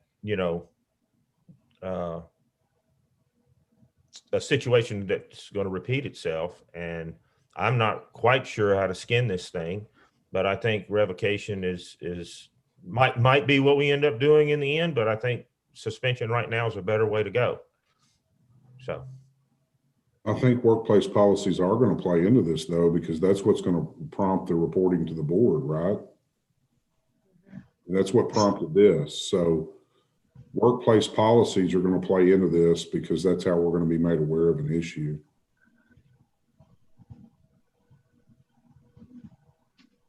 Dr. Mack? I do hear Dr. Kraus, and I do appreciate that opinion too. We're all over the board here, but I think something we have to really seriously think about is we are here to protect the public. If we believe the carve-out is there for a reason, maybe we do, maybe we don't. If we believe the carve-out is there for a reason because it's a sensitive job where people's lives could be affected, we need to be careful what we do here, because that's our job, is protecting the public. Unfortunately, not first and foremost the technicians or the pharmacists or the employer. We are here to protect the public. So just think that as we're talking through this. Mm-hmm. So if we went with a suspension today, would it be permissible for us to have a discussion again on this topic as a board to talk about this scenario a little bit more? And yes, sir. Mm-hmm. And how we're going to handle it moving forward, because to Dr. Kraus's point, and others have said it today as well, this is going to continue to come up. And I think that if we went with a suspension today, maybe it allows us not to necessarily set a precedent until we've had a chance to maybe have some additional discussion around it.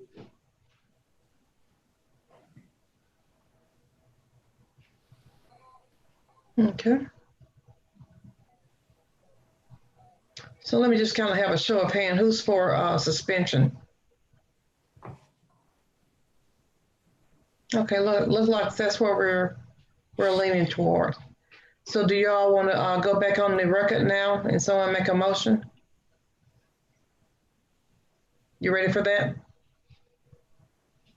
So before we get back on the record though, in making the motions and having, since it is a formal hearing and speaking to the allegations and charges,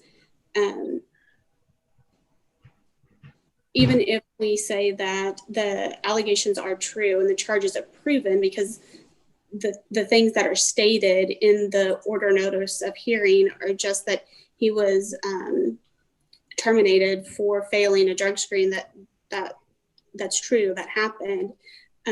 But even if we find the allegations true and the charges proven, we still have the ability to hold on the suspension. We don't have to take any other action, regardless of how we find the elements. Is that correct? That's correct. I would think we would continue. Is that what we would do, Luke? Continue the suspension? Okay. Well, in my mind, the allegations are true, but the charges are not proven. Because if I was totally convinced that he was guilty of dishonorable or unprofessional conduct, and if he had willfully violated provisions of the pharmacy law, then that's true. You know what I mean? I would be going for revocation, but I'm not sure that he understood. So maybe the second one is, the second charge is not proven? Or so the allegations are true, but the charges are not proven. Well, that's what I'm thinking. I think we the can first, find him. Yeah, if he comes back in however many months, and based on his testimony at that time, we feel differently, then we can absolutely find him proven at some point in the future. Right? Do we just say just because somebody doesn't know something, it's not? We cannot talk to Mr. Daniel unless we go back on the record. I just thought about that. So. I'll be glad to answer any questions if y'all want to go back on. Yeah, all right. Can we go back on record, sir? Okay. Yes, ma'am. Yes, ma'am. Let's, okay, so the board has deliberated. They have a few questions for the attorney. So we will be back on the record in the case of Mr. Jim Hadley, Arkansas State Board of Pharmacy, case number 2020-045. Okay, we got an echo. And Dr. Mitchell, will you restate your question so we can make it part of the record? Sure. My question was, if the charges are found to be not proven today, is it possible, if this case is reheard in the future, to find them true at some point in the future? If there is a decision made on this today, this case is closed. You can, if you want to, if he reapplies later, or if you give him, like if you keep the suspension, or if you revoke, or whatever decision you made, that decision is made on these allegations and these charges, and this order notice of hearing is closed. But you can also, you can make him appear later to see if he's followed whatever conditions or whatever requirements, whatever you set forward. But as far as going back and saying, well, this is now proven, you can't do that.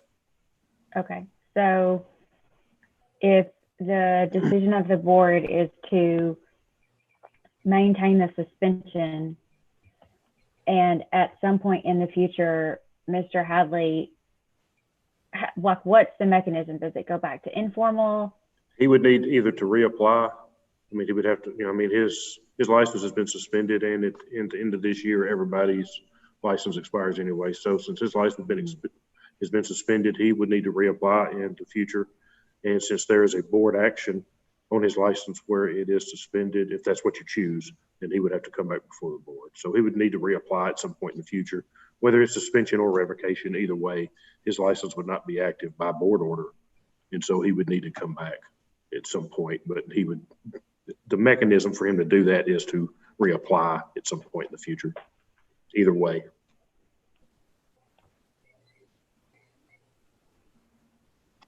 Thank you.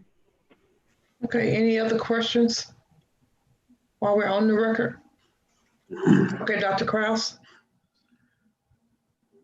Can we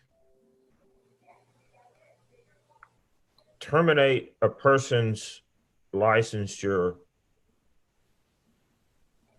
with, even though they're abiding by the law in a therapy that they've received, it's not like, I guess when they went to get the card, they said, well, you're a pharmacy tech, so you can't get the card, so you can't get the therapy. I mean, you can legally take hydrocodone as prescribed and be impaired. Correct. You can drink and Yeah. still be impaired the next day. I mean, some hydrocodone, you may end up taking, 3 or 4 a day as prescribed for pain, but you would be impaired that whole time. And I guess what I'm trying to I say don't is, know I that don't it's- think they should be at work, but I don't know if by abiding by the law, their work shouldn't be suspended until that therapy is over. Is that breaking our regulations? I guess is what I'm trying to say, our pharmacy regulations. That's my question to council. Oh, I don't see how. I mean, there is part of it in there about, will he violated the provisions of the pharmacy laws? I don't know that, like I said, I don't see a difference. If you're looking at it as a medication, I don't see a difference in taking something else that's legally, and we keep saying prescribed, but this was not prescribed. It just says, hey, I have one of the ailments, so you qualify for the card. Then it's on him to make the decision if he wants to use it or not. It's not a prescribed prescription, but if you're going to look at it as medical, I don't see any difference in taking something else that he can legally take. It doesn't mean, we don't know if he was impaired. I don't know if there's any testimony of that. I don't know how we would know if he was impaired at that point. But I just think if you're going to look at it as a medicine, it's just no different than any other controlled substance that, you can legally consume. Thank you. Dr. We've Mack. definitely had people come before the board that even if their prescriptions were legal, they weren't fit to practice. I don't know if medical marijuana is going to need to go into the support group area too, so we can have some kind of help to know if they should keep doing this or not. But we've had people that were taking legal prescriptions, but they can't work and do that. So. And Dr. McCready just made a valid point. There's people in the support group right now that had legal prescriptions for controlled substances before they went in, and they're not allowed to take them while they're in there. Okay.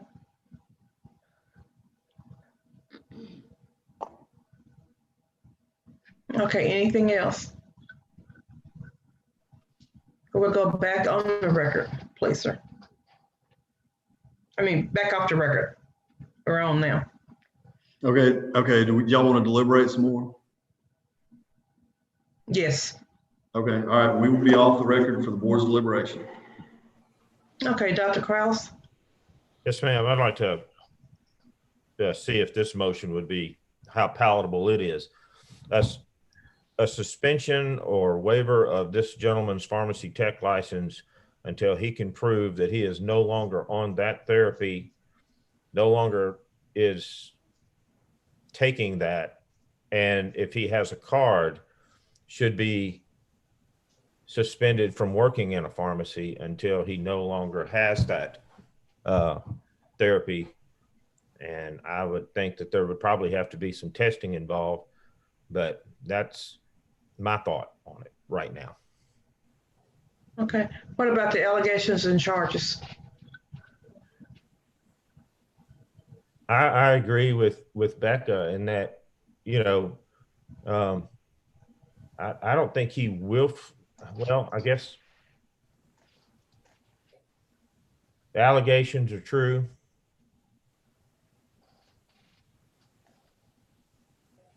I don't necessarily know if you couldn't say that the charges aren't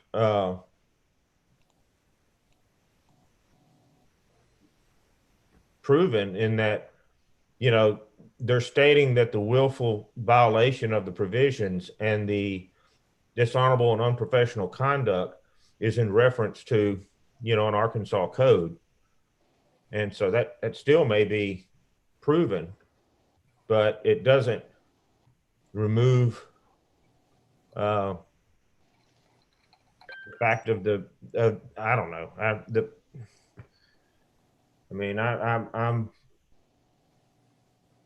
perplexed as to what to do, because legally you can find the charges proven and still make any decision you want to, if that was your question. So I think that the allegations are true, and I think the charges are probably proven. I think that a suspension and and he can go back to work if he no longer has a card and is clean. I don't want to have to police that. Like, I think that sets a challenging precedent. Yeah, who's going to keep up with that? Staff. Yeah. I would And be he's in been here favor once, of or he's just, been here 5 times.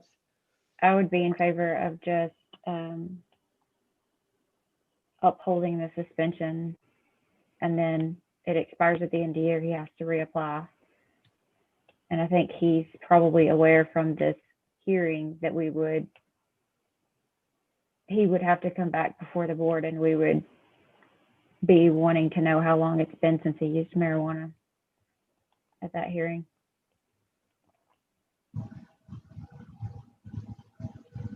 Okay. Are y'all ready to go with that? Becca, you want to make that on a motion then? I mean, is that satisfactory to everybody?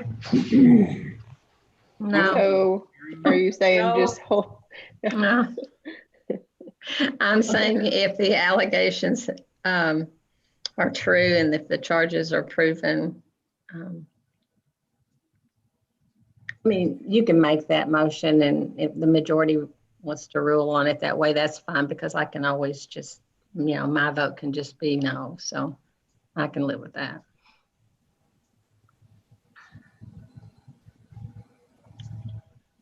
so for those that were in favor of suspension? What are y'all thinking?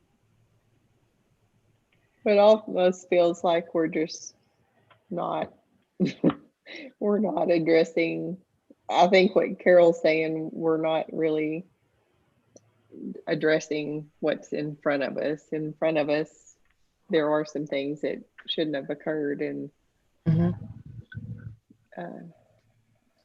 well, the thing is, we can still, not make a decision. It will stay suspended. And the license will actually go invalid at the end of the year, because this is the biennium that will end this year. It's for the technicians. So are you just recommending to just table this, just table it versus doing anything? If that's okay with you all, because what Yeah, I'm not hearing any true thing as to what we should do. It's already suspended. We're like a hung jury. We can't make a decision. Yeah, so that's the best answer that I could come up with, that we can't make a decision on it. We don't have enough information. This is all new ground, and as you know, when you start breaking up ground, you don't know what's under it. It could be sandy and it goes easy, or it could be full of rocks. And this time we're breaking soil that's full of rocks, and you just can't go and make a clear, what is a clear road without having to stop to clean the rocks out. So we're kind of stuck.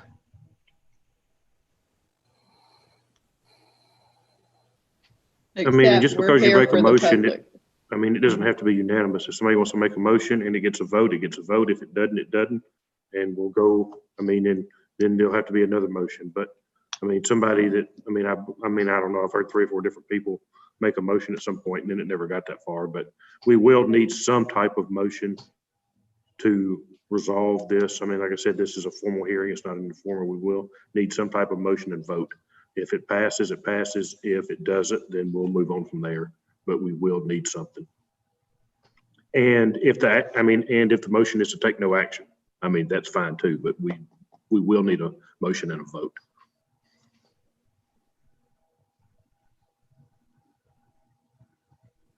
I'm waiting for a motion.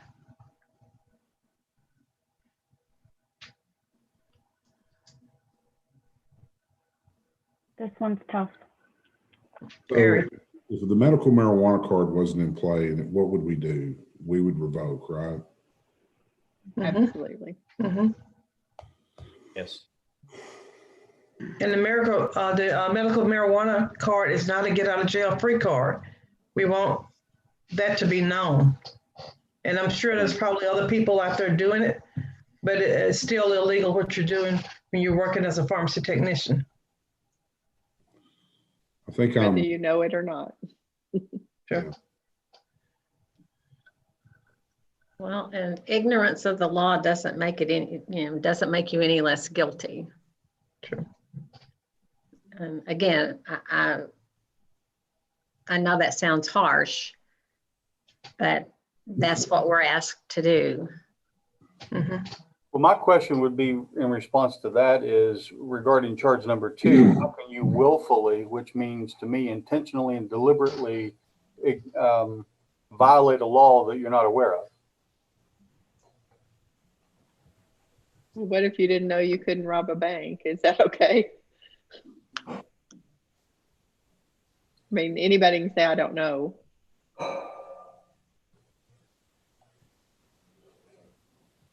He testified. That's a comparable analogy.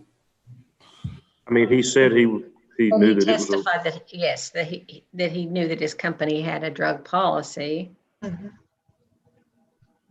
If you ask him, I think if we ask him, did he think that related to illicit drugs or drugs that were medically approved? I mean, if we're just simply saying there's a drug policy, does that mean you can't use lisinopril either? And it's perfectly okay for the employer to have that stance. But us as a state agency that's saying, well, this state law doesn't apply here or only applies to a certain extent, leaves us vulnerable to decisions down the line.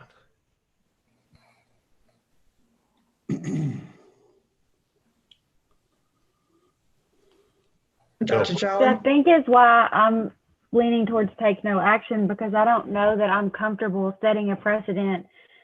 I'm certainly not comfortable setting a precedent that somebody can come in and say, well, I didn't know because I had a medical marijuana card that I wasn't supposed to, that I didn't know. So this is my mulligan. I'm not comfortable with that precedent, but I'm also not comfortable setting the precedent that it's an automatic revocation.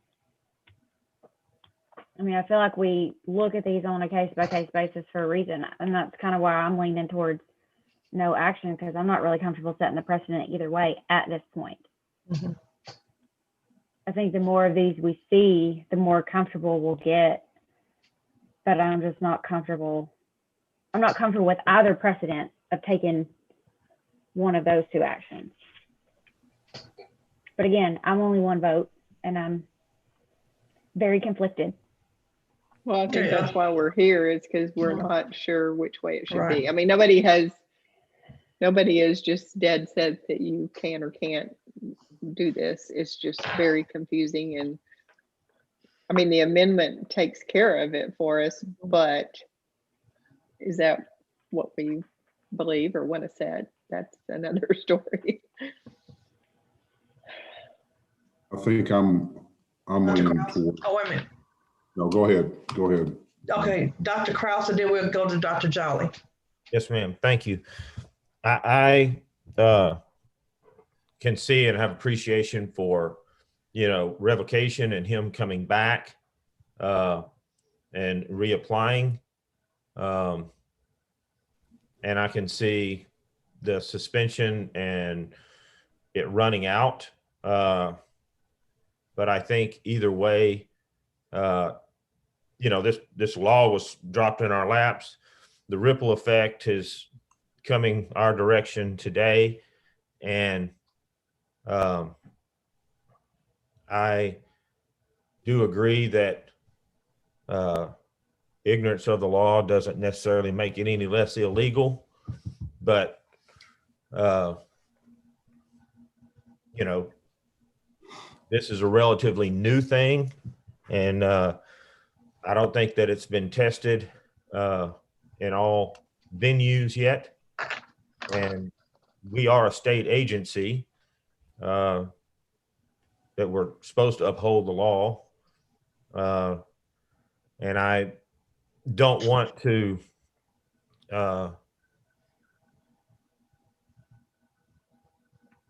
necessarily punish somebody because we're not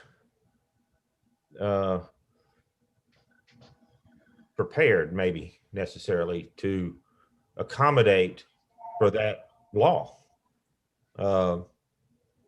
I still don't think that somebody with a card should be working in a pharmacy, but that's, I don't know if that's grounds for this gentleman's revocation of his license or not. I'm so sorry. Okay, Dr. Jolly? I think functionally revocation or just maintaining the suspension sort of accomplishes the same thing, right? I'm not comfortable allowing him to go back into practice. So, you know, if there's a motion made to maintain the suspension, then I can get on board with that. And I can also get on board with the revocation as well. But I'm not comfortable with him going back into practice because I think,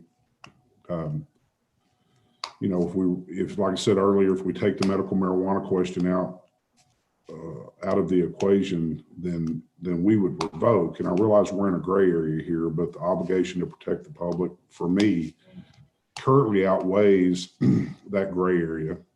Mm-hmm.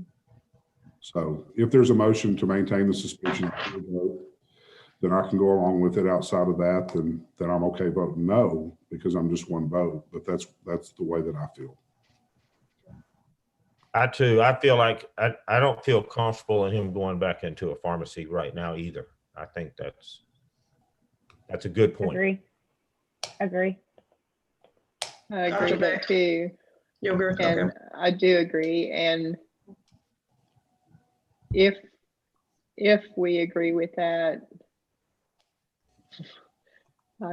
the reason I would go with revoke is for him, it works the same either way. He has to come back no matter what. Mm-hmm. And he has to get all this presented and we'd have to do the same thing. But if we just suspend people,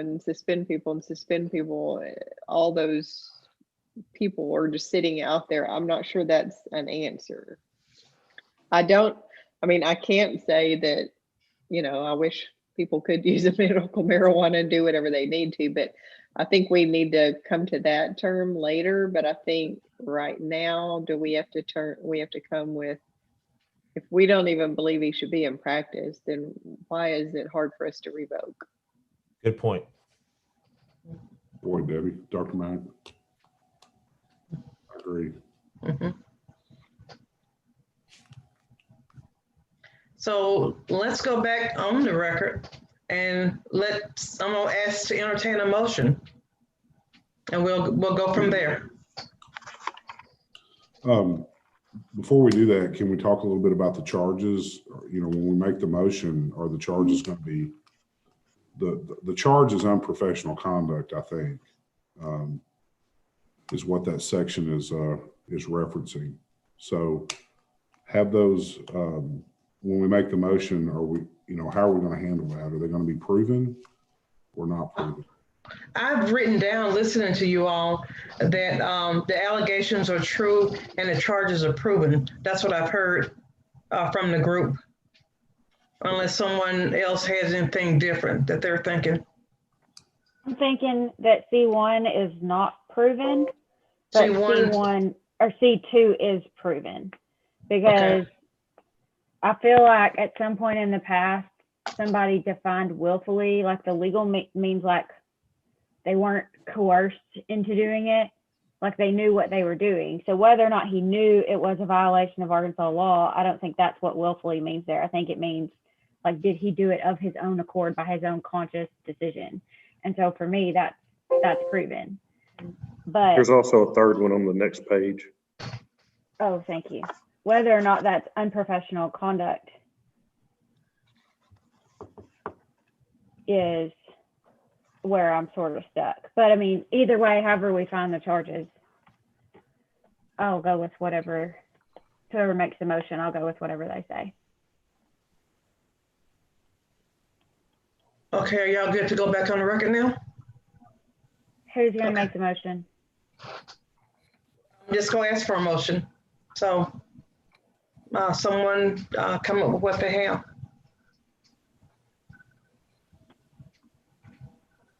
All right, Ms. Grigsby, I think the board's ready to go back on the record and entertain a motion possibly. Are you ready to go back on the record? I am.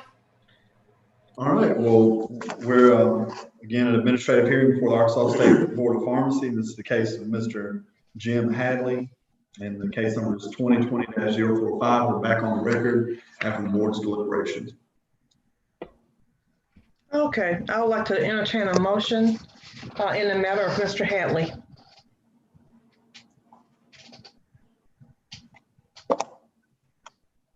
Tell you what, I'll step up. I'm the new guy. I'll take the heat. Agree or not.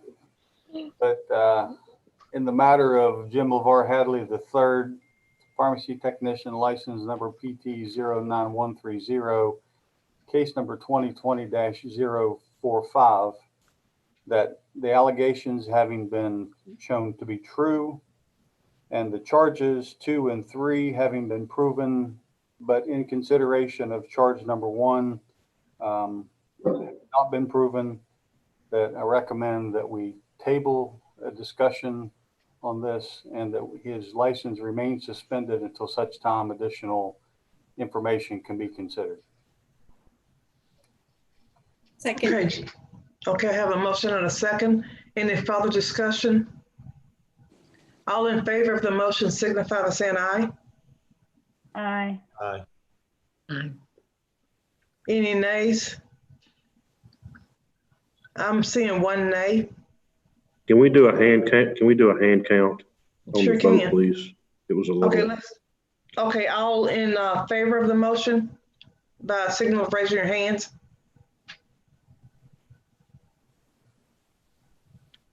Okay. Got that? Thank you. Yes, Okay. thank you. And any nays? Okay. Okay, the motion passes.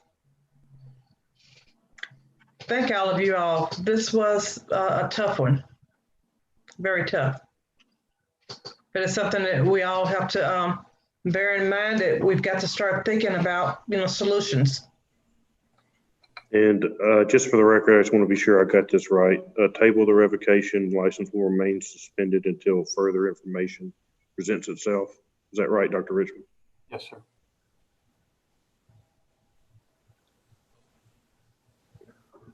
Mr. Hadley, this will all be put in a letter and an order and mailed to you. And if you have any questions, I would be glad to answer them at that time after you receive it. And it will also, there's a process if you want to appeal that decision to a court of law in the state of Arkansas, you have that option. But that will all be in that letter and that order, okay? Yes, sir. And I'm sorry, Mr. Jones, I kind of stepped on your toes there, but if you got anything further. No, that's quite all right. You got the information. But if there are no other questions or comments, then at this time, then this hearing will be concluded and the record in this case will be closed. Okay. Okay, all right, thank you all. Mr. Daniel, how many more cases do we have this afternoon? We have one more that's present and we have 3 more scheduled that are not present. Ms. Rodriguez, who is on the screen, she is scheduled and she's the only other one that's present. Okay, can we take, say a 10-minute break and be back at 2:45, a comfort break? Sure. That's good. Okay, all right. All right, thank you.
looks like we got people coming back home.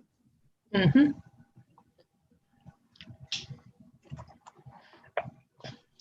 I was just making a comment a minute ago to Luke that one thing to remember on marijuana is it is not prescribed. People get a form saying that they have a qualifying condition for medical marijuana, and that allows them to get a card. It's not prescribed. After that, they have free will to buy and use as they want. So it's a little bit different than hydrocodone or, Ativan or anything like that. Is there any way we could eventually find out what do doctors tell people or when they? Well, I mean, I've talked to a couple of docs that I know that have qualified people, and they're like, if you want to try this, I cannot prescribe it because I'm a DEA registrant. It may be beneficial for you. And a couple of docs I know, they're like, so you can either try this pain therapy or you can try marijuana, but I'm not giving you other controlled substances along with it. Now, I'm sure there are docs that are telling people, yeah, go try it this way and do such and such or whatever. But, federally, they cannot prescribe it per se. So it's this other qualification. So it's, and I think a lot of patients say, well, my doctor prescribed this for me. No, they did not. They did not give you a prescription that said, get this much of this type and use it this way. This morning, y'all had a question. It's like, well, how can you use it? And the girl basically said, well, it's medicine. I use it when I need it. And I'm going, well, most stuff, these are antibiotics. Take this twice a day for a week for your infection, or this is blood pressure medicine. You have to take it every day, or, birth control, you need to take that every day. It's not a PRN deal on that either. So it's a fascinating discussion that I've heard a lot about, through Drug Summit prep and everything else. Well, if you're an airline pilot, can you get a card? No, I hope not. No. If you're an airline pilot, get a card, I guess is where I'm coming from. My understanding, and talking to one of our former board members, if you have need to take hydrocodone because you've had an injury, you're either kind of too sick to fly, or you're on medication that makes you potentially impaired and you can't fly. So that's Well, and I was saying earlier, I'm also a judge advocate in the Army. I've got almost 20 years in the Army, but soldiers, lots of them have PTSD, and that's one of the things you can get medical marijuana for. But the DOD just kind of stopped it and came out with a policy. Department of Defense policy says if you have, if you're still a soldier, you can't use marijuana to treat your PTSD. If we drug screen you and find that, we're going to kick you out, or at least we're going to put you up and be kicked out. I think DOT and FAA, even for level of intoxication for alcohol, I think it's 0.03. Oh, it's way lower. Yeah, It's way low. And you can't have a medical marijuana card and drive a truck. Right. Okay. Yeah. And we've got Ms. Rodriguez, who's been patiently waiting almost 2 hours. So can we go ahead and get her? Are you ready, Ms. Rodriguez? Thanks for waiting. Yeah, Becca's logging back in. Her link went kaput. Okay. Oh, that's right. I didn't even see her. Ms. Griggs, you're still with us, ready to go in a minute? Text me. I am. All right. Does anybody remember Hollywood Squares? I do. We were just talking about that. I said that earlier. Was that this morning? Mr. Jones mentioned it earlier. It's like these days, but we jump around. I mean, I'll be looking at you here, and then you jump somewhere else. So it was and the square lights up. Yeah. When you turn your video off, you go to the bottom. Okay. It was bad for some yesterday. reason. So yeah, if there's multiple pages and somebody turns their video off, you won't see them anymore because they've gone to one of the bottom pages. Trying to track reciprocity by having on one screen over here to the side, their information and who's coming up next, and then trying to track them on my laptop to let them in and make sure everybody could see them was difficult. And Dr. Newsom, one of my colleagues at the Attorney General's office, a man named Brad Newman, he's a fellow SMAC override. He said, say hello to you today. Okay, tell him I said hi. I will. Small world. We have Becca back yet? I don't see her. Well, she said she's in the waiting room. I've admitted her. But it says Yeah. joining. Yeah, it says joining, okay.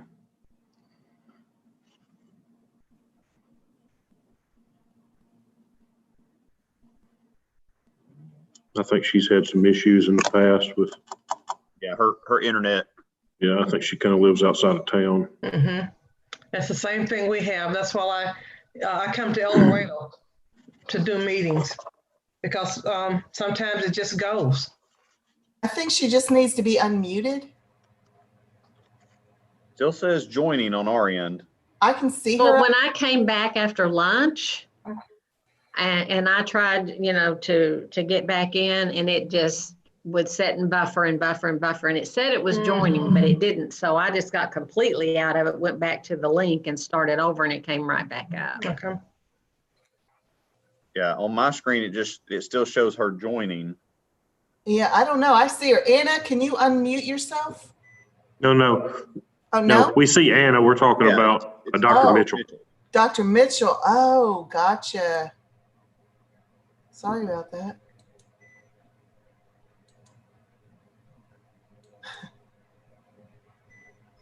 And I just went ahead and switched it so that all participants unmute themselves.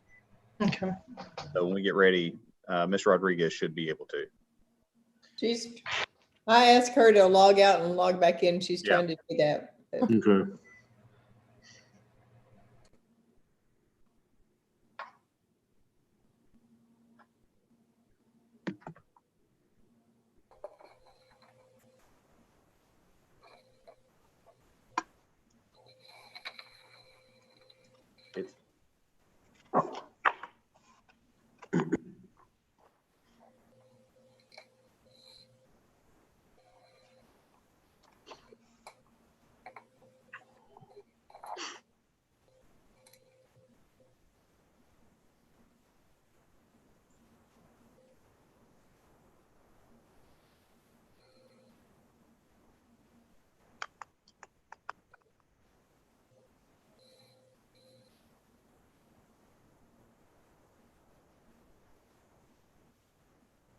Dr. Mitchell is telling me y'all go ahead and start on this one because she's waited forever. We're not quite sure exactly what's going on, but.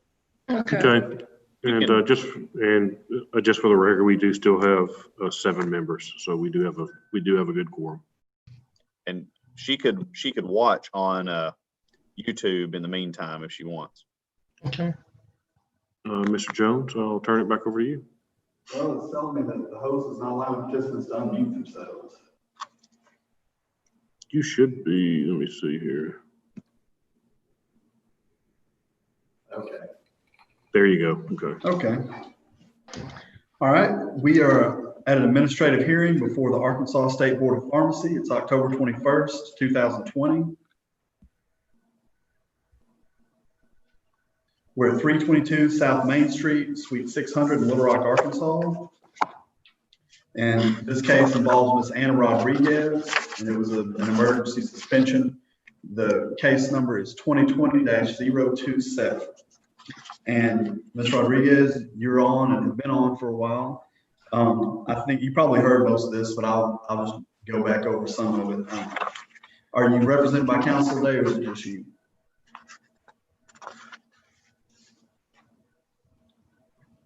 Yeah, she needs to unmute. Yeah. I just hit a button, so you should be able to unmute now. There you go. Hey, Ms. Rodriguez, are you represented by counsel today, or is it just you? We still can't hear you. Can you hear me now? Perfect. Yes. Yes. All right, Ms. Rodriguez, could you please introduce yourself for the record? Yes. My name is Anna Rodriguez, and I'm here today, and I'm going to be representing myself. Okay. And you received a copy of the order and notice of hearing? Yes. And you have all the associated exhibits, all the documents the state's going to be here in a little bit. You've looked over those? Yes. Okay. All right, Councilman State, could you please introduce yourself for the record? Luke Daniel with Arkansas State Board of Pharmacy. Okay. All right, Ms. Rodriguez, again, you may have heard some of this, but I'm just going to explain a few things. If you have any questions, again, this is sort of a low threat environment. If you are unsure about anything that's going on in the proceedings, we can just take a pause and, you can ask me whatever questions you have and I'll explain, just about the procedure. But you saw a pretty good bit of the last one. You see how it goes. But the board is going to base its decision today based solely on the evidence that they have. You've seen that evidence that's been in the packet. And so if you have anything that you want to introduce, any documents or anything like that, make sure it gets submitted to the staff, someone here, and they can get it to the board for the board to consider.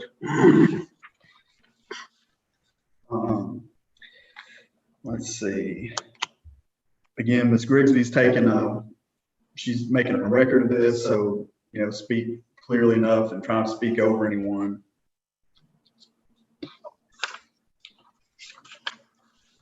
Proceedings are subject to the Arkansas Freedom of Information Act, and as such, all parts of the hearing, even the deliberations of the board, are open. Ms. Rodriguez, do you have any witnesses today, or is it just going to be you testifying? No, just myself.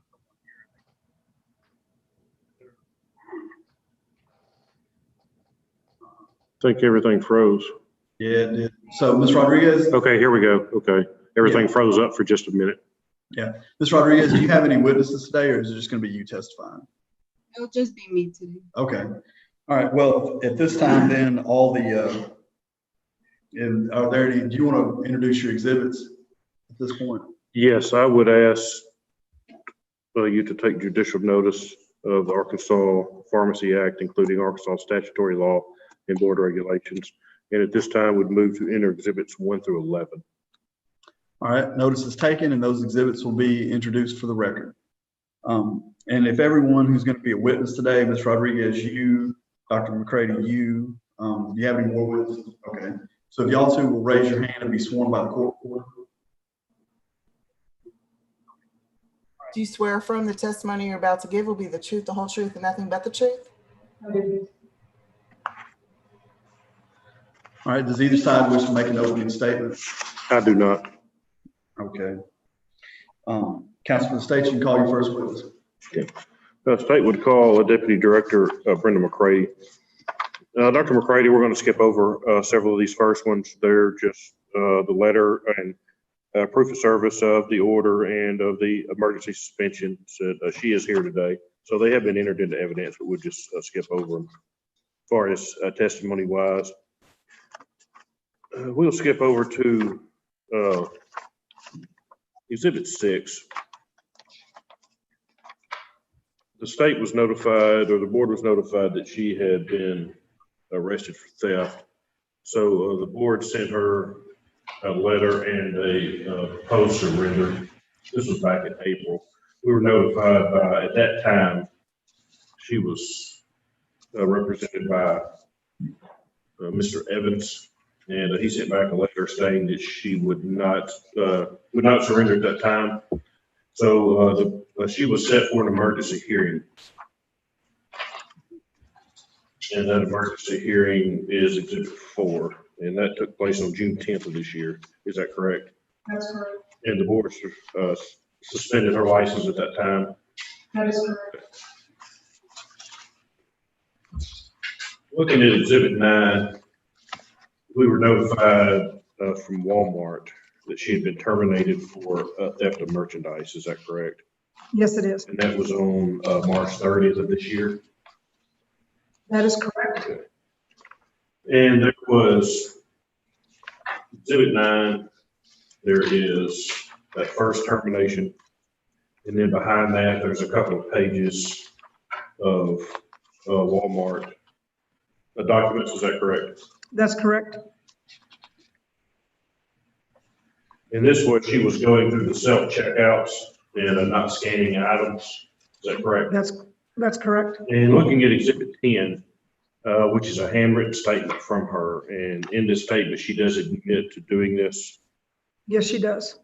And she states that after she did it once, it was just easier to do it again. Yes.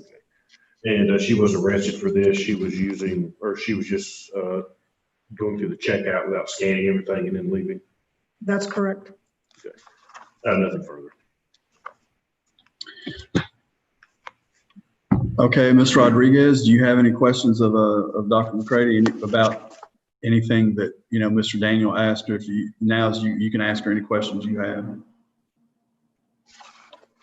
Arrested once I got terminated from Walmart. After they interrogated me, they just terminated me, and I just went home. Okay, well, I'll tell you what, so if you have any questions for Dr. McCready, she just testified, but you'll get the chance in a minute to testify and tell your story. So if you have any questions for her, you can ask those now, but if not, we'll get to your testimony in just a minute.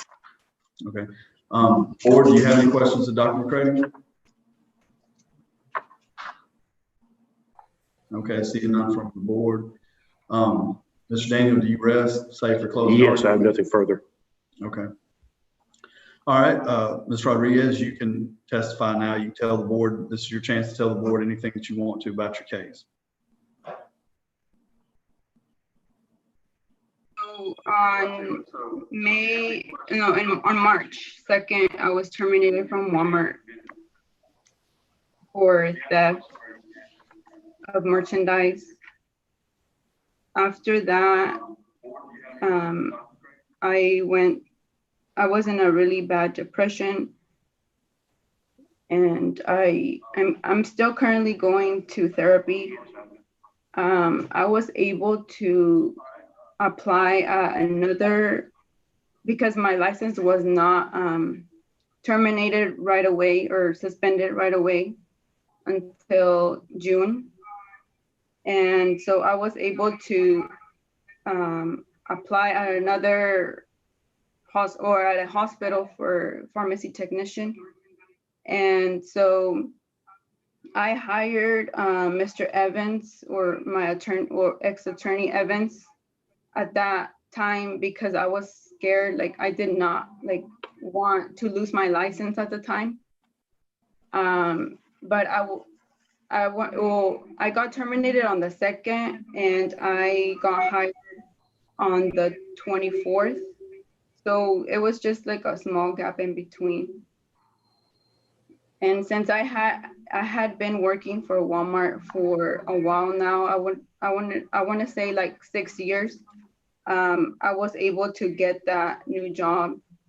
And on June the 10th, whenever my license was suspended, that's whenever I got I got let go of my hospital job. And I had been contacting Mr. Luke about the hearings, just because I really needed my license back to be able to get a job, because as you guys know, like, the epidemic, it affected me even more, because I was told that I could not shop or go into any Walmart. And so at the beginning, it was really hard for me to find essential supplies, because everything that was essential was at Walmart. So it was just really hard. And like I said, I'm still going to therapy, and I was able to find a job now, but it's not like pharmacy or anything really. I'm not sure if you guys have any questions. I've got a few, Mr. Jones. Yeah, so, if you've given your testimony at this point, Mr. Daniel, he'll ask you some questions, and then the board will ask questions. But if you have anything that after they ask you, if you want to clarify, you'll get a chance to do that as well. So at this point, I'm going to let Mr. Daniel ask you some questions. In your statement, and I'm looking at Exhibit 10, where you said it was easy for me to continue doing this. How long had you been doing this? You were going through the self-checkout and just not scanning items. I mean, how long had you been doing this? So the first time that the first time it was with a foundation. So I was shopping with my kids, and I was distracted. And so whenever I got home and I was gonna apply it, it was not my shade. So I was using the Walmart app to pay. which it scans like a barcode and it just automatically gets it from your debit card. So once I was gonna go back and return it, it was not on the list, well, on the receipt. And so that's whenever I messaged a CSM and I asked like, well, I talked to him and I told him like, hey, I didn't pay for this item. And he told me, oh, don't even worry about it. They won't even care. That's what he told me. But now I know that was dumb and not professional, and I should have returned it and paid for it. And the reason that, and then there was times that it was really, I was in a really bad financial situation. And that's whenever I put that, it would be like food or cleaning supplies. It was not like I was stealing for money to return or anything like that, for other things. Okay, so that first time it went through, you just didn't realize it, and after that, you just decided to do it a few more times? Okay. What hospital did you work at? Was it Conway? No, it was at the Everest Rehab. Everest, that's right, I'm sorry, okay. So when you started working there, did you tell them what happened at Walmart? No, I was going to, well, at the time I still had Mr. Evans as my attorney, and he told me not to mention anything because we weren't sure what was going to happen with my license. And so they didn't know. Okay. Did Walmart have you arrested? Like, is there a criminal case on this? Mm-mm. Okay. No, Mr. Evans was able to, or I already paid back the amount that I stole. Okay. I have nothing further. All right, board members, do you have any questions for this, Ms. Rodriguez? I have one. So when you said they didn't have you arrested, I mean, did they call you to the back of the store and tell you what you've done and they went through? I guess I'm just trying to find it kind of hard. They didn't arrest you or do something. So did it occur the very day you were not scanning something and they called you back, or what happened? No, so that day in the morning, I just got called back by the asset protection guy that was working. And he to be honest, he didn't even know how to tell me. And I'm not sure why, I really don't know why. He was going like around in circles and he was not very clear. And so pretty much he kind of made it seem like, just tell me, and whatever you tell me, it'll be good enough. And, you know, maybe you'll be able to keep your job, who knows? And so he did not give me dates of when the stealing happened or times or anything like that. So I wasn't able to tell, like, be specific or anything like that. And so he just had me write the written statement. And then after that, he just asked me to give him my badge, and he just walked me out through the front door.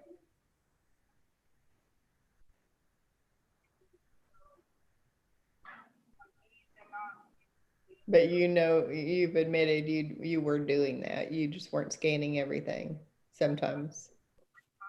Yes.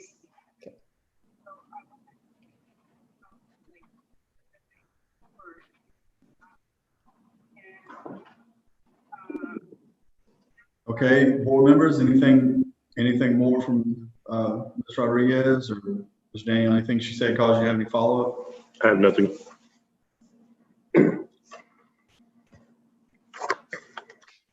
Dr. Newsom, I think you're not unmuted.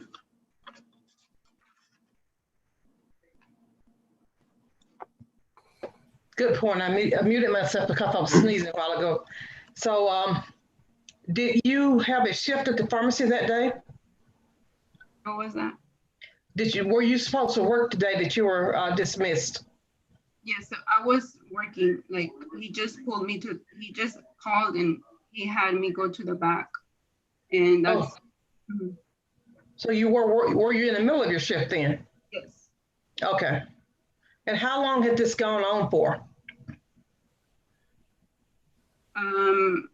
I would say maybe like a couple of months. But like I said, it was just little things here and there that I couldn't afford, or like if I knew, because it would happen at the self-checkout. So like, let's say I only had $20 and I knew that it was getting close to that $20 like mark, then like I was like, okay, should I take it or should I not? And that's when, like I wouldn't scan it. And you said they were not essential items? Yeah, it was food or cleaning supplies, or that was pretty much it. Okay. Thank you. Now, you said at one point you took foundation, was that right? Yes, that's that was the very first time that I noticed, and the reason that I did it was because it was not my shade. And whenever I was gonna return it to get my shade, I didn't see that it was on the receipt.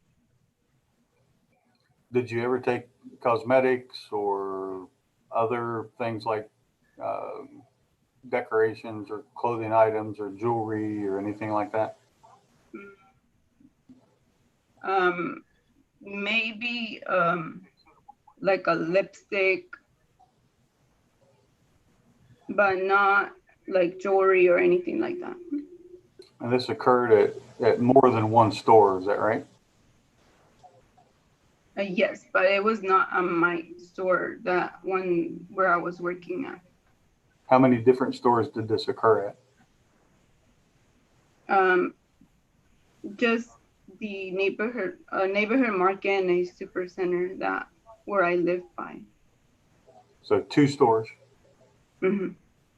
What was the total amount, would you say, of the value of the things that you took?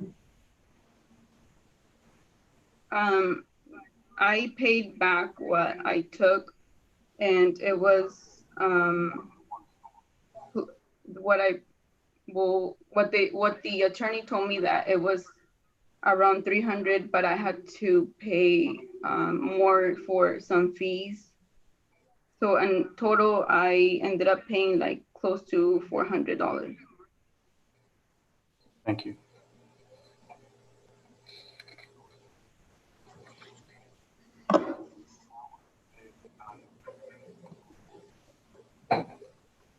Okay, any more questions from board members? All right, seeing none. Ms. Rodriguez, anything else that you want to say? Yes. You don't have to, but it's just, this will be your chance to say what you want to say, whatever you want to say. I didn't take anything in the pharmacy. My manager could like tell you like how good of a worker I am and responsible. I just made a mistake, and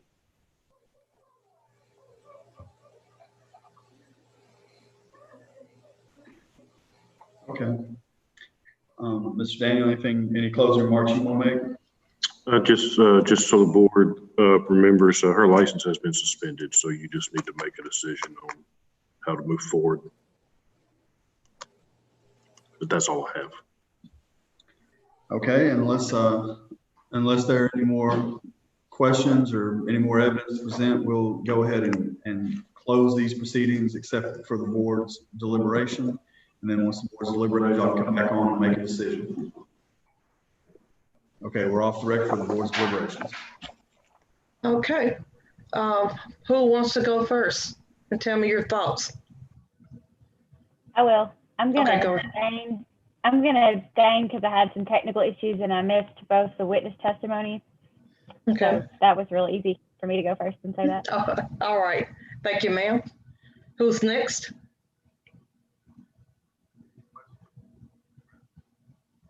Dr. Jolly, you want to pick on you? Sure.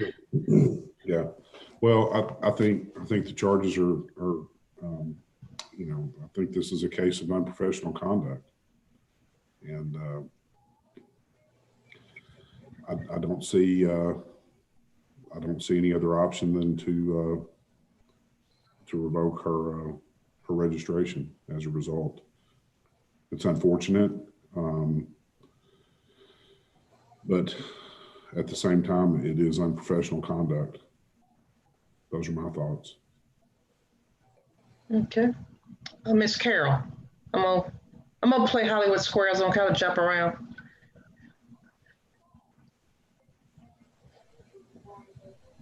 You're muted. I think it's admirable that she has made restitution. Unfortunately, there are consequences to our actions. And my biggest concern would be, if you would do that under dire circumstances, circumstances can become dire again. And in a pharmacy, there are a lot of things in there, that would be very tempting, that are worth a lot of money out on the street. So, I mean, it makes me sad, but I think that the only option is, in my opinion, is to revoke. Dr. Mack. Yes, I do feel sad for her as well, but partly exactly what Carol said.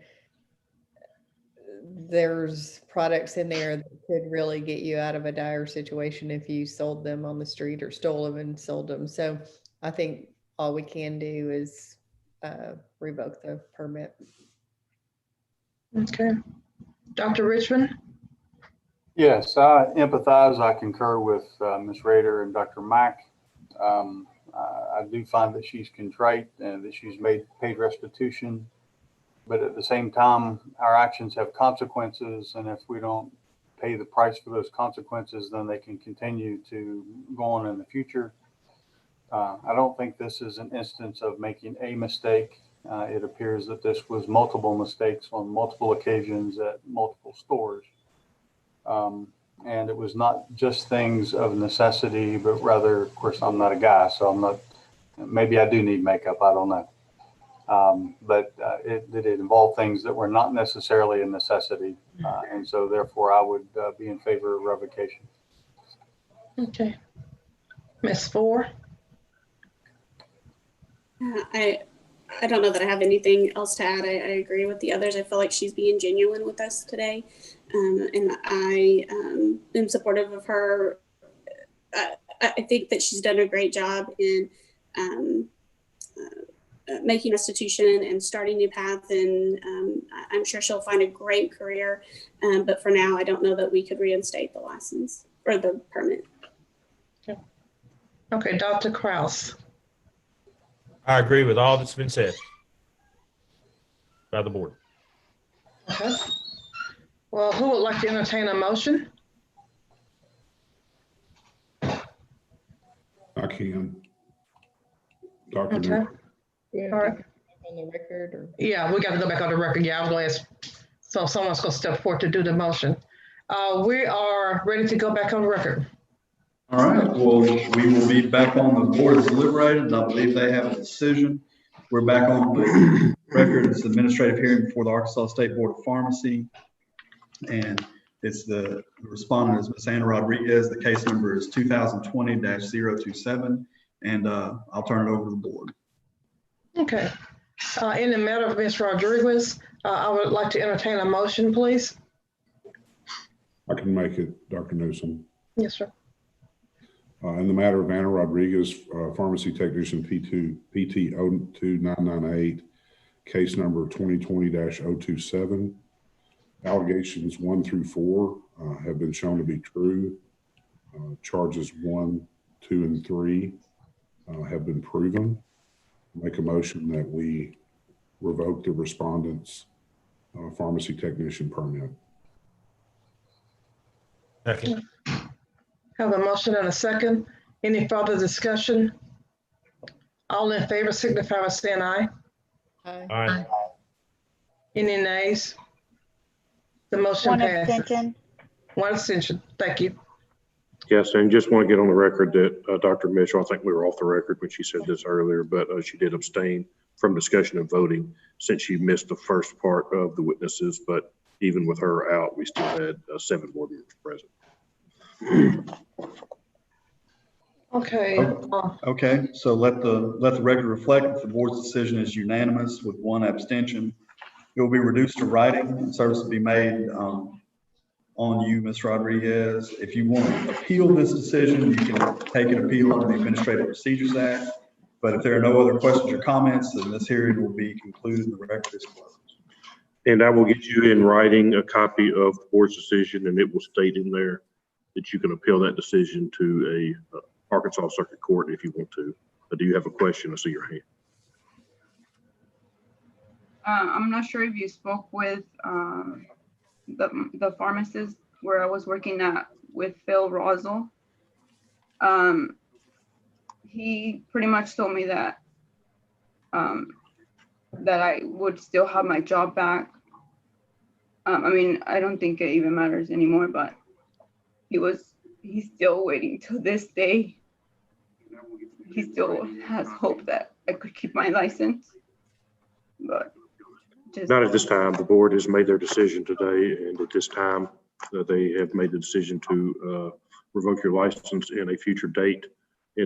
Sometime in the future, once time has passed, if you want to reapply, they will. I mean, we will always entertain any application, but you will have to appear back before the board at that time, since they have revoked your license today. But at this point, they have stated no. Thank you. Who was the second on that? I got Jolly as the motion. Who was the second? I believe it was Lynn Krause. Okay, thank you. Okay. And we have 3 more that are not present, but we still need to go through them if you just want to go in order. So board members, do y'all want to take a break or y'all want to drive on and get these last 3 done?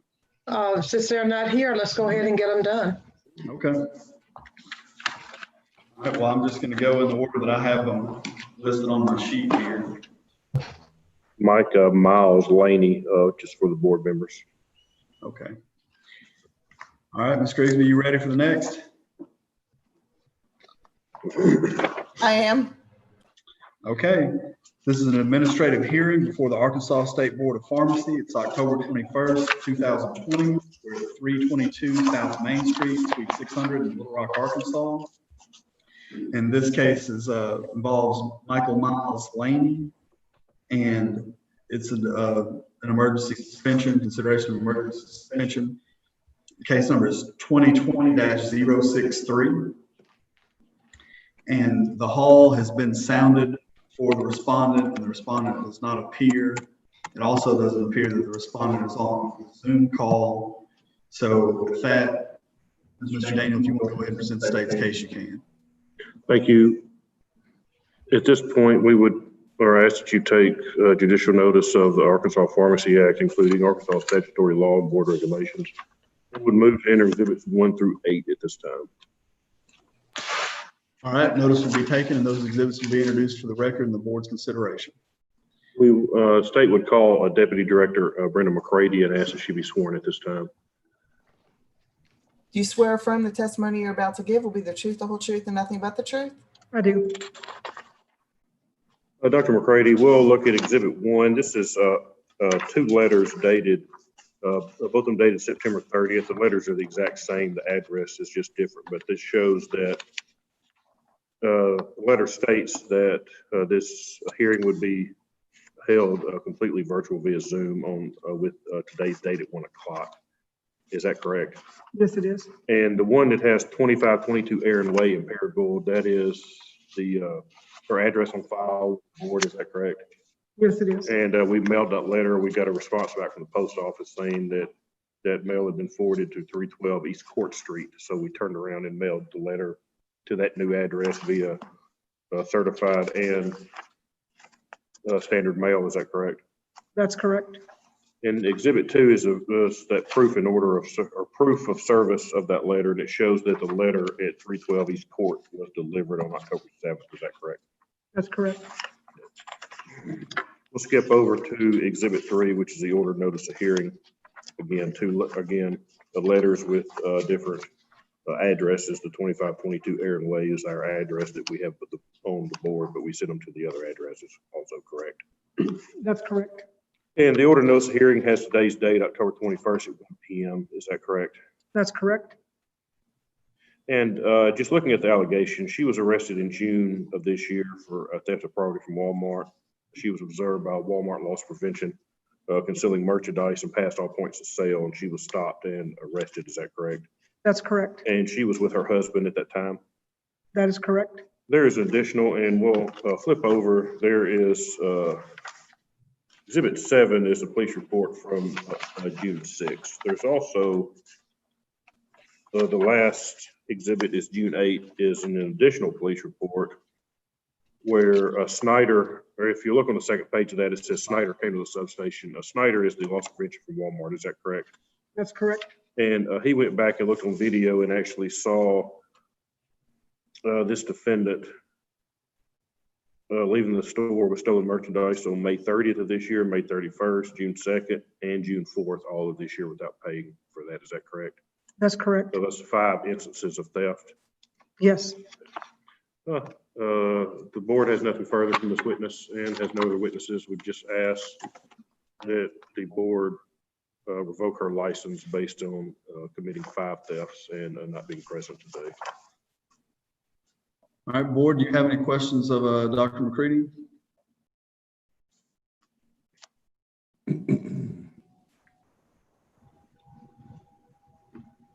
Okay, seeing none, board, we can go off the record for y'all's deliberations. When you have a motion, we can come back. Okay. Is someone ready to make a motion?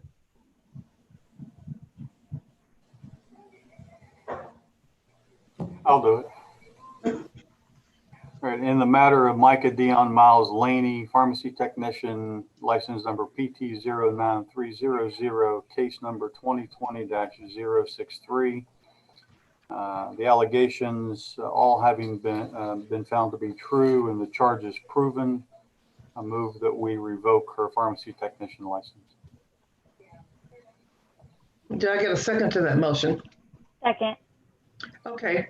We're going to go back on the records and we'll declare it on record. All right. Thank you. Dr. Richard, you mind repeating that? Because we were off the record, now we're back on the records. Okay. All right, what did I say? All right. In the matter of Micah Dion Miles Laney, pharmacy technician, license number PT09300, case number 2020-063. The allegations having been found to be true and the charges proven, I move that we revoke her pharmacy technician license. Who seconded it? Who seconded it? I did. Okay. All right. Have a motion and a second on the floor. All those in favor, signify by saying aye. Aye. Any nays? The motion passes. Okay, let the record reflect that the decision is unanimous and it'll be reduced to writing and service will be made or attempted upon all the parties. If the respondent cares to appeal the decision, appeal can be taken under the Administrative Procedures Act. If there are no other questions or comments, then this hearing will be concluded and the record will be closed. And Ms. Grigsby, that was Dr. Becca Mitchell on the second. And given the nature of these, the ones that are, the respondent hasn't shown up, we don't even need to go off the record. Y'all have done this enough today that, we can just, once all the evidence has been presented, then, someone can just make a motion. Okay, So we thank you, won't have sir. we won't have to do that. All right, moving on to the next one. This is an administrative hearing before the Arkansas State Board of Pharmacy. It's October 21st, 2020. We're at 322 South Main Street, Suite 600 in Little Rock, Arkansas.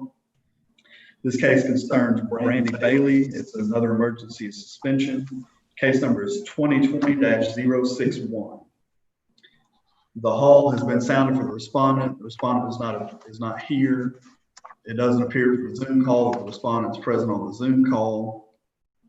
So given that, Mr. Daniel, if you want to go ahead and present the state's case, you can. Will do. I just want to get one thing on the record real quick. Dr. Mitchell, do you know Brandy Bailey, or was she under your supervision when you were at U.S. Compounding? I do not. I have never met her, and I have no knowledge of this case. Okay, thank you very much. Due to that, I have no issue with Dr. Mitchell remaining on the case for discussion and voting purposes. And at this point, would ask, Mr. Jones would ask you to take judicial notice of the Arkansas Pharmacy Act, including Arkansas statutory law and board regulations, and would move to enter exhibits 1 through 10 at this time. All right, notice is taken, and those exhibits will be introduced for the record for the board's consideration. Thank you. State would call Deputy Director Brenda McCready and ask if she be sworn at this time. Do you swear affirm the testimony you're about to give will be the truth, the whole truth, and nothing but the truth? I do. Dr. McCready, we'll look at Exhibit 1. And this is a letter mailed to the respondent on September 30th, stating that her hearing would be held virtually via Zoom with today's date, October 21st at 1 p.m. Is that correct? Yes, it is. And Exhibit 2 is the is the proof of service of that letter, showing it was mailed a standard and certified mail to her address on record with the board. Yes, it is. Okay, we'll skip over to Exhibit 3, which is the order notice of hearing for today, and it also has today's date, October 21st, 2020 at 1 p.m. for the hearing and time, correct? That's correct. Okay. And earlier this year, and I'm looking at the allegations on the order notice of hearing, earlier this year, she was employed at U.S. Compounding in Conway. Yes, she was. And U.S. Compounding sent notice to the board that this respondent had been terminated for falsifying her timesheet, showing she was working when she wasn't working. That's correct. And on May 6th of this year, she was arrested for driving while intoxicated and endangering the welfare of a minor. Yes, she was. She was stopped for a traffic violation and actually had a blood alcohol concentration of 0.22 and had her 1-year-old child in the vehicle. Yes, she did. I have nothing further. At this point, we just ask that her license be revoked due to the falsifying of timesheets and the DWI and the fact that she's not present. All right, the state has rested. Board, do you have any questions of Dr. McCready? No. Okay, seeing none. If there's the motion that can be entertained, but if y'all want to go off the record and deliberate, you can. It's up to y'all. No, we don't. We go ahead and take them. I'll take a motion. Debbie? In the matter of Brandy Michelle Bailey, Pharmacy Tech PT 09381, case number 2020-061. I find that the allegations 1 through 5 are true and the charges 1 through 4 are proven. And my recommendation is to revoke her license. Do I get a second? Second. Okay, I have a motion and a second. Any further discussion? All in favor signify by saying aye. Aye. Any nays? The motion passes. Okay. We'll let the record reflect that the decision is unanimous. It'll be reduced to writing and service will be made or attempted upon all parties. If the respondent cares to appeal the decision, appeal can be taken under the Administrative Procedures Act. If there are no other questions or comments, then this hearing will be concluded and the record will be closed.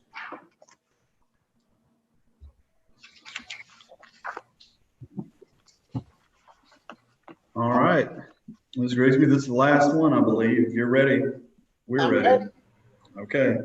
This is an administrative hearing before the Arkansas State Board of Pharmacy. It's October 21st, 2020. We're at 322 South Main Street, Suite 300 in Little Rock, Arkansas. This case involves Dina Jorgensen, and it involves an emergency suspension. And the case number is 2020-053.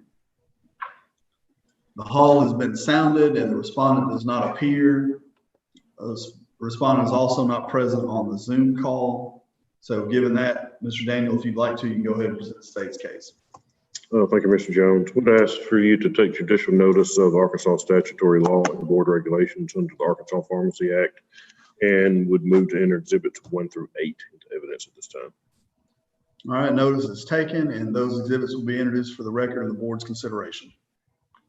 Would call Deputy Director Brenda McCready and ask that she be sworn at this time. You swear from the testimony you're about to give will be the truth, the whole truth, and nothing but the truth? Dr. McCready will look at State's Exhibit 1, which is a letter dated September 30th to the respondent that states that today's hearing will be held completely virtual via Zoom. It has today's date, October 21st, 2020 at 1 p.m. Is that correct? And Exhibit 2 is the proof of service of that, a letter that shows that it was mailed via standard mail and certified mail, correct? That's correct. It was also sent to the email that the board has on file for her. I'll flip over to Exhibit 3, which is the order notice of hearing. It also shows today's date, October 21st at 1 p.m., correct? That is correct. She was, and I'm looking at the first page of the order under the allegations. She submitted a pharmacy technician application back on February 21st of this year, and with that included a personal check for $71.25 to cover the application fee and the background check fee, correct? That's correct. And her application was actually was granted on February 27th of this year, 6 days later, correct? Correct. On March 4th, the board was notified from the state auditor's office and the bank that the respondent had stopped payment on her check on or about February 26th of 2020. Is that correct? That is correct. And then board staff mailed her a certified letter on March 19th, advised her that her check was returned stop payment and that she needed to submit a cashier's check or money order, but the board has never received a response from her, correct? That's correct. And on Exhibit 4, or this was, Exhibit 4 is the emergency order of suspension. Her PT license was suspended on June 16th, correct? That's correct. And Exhibit 5 is the proof of service of the order of both orders, and it was mailed to the address on file with the board, correct? Correct. And Exhibit 6 is the address on file with the board, which is 198 Lake Drive in Centerton, and that's where all the correspondence was mailed. Yes. And Exhibit 7 is just a copy of the stop payment that shows on or about February 26th, correct? That's correct. I have nothing further from this witness. We just asked the board to revoke her license. She submitted a check and then a stop payment on it before it could clear with the bank. All right, the state has presented its case and rested. Board, do you have any questions of Dr. McCready before we move into deliberations? One question. Yes, sir. Yes, ma'am. Do we know if this individual is working as a tech anywhere? She does not show that she is working anywhere, and we haven't been notified by pharmacy that she is working there, so. Okay, I would like to entertain a motion, please. I'd like to make a motion, Madam President. Can you hear me? Yes, I can. Okay, in the matter of Dina Jorgensen, pharmacy technician, PT 10857, case number 2020-053, I find that the allegations to be true and the charges to be proven, and I move that we revoke her license. Okay. Do I get a second to that motion? Second. Okay. All in favor of them? Oh, listen, are there any more questions? All in favor of the motion, say aye. Aye. Aye. Any nays? The motion passes. Okay, let the record reflect that the decision is unanimous and it will be reduced to writing. The service will be made or attempted upon all parties. If the respondent cares to appeal the decision, appeal can be taken under the Administrative Procedures Act. If there are no other questions or comments, then this hearing will be concluded and the record will be closed. And that is all we have today for hearing wise. Thank you, Mr. Jones and Ms. Grigsby for being here today. Y'all are free to go. And again, thank you. And we will see y'all back in the morning a little bit before 9. And so I will turn this back over to Dr. Kirtley and Dr. Newsom to see. I don't know if there's any other discussion issues or anything that can be brought up, but I'll turn it back over to y'all. I went ahead and forwarded you all a copy of this new federal HHS declaration about pharmacy technicians administering meds. Just a real quick overview. I went through and highlighted while we were going through cases. You know,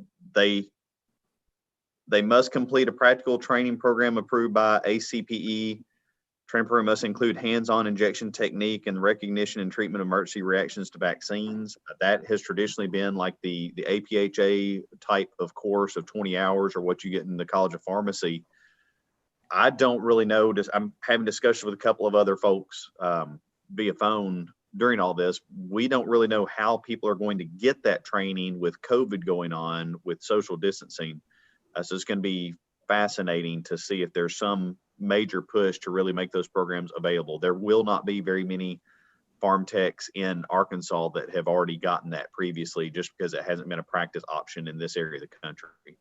The other thing that is important in this is it also clarifies, we've had a lot of questions over time of whether or not pharmacists can perform COVID-19 tests. And we have repeatedly said, yes, if a facility has a CLIA certificate of waiver on a CLIA waive test, they can perform it. If they've got the qualifications, they're really fascinating conversations like, well, who has the authority to order a test? And the challenges I have put to people when they say, well, you have to have a physician or a prescriber to order a test. I said, well, that's funny. When you took your job, did you have a drug test? And they'll usually say, well, yes. What physician ordered it? And they go, oh, well, it's part of my hire on thing, the facility ordered. I said, well, your facility's not a doctor.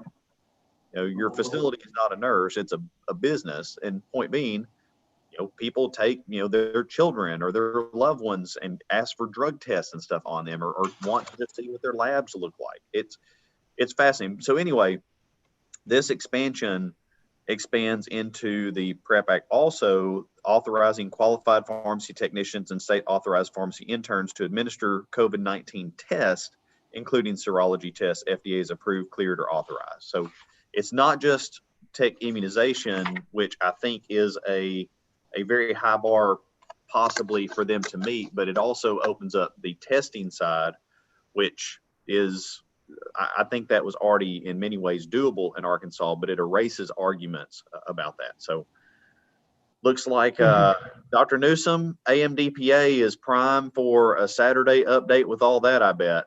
I mean, AMDPA has been doing some Saturday updates. You know, every week they're getting their COVID updates and everything. You know, Doc's doing a great job on that. I really enjoyed getting to listen to that. But that's a game changer that will be talked about throughout the U.S. for a while, and I think will translate into a lot of push for changing of practice acts and erasing some of those red tapes and barriers that have been there. Okay, thank you. Does anybody else have any comments? Debbie? So John, I didn't get to read it yet. I know you sent it to me, but it added interns to testing too, right? Because they were not in the original one. They were in the vaccines, but they were not in the original testing. And there's some talk about how they had missed that, and they recognize that some states do not require pharmacy interns to be licensed or registered, which that'd be Tennessee by State Board of Pharmacy. This guidance clarifies that pharmacy intern must be authorized by the state or Board of Pharmacy in the state in which the practical pharmacy internship occurs, but this authorization need not take the form of a license from or registration with the State Board of Pharmacy. So it actually even extends to, you know, for Tennessee, they don't even have a license available. So the state could literally, it appears to me, Reggie and Tennessee could say, we authorize all interns enrolled in a college of pharmacy in our state to be able to also do these activities without having to go through licensing for them. And then do you think, so what I was saying a little bit earlier than we started the meeting, some states put on their website and said, we agree with HHS, our pharmacists can administer. And they went through some little rules like we did. Some states didn't say anything.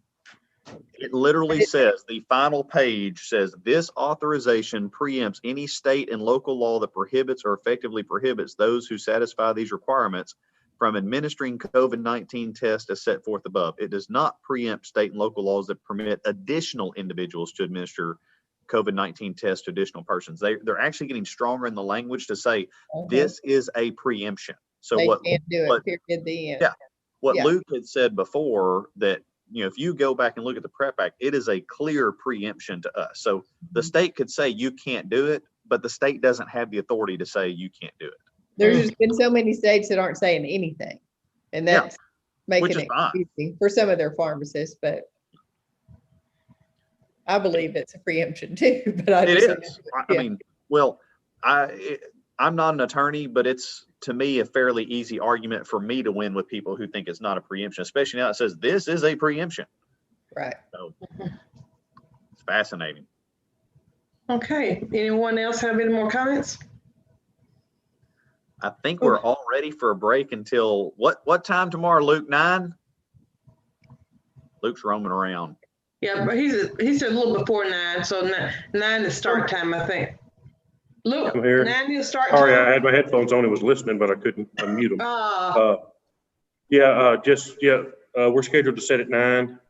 And also, I guess really the only thing else besides those hearings, we've got 2 set at 9 and 2 set at 10. I'm sorry, and 3 set at 10. They're all appeals. So the likelihood of them showing up is a little better than all of these emergency orders.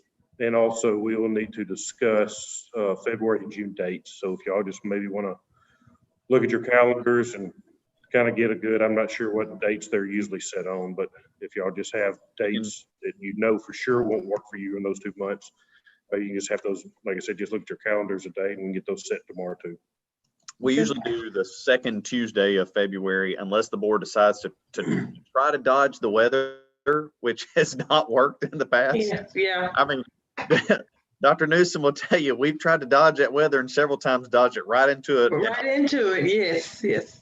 But right now, I'll be out. I need to step out at 11 tomorrow. So Becca, can you take over? Yes, ma'am. Okay, thank you so much for what you did for me tonight. And right now, we're probably looking at 3 days in February. May want to go ahead and schedule June for 3 days. We've just got a lot of stuff to catch up on. Piling up. Like I said, I mean, if we don't need that 3rd day, fantastic, but I'd kind of like to go ahead and schedule it. And then if we need it, we can. And then it may kind of be like tomorrow, and, if we can get through in half a day, that would be perfect. But we do have a lot that's still a backlog from, the past 6 or 8 months. Okay. Debbie? So I think we're all fairly worn out today and don't want to discuss this topic again, but do we feel the need to eventually discuss the medical marijuana card and all that stuff so we can figure out how to go forward? Or are we just going to keep doing it with one? We've already said from the staff side that we'll reach out to Department of Health to see what type of other guidance has been out there through the other health licensure boards that we may not have seen.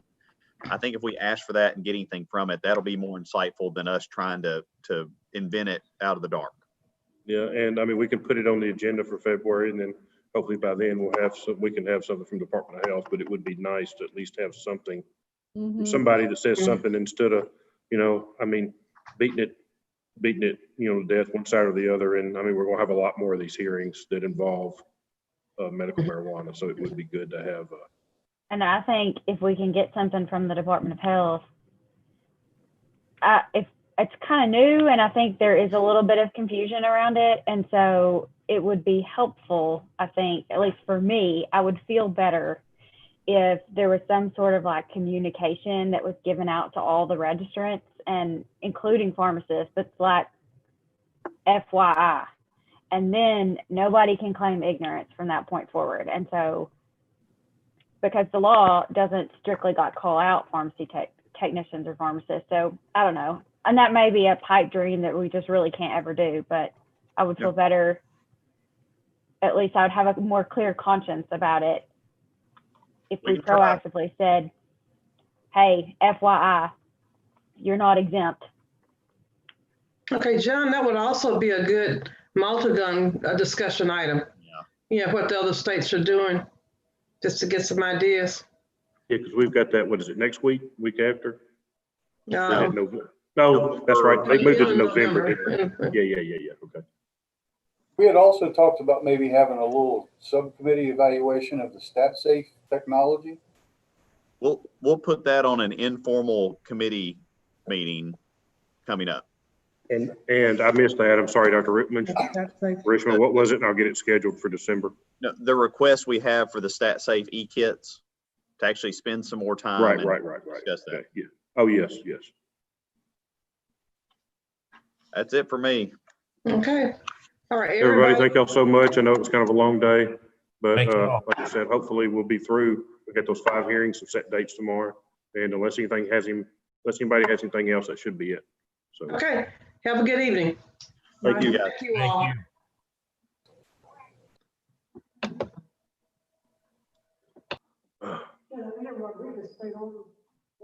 Well, and let me look at this as well.